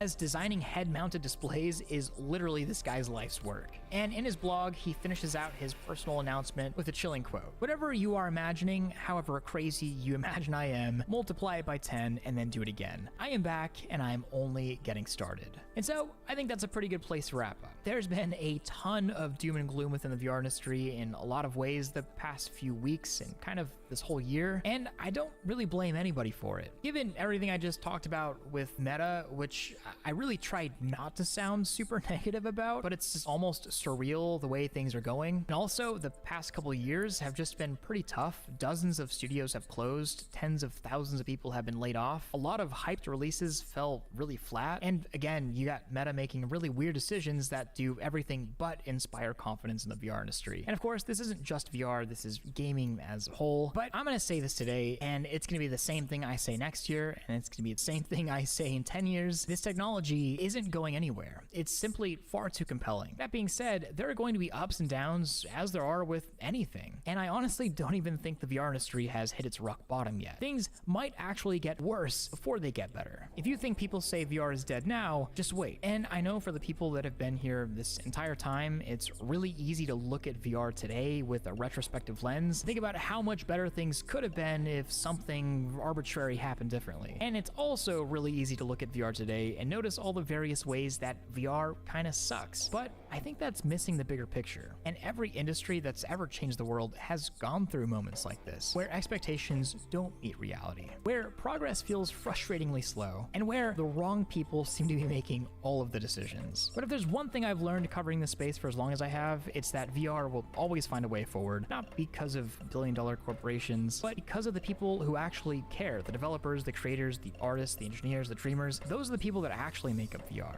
So yeah, things might get a bit worse before they get better, but they're on the way. And that original spark that inspired me to even get into VR, it's still there, and it's still there for you too if you know where to look. And I think that's exactly where I come in. Now, while I can't promise a Tuesday News Day every week, I don't think you'd want that anyways, I think you'll start seeing a few more videos from me. But until next time, thank you so much to my Patreon supporters. You guys make videos like this possible. If you want to join a great VR community, then check out my Discord server, links below. And of course, don't forget to like this video if you loved it, subscribe if you want more of this, and hit that freaking bell if you just can't live without it. Much love, Thrill out.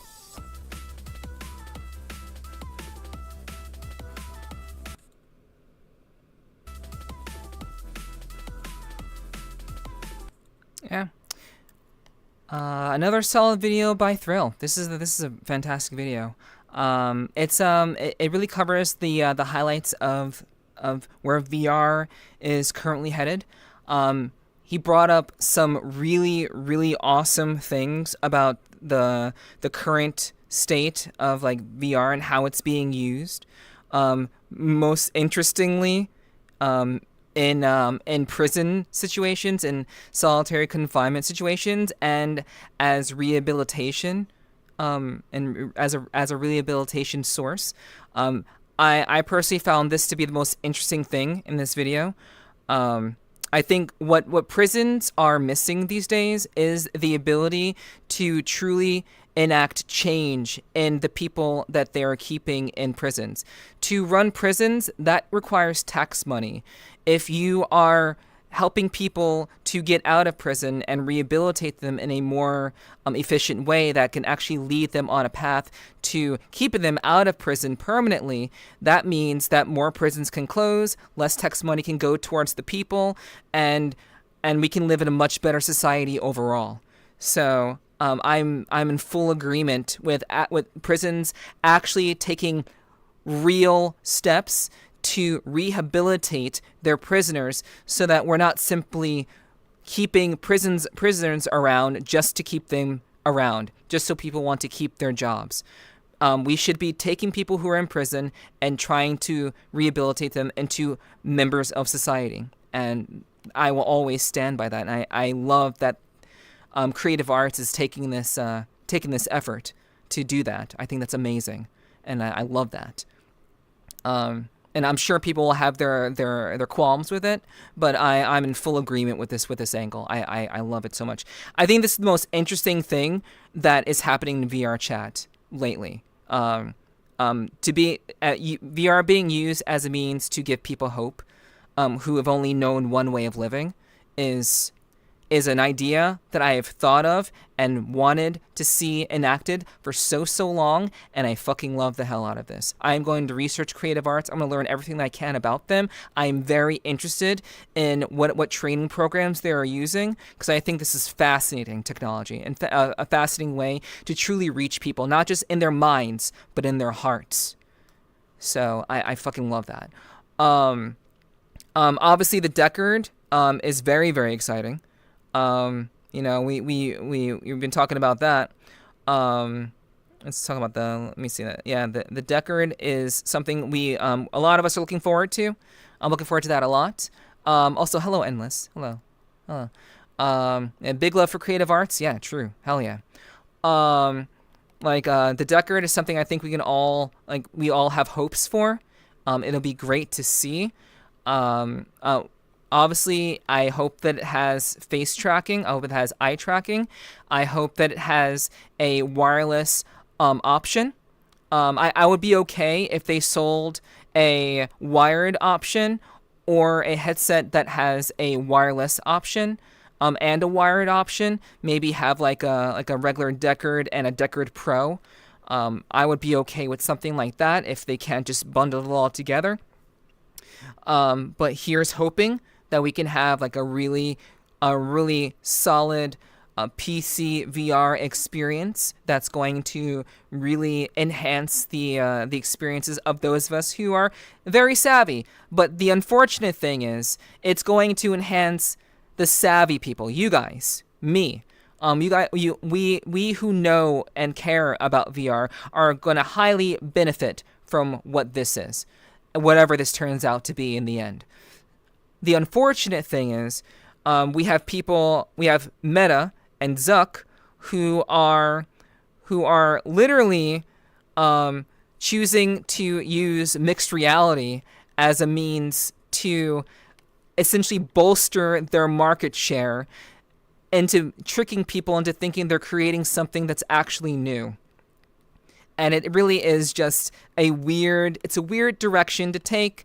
It's a strange angle to go in. But when you want to have credit and you are struggling to make your billions and billions of dollars worth it, it seems like the only way to make people want to be on your platform is to make them and to trick people, the stupid people who aren't aware that, oh, mixed reality, like if you get our headset, you're going to have this new experience and it's going to be like Apple. You're going to have this great, wonderful, like an ecosystem of experiences on our platform. It's going to be great, and we have this great thing called Horizon Worlds, and you can make a avatar and you can function. It is just a ploy to manipulate the people who are not savvy into integrating with their headset, with their headset, and to hopefully make their angle, because they can't seem to get VR, the idea of VR correct. They're changing it over and just wiping out the idea of VR and to make it into MR, which is mixed reality. And it just seems very dumb. It's very corporately driven, and I don't like where Horizon Worlds is going in general, because it just feels lifeless. It feels very corporate. It feels very out of touch from people who are extremely savvy, like you and me. I don't understand it. I wish that Meta would truly just pay attention to what other people are doing and just be like, oh, they have a wheel that's already working. Why don't we just build off of the wheel that is already working? Why don't we use our billions of dollars to create a better PC VR experience? But no, they have to all they want is to make an easy bag and just manipulate people who don't know any better into buying their product. But what I hope is that people buy their product. People buy the headset. That's great. A lot, like, again, we talked about this earlier. The Meta Quest 2 and the Quest 3. I would say specifically the Quest 3S, because that's to my knowledge now, it's the cheaper version of the Quest 3. People will buy that, but I hope that as they become more aware of the technology, and they become more aware of how what other things are out there outside of Meta's weird attempt to create the metaverse. I hope that people become more self-aware as they get integrated with this technology and start to lean into potentially bolstering the PC VR industry and investing more into that. But that's just kind of having high hopes. I can't predict where the market's going to go. I can't predict what people are going to do. But that's my hope. I hope that people just kind of wake up to this essentially a marketing ploy by Meta to make their product seem more interesting than it actually is. And that's basically what I'm seeing at this point. But yeah, I mean, aside from that, like, Palmer Lucky making really cool army shit. Improving the technology that the military is using. That's an interesting switch. The creator of the Oculus is now investing his time into doing this sort of thing. That's pretty cool. That's very different. Like I said, get your bag. Do your thing. Get that contract. Because like the military will always need you, and you can always there is room for advancement. There is vertical growth. By working with the military. So, Lucky, get that bag. Make it happen, for sure. So, I wish that, like, all in all, I do wish that PC VR was more of a standard. I wish that there were more companies involving themselves in the development and the exploration of simplifying PC VR to make it more accessible. But currently, the only company that we have doing that or attempting something to that degree is Big Screen. So here's hoping that Big Screen can actually create something that's very, very cool, very portable, and they can continue to make their technology work in a way that is not only affordable, but allows for a legitimate PC VR experience that people are really looking for, so that hopefully we can bring in more people into the market so that PC VR does become more ubiquitous with the PC, with the VR experience, so that we can have more companies believing in the potential of PC VR rather than throwing all of their fucking money at standalone and hoping that people just buy their big ass toasters. So here's hoping. Here's hoping that they can, that big screen can really kind of turn things around, that the Deckard will grab people's attention, that perhaps there'll be like a cheaper version of the Deckard. Obviously, the Valve Index is going to be sold at a discount. Obviously, it's going to go down in price, and hopefully that will bring more people into PC VR ecosphere. So here's hoping for that as well. That's certainly my hope as well. But we kind of have to wait and see. Wait and see. Facebook is so disconnected. Yeah, agreed. I'm good. How are you? Yeah, I'm chilling. I'm all right. Things are good. I'm happy to just kind of be here and like watching videos with you guys and hang out. Yeah, Meta is extremely out of touch. Yeah, they're so out of touch they don't know what they're trying to touch. Like, that's the thing.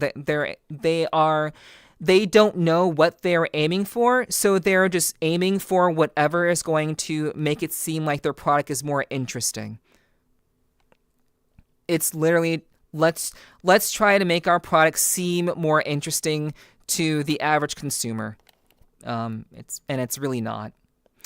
It actually amazes me to what level massive companies can just ignore the trend of how things go. The reason why companies do that sort of thing is relatively simple. When you are a company as big as Meta, you ultimately want to be the first one in. You want to be the first one at the door before anyone else. So if you truly believe, like Zuck at first was aiming for VR, he couldn't get that right. He couldn't make it work. No one was being bought on the idea of VR because we have VRChat. So I think he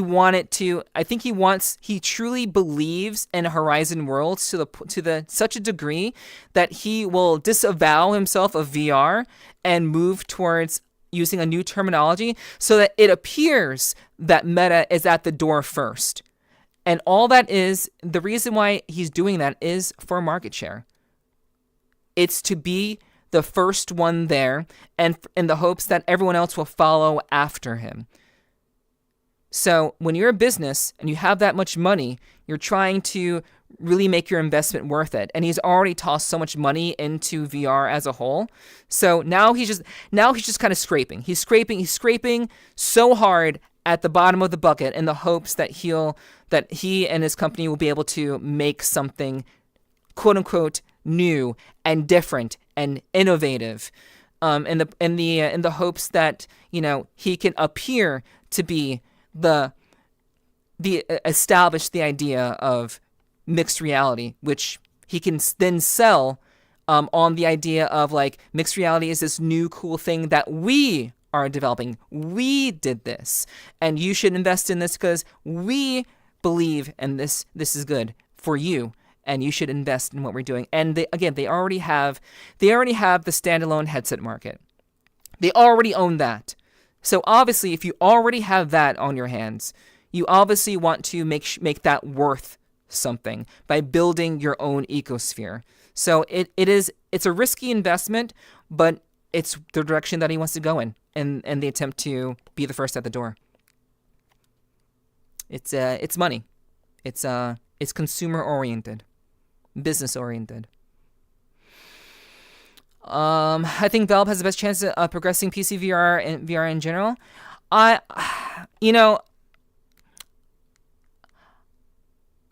don't disagree with you, but I do think that Big Screen has a better chance at it. I think what Big Screen is doing is very interesting from just a hardware standpoint. I think their technology has a lot of potential, and with a lot of technology, very early technologies started in the adult industry and in the military. So what I would venture to think. This is actually okay. I'm gonna put on my tinfoil hat here for a second. Perhaps Palmer Luckey is getting involved in military VR development because he knows the history of how technology has oftentimes gotten into the hands of the consumer. It often starts in, like I said, adult industry and in the military. They often start like in those upper echelon, very, very specific areas.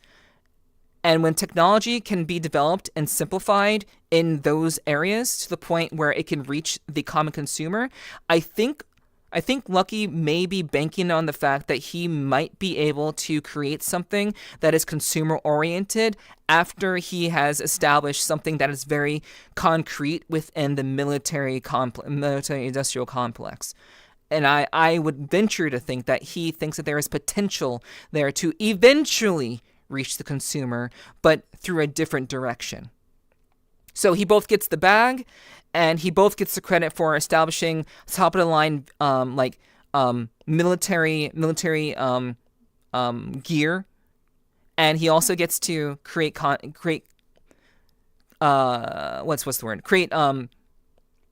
hardware for the consumer as well. Once it's good enough to actually be developed for the average consumer.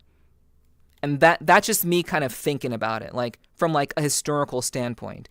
I don't know how true that is. I don't know if that's what he's actually thinking, but it's an idea. It's a possibility. But I think that big screen has the better chance of really making the PC VR ecosphere actually grow. I don't think it'll be Valve. Perhaps with whenever the index drops in price, perhaps that will kind of bring more people in, but who knows? I'm not sure. No worries. Catch you later, Euclid. Catch you later. Meta brought more people into VR. Yeah, because of ease. And got into the public eye more. Of course. It got into the public eye because it is easy to use. It is standalone, which is easier. You sell those headsets on ease of access. It is low in price, relatively cheap to buy. It's a very cool, interesting gift for kids, and it just plugs in and it works. There's no bells, there's no whistles. You plug it in and it works. So that's why it's sold so well. It's because of ease of access. The average consumer cares more about ease of access than a fully immersive experience, because most consumers don't even know that a fully immersive experience exists. So yes, of course they sold a lot of headsets. Of course they did, because that's what the average consumer is interested in. For sure. Hello, Shunt. Hello. Welcome in. Good to see you. Other than that, the price was what gave people the option to try it. The common person does not want to pay $1K or more. Exactly. That's what I've been saying. Yes. Index 2 when? Supposedly sometime near the end of this year. Supposedly. With the code name Deckard. So supposedly by the end of this year. We'll see. It also gives people the option to try the better headsets that they were afraid to buy. I don't know about that. I'm not sure about that. Do they really think that will work? The people who are savvy in VR won't buy in, and the small percentage of people who don't know will learn and jump ship. Like you were saying, it may get them a quick bag, but they'll become a meme in the long run. I don't know. I am unsure. Hold on. Let me see about that. I'm gonna put on just a little bit of music. Let me think about that for a little bit. Okay. People who are savvy in VR won't buy in, and the small percentage of people who don't know will learn and jump ship.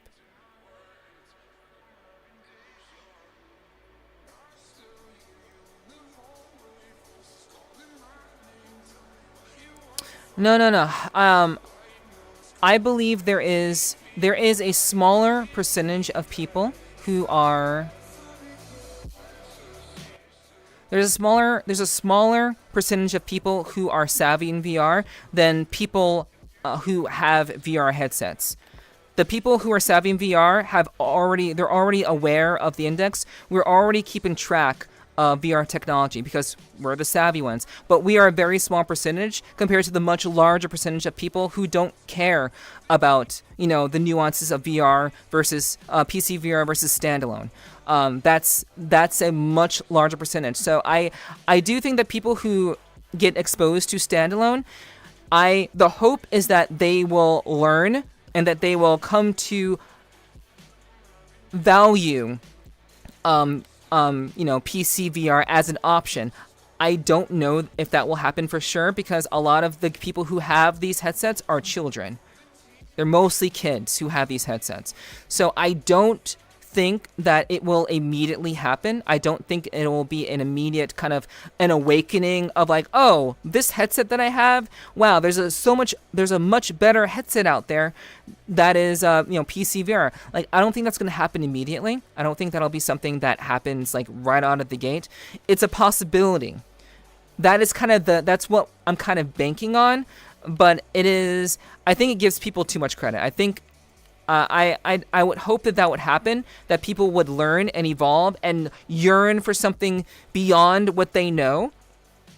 But most people are very, very happy with what they are given. They like to just have what they are comfortable with, and they typically don't want to change what they are comfortable with. And so, who knows? All I know is that PC VR is going, and it is a very uphill battle. It's a uphill battle with PC VR right now. We have Valve and we have Big Screen. That's pretty much it.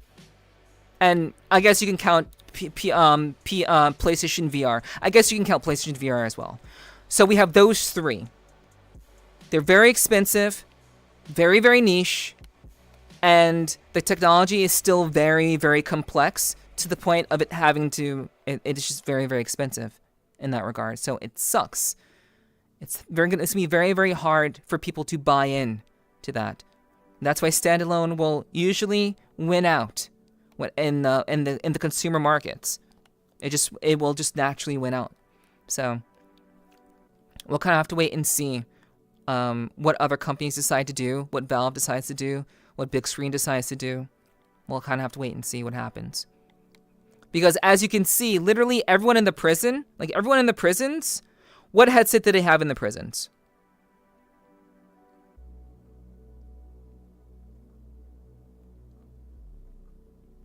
What headset did they have? Obviously, we all know. Like, the judge has a Meta. The judge has a Meta. The prisoners,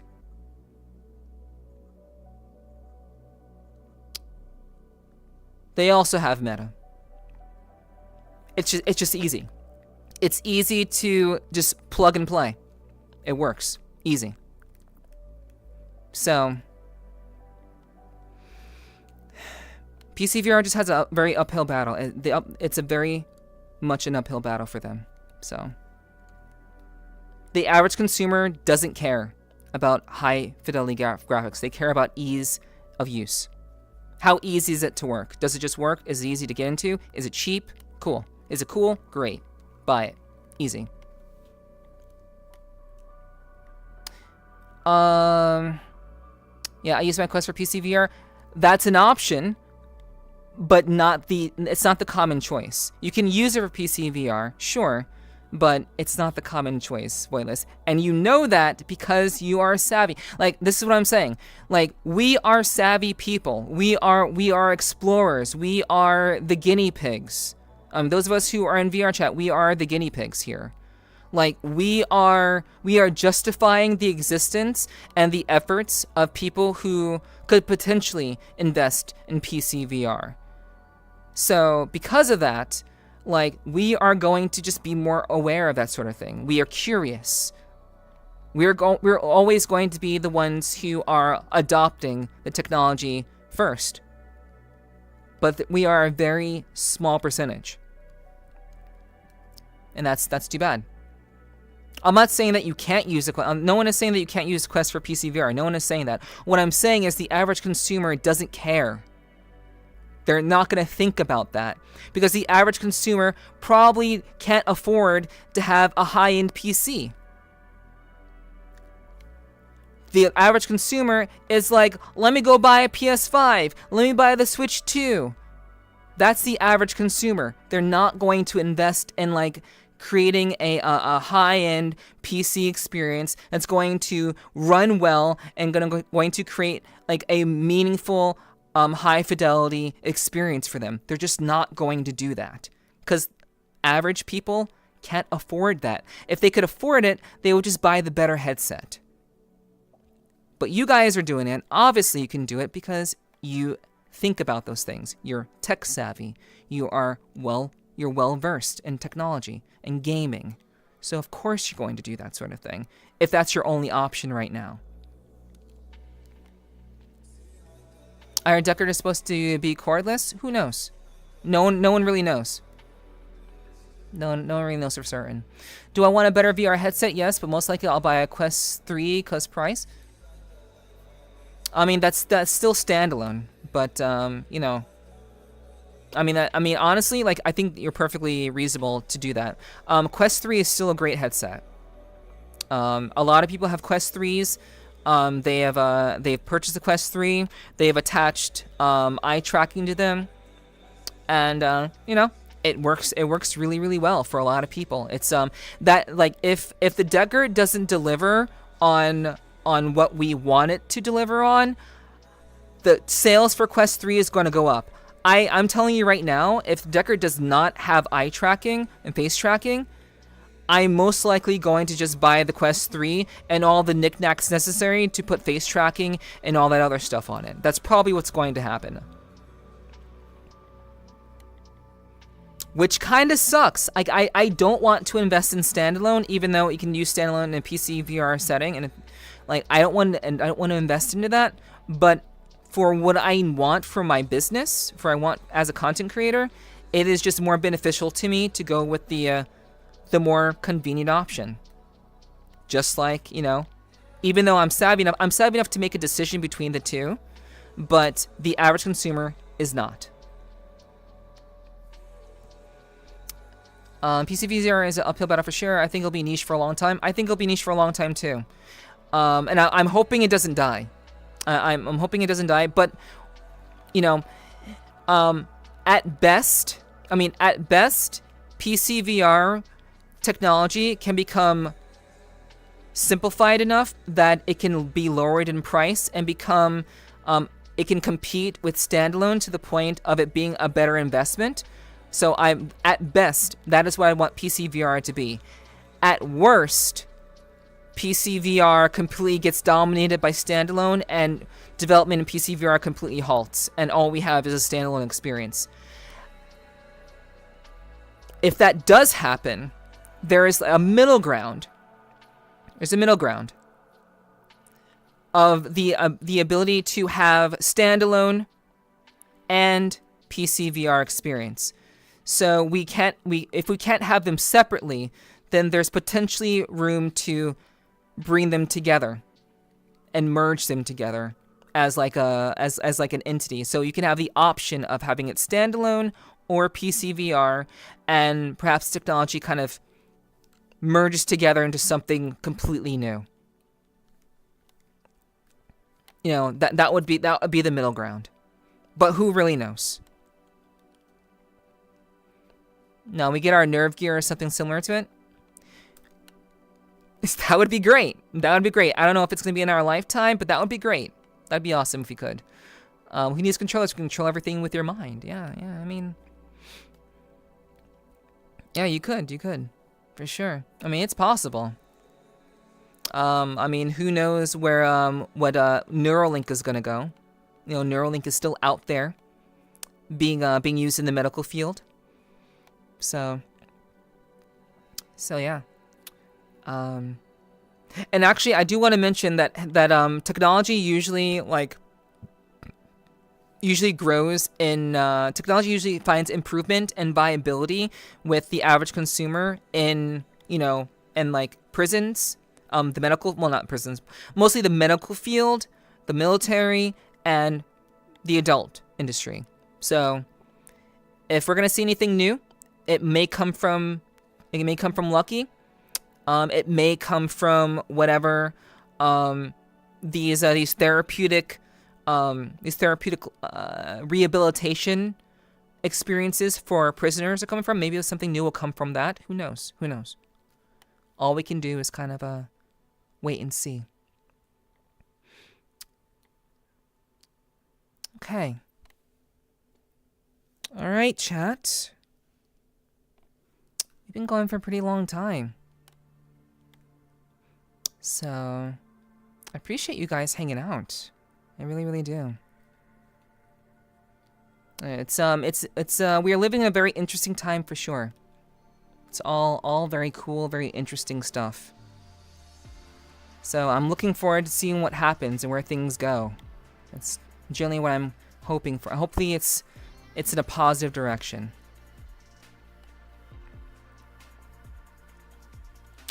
Alright, give me a second, chat. Let me see.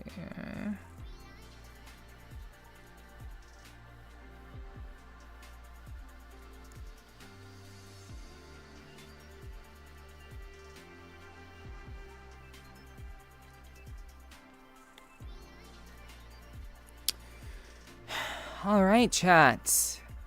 So tonight's been interesting.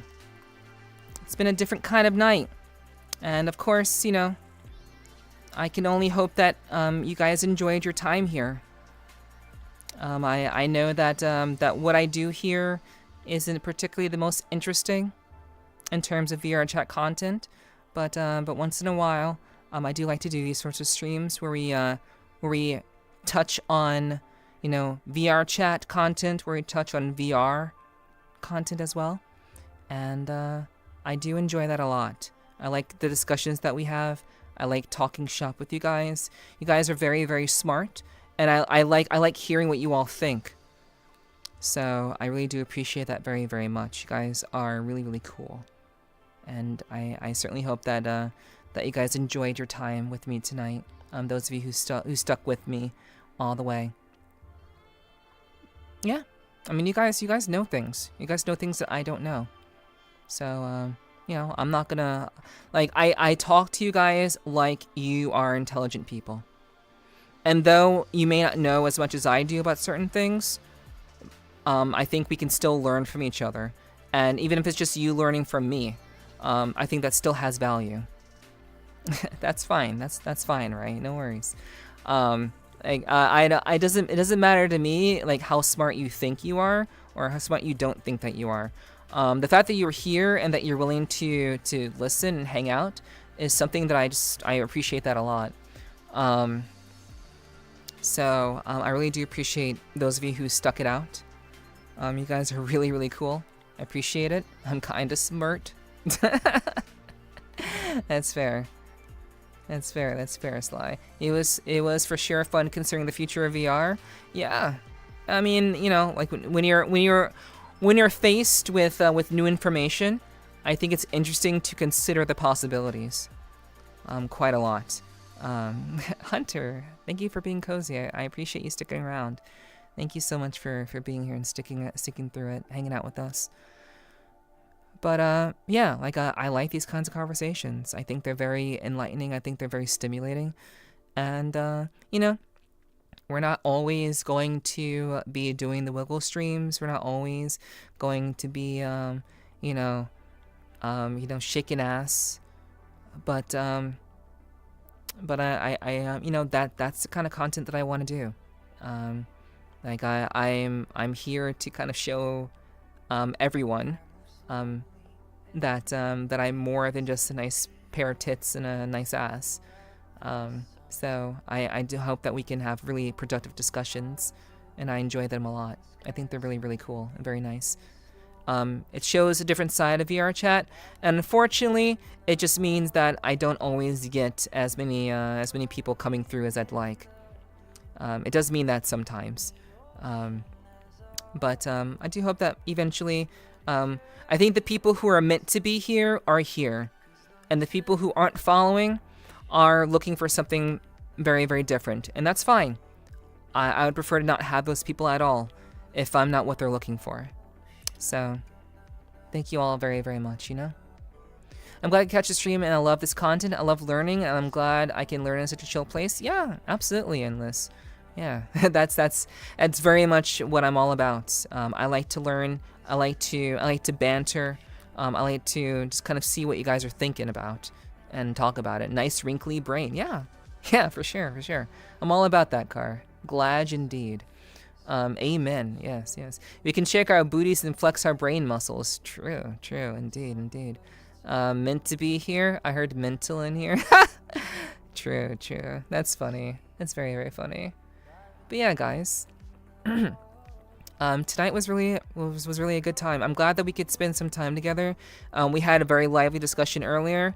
Just as a reminder, please check out if you're looking for, or someone that you know is looking for like a cool and interesting furry avatar, or someone that you know really likes frogs. I want to remind you about Heart Marksman. Heart Marksman just put out a brand new avatar called Shata. It's a frog waifu that was inspired from Monster Hunter Wilds. So if you're interested in, if you really like frogs, or someone that you know really likes frogs, and you're looking for a comfy, chill, cute frog avatar to use, you should absolutely check that out if you want. Fun time. Thank you, Hunter. I'm glad it was fun for you too. I'm so happy that you enjoyed your time here. I respect that. You're very smart and well spoken. Thank you. Yeah, bro. Yeah, absolutely. Go check it out. It's very, very cool. It's a very, very nice looking avatar. Very, very unique. Very, very avant-garde. Go check it out. It's super, super cute. But yeah. I like to value. I really do value these times, and I know that I do these sorts of I do this sort of content at a detriment. I do it at a deficit. And what I really need to do is get these reactions out on YouTube to hopefully bring people in from YouTube over to here. That's what I really need to do. And unfortunately, that takes a lot of time and a lot of effort. But I need to be a little bit more. I need to be a little bit more dedicated in putting out these shorts, not these shorts, but these reacts over on YouTube, so that people can see what I'm doing and hopefully come over here and come support us over here too and join our community. Because I'm sure there are a lot of people who want this kind of content, like Sergeant Bossman. Thank you so much for the follow, Sergeant Bossman. Welcome in. I hope you enjoy your stay. Appreciate you hitting the follow button. Thank you. Frog Abby. I'm gonna... What is that? I'm gonna Kermit. Holy shit, she looks amazing. Yeah, she's very cool. She's very, very cool. I don't have her. I didn't ask to get her for free. Thank you, Sergeant Bossman. I appreciate that. But yeah, the avatar is very cute. Please check out Heart Marksman's latest avatar. Please use my link. Heart Marksman makes some really, really cool, interesting avatars. They've been really having a good time getting out of their comfort zone with furry type avatars. So please do check them out, and please use my link. I'd really appreciate that. But if you guys enjoyed your time here, I would really, really appreciate if you joined my Discord, if you have not done so already. And YouTube definitely helps. It brought me to you. Yeah. I mean that's the hope. But I know that live streams don't really get a whole lot of people. They just really don't. So I really want to take the full reactions and just put them over to YouTube's in the hopes that people can see what I'm doing and appreciate what I'm doing, and hopefully I can connect with more creators over there so they can see what I'm doing, and perhaps we can link up and work together, and maybe that'll be another avenue of conversation and building relationships with other content creators over on YouTube. So that's kind of something that I'd like to do, but it does take a lot of effort to do, and I haven't really put forth the effort to do it just yet, but I'm gonna try. But yeah. Hi-ho, Kermit the Frog here. I will teach you how to pimp. Bitch better have my money. That's funny. My terrible Kermit impression. But yes, please join the Discord. But yeah, Zen, I really do appreciate everyone from the YouTube side. Thanks for hanging out as well. Join the Discord if you haven't. It's a great way to know when I go live. It's very, very simple to do. I really do appreciate the support and love that you guys showed me this evening. Thank you for streaming, Nephi. That wasn't here for the earlier stuff. I always appreciate you being here, Ray. Always my pleasure to entertain, and I hope that you guys were entertained.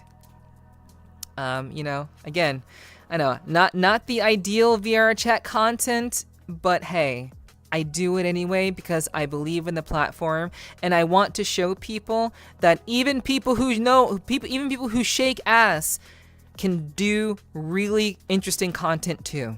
We are not simply here for your sexual gratification. We actually do cool stuff too, like interesting stuff, intelligent stuff, creative stuff. We're not just here to tantalize you. Though I don't mind doing that every so often. But I'm not just here for that. So thank you for the hip hats, Corzi. I appreciate that. So yeah, guys. And as a reminder, I will be interviewing Meow next Thursday at 7 p.m. So as the pinned message says, I'll be having her on my podcast. And I hope you guys will be there for that. It's sure to be a very cool conversation, very interesting conversation. And it's been a while since I've had someone on the podcast that I am already very well acquainted with. It's been a very long time since I've had someone like that on the podcast. So it should be a very good time. It should be a lot of fun. And I'm hoping it'll go well and that you guys will still learn something, all in all. So I still see you as humans from the inside. Yes, true. Nephi stimulates both our brains. Yeah, true. Yes, indeed, Ray, indeed.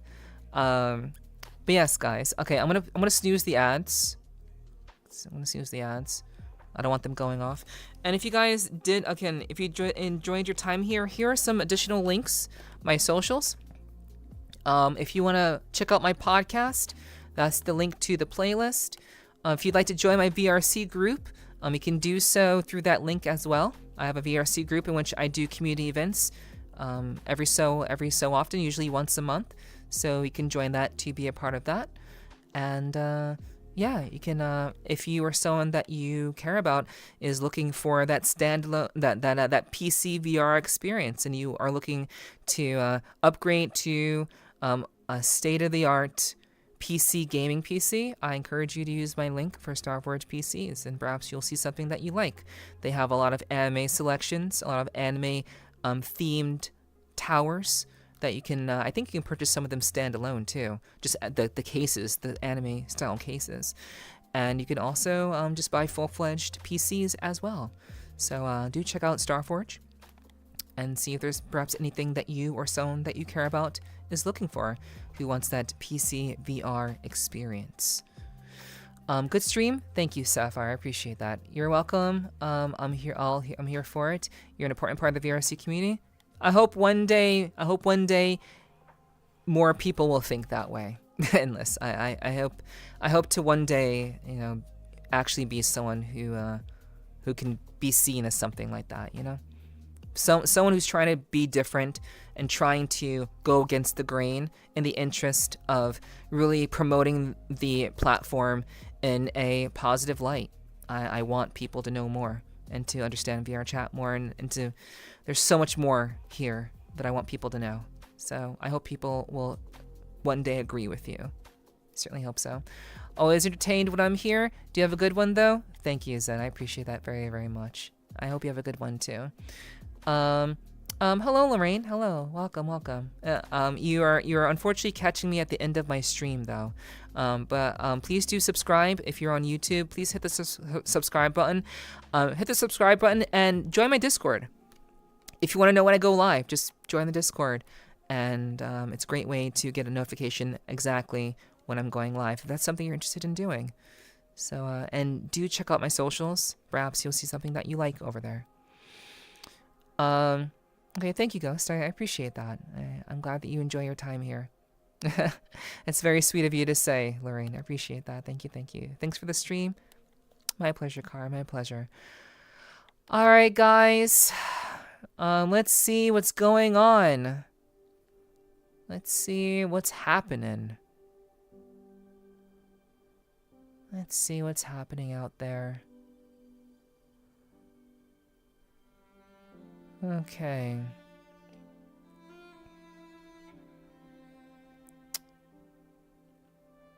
Alrighty. Okay. We are going to...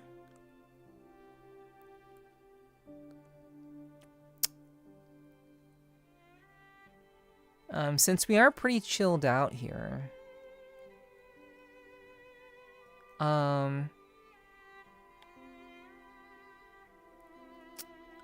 thinking we're going to show some love to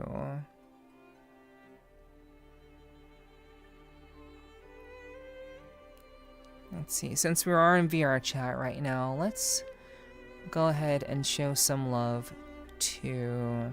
I got you guys. Give me a second. Okay, thank you. I have just subbed and liked. Thank you, Lorraine. I really do appreciate that. Thank you so much. So do I. I'm very dedicated to the VRC and also wanted to thrive. We got this. I agree. We will do our best to make this platform worthwhile and something that people can believe in and truly build the metaverse here through our content, through our efforts, and through the love that we show and the awesome people that we highlight here. So we are going to show some love to Cass. Me rating my friend Casual. She just started her stream almost an hour ago, and we're gonna give her some love. I'm sure most of you are already lurking there, but please let her know how badass she is. Choco, thank you so much for hanging out. I really do appreciate that so much. Thank you for being here, Choco. Great stream, Neff. Thank you, T-Wolf. I appreciate you. Thank you so much for hanging out, you guys. Thank you so much. Thank you for the love. Thank you. Thanks for the stream. Bye-bye. Bye-bye to you too, Kyomu. I appreciate that. I'm gonna snooze again. Thank you all so much for tonight. I appreciate you all incredibly so much. I love you all very, very much. Thank you for all the support. Thank you for all the follows. Thank you for all the biddies. Thank you for all the gifted subs. Thank you for everyone who talked in chat, everyone who lurked. Thank you all so much. Thank you for the raid earlier. I really do appreciate that from Tico. Thank you so much, you guys. I appreciate the love so much. All of you are badass as fuck. Remember, stay badass. Always shoot for better, being better every day. You can do it. I believe in you. And as always, I love you all very, very much. So please, stay cool, stay awesome, and I'll see you all next time. Okay? Go let Cass know how badass she is, and I'll see you all very, very soon. Love you guys. Bye-bye.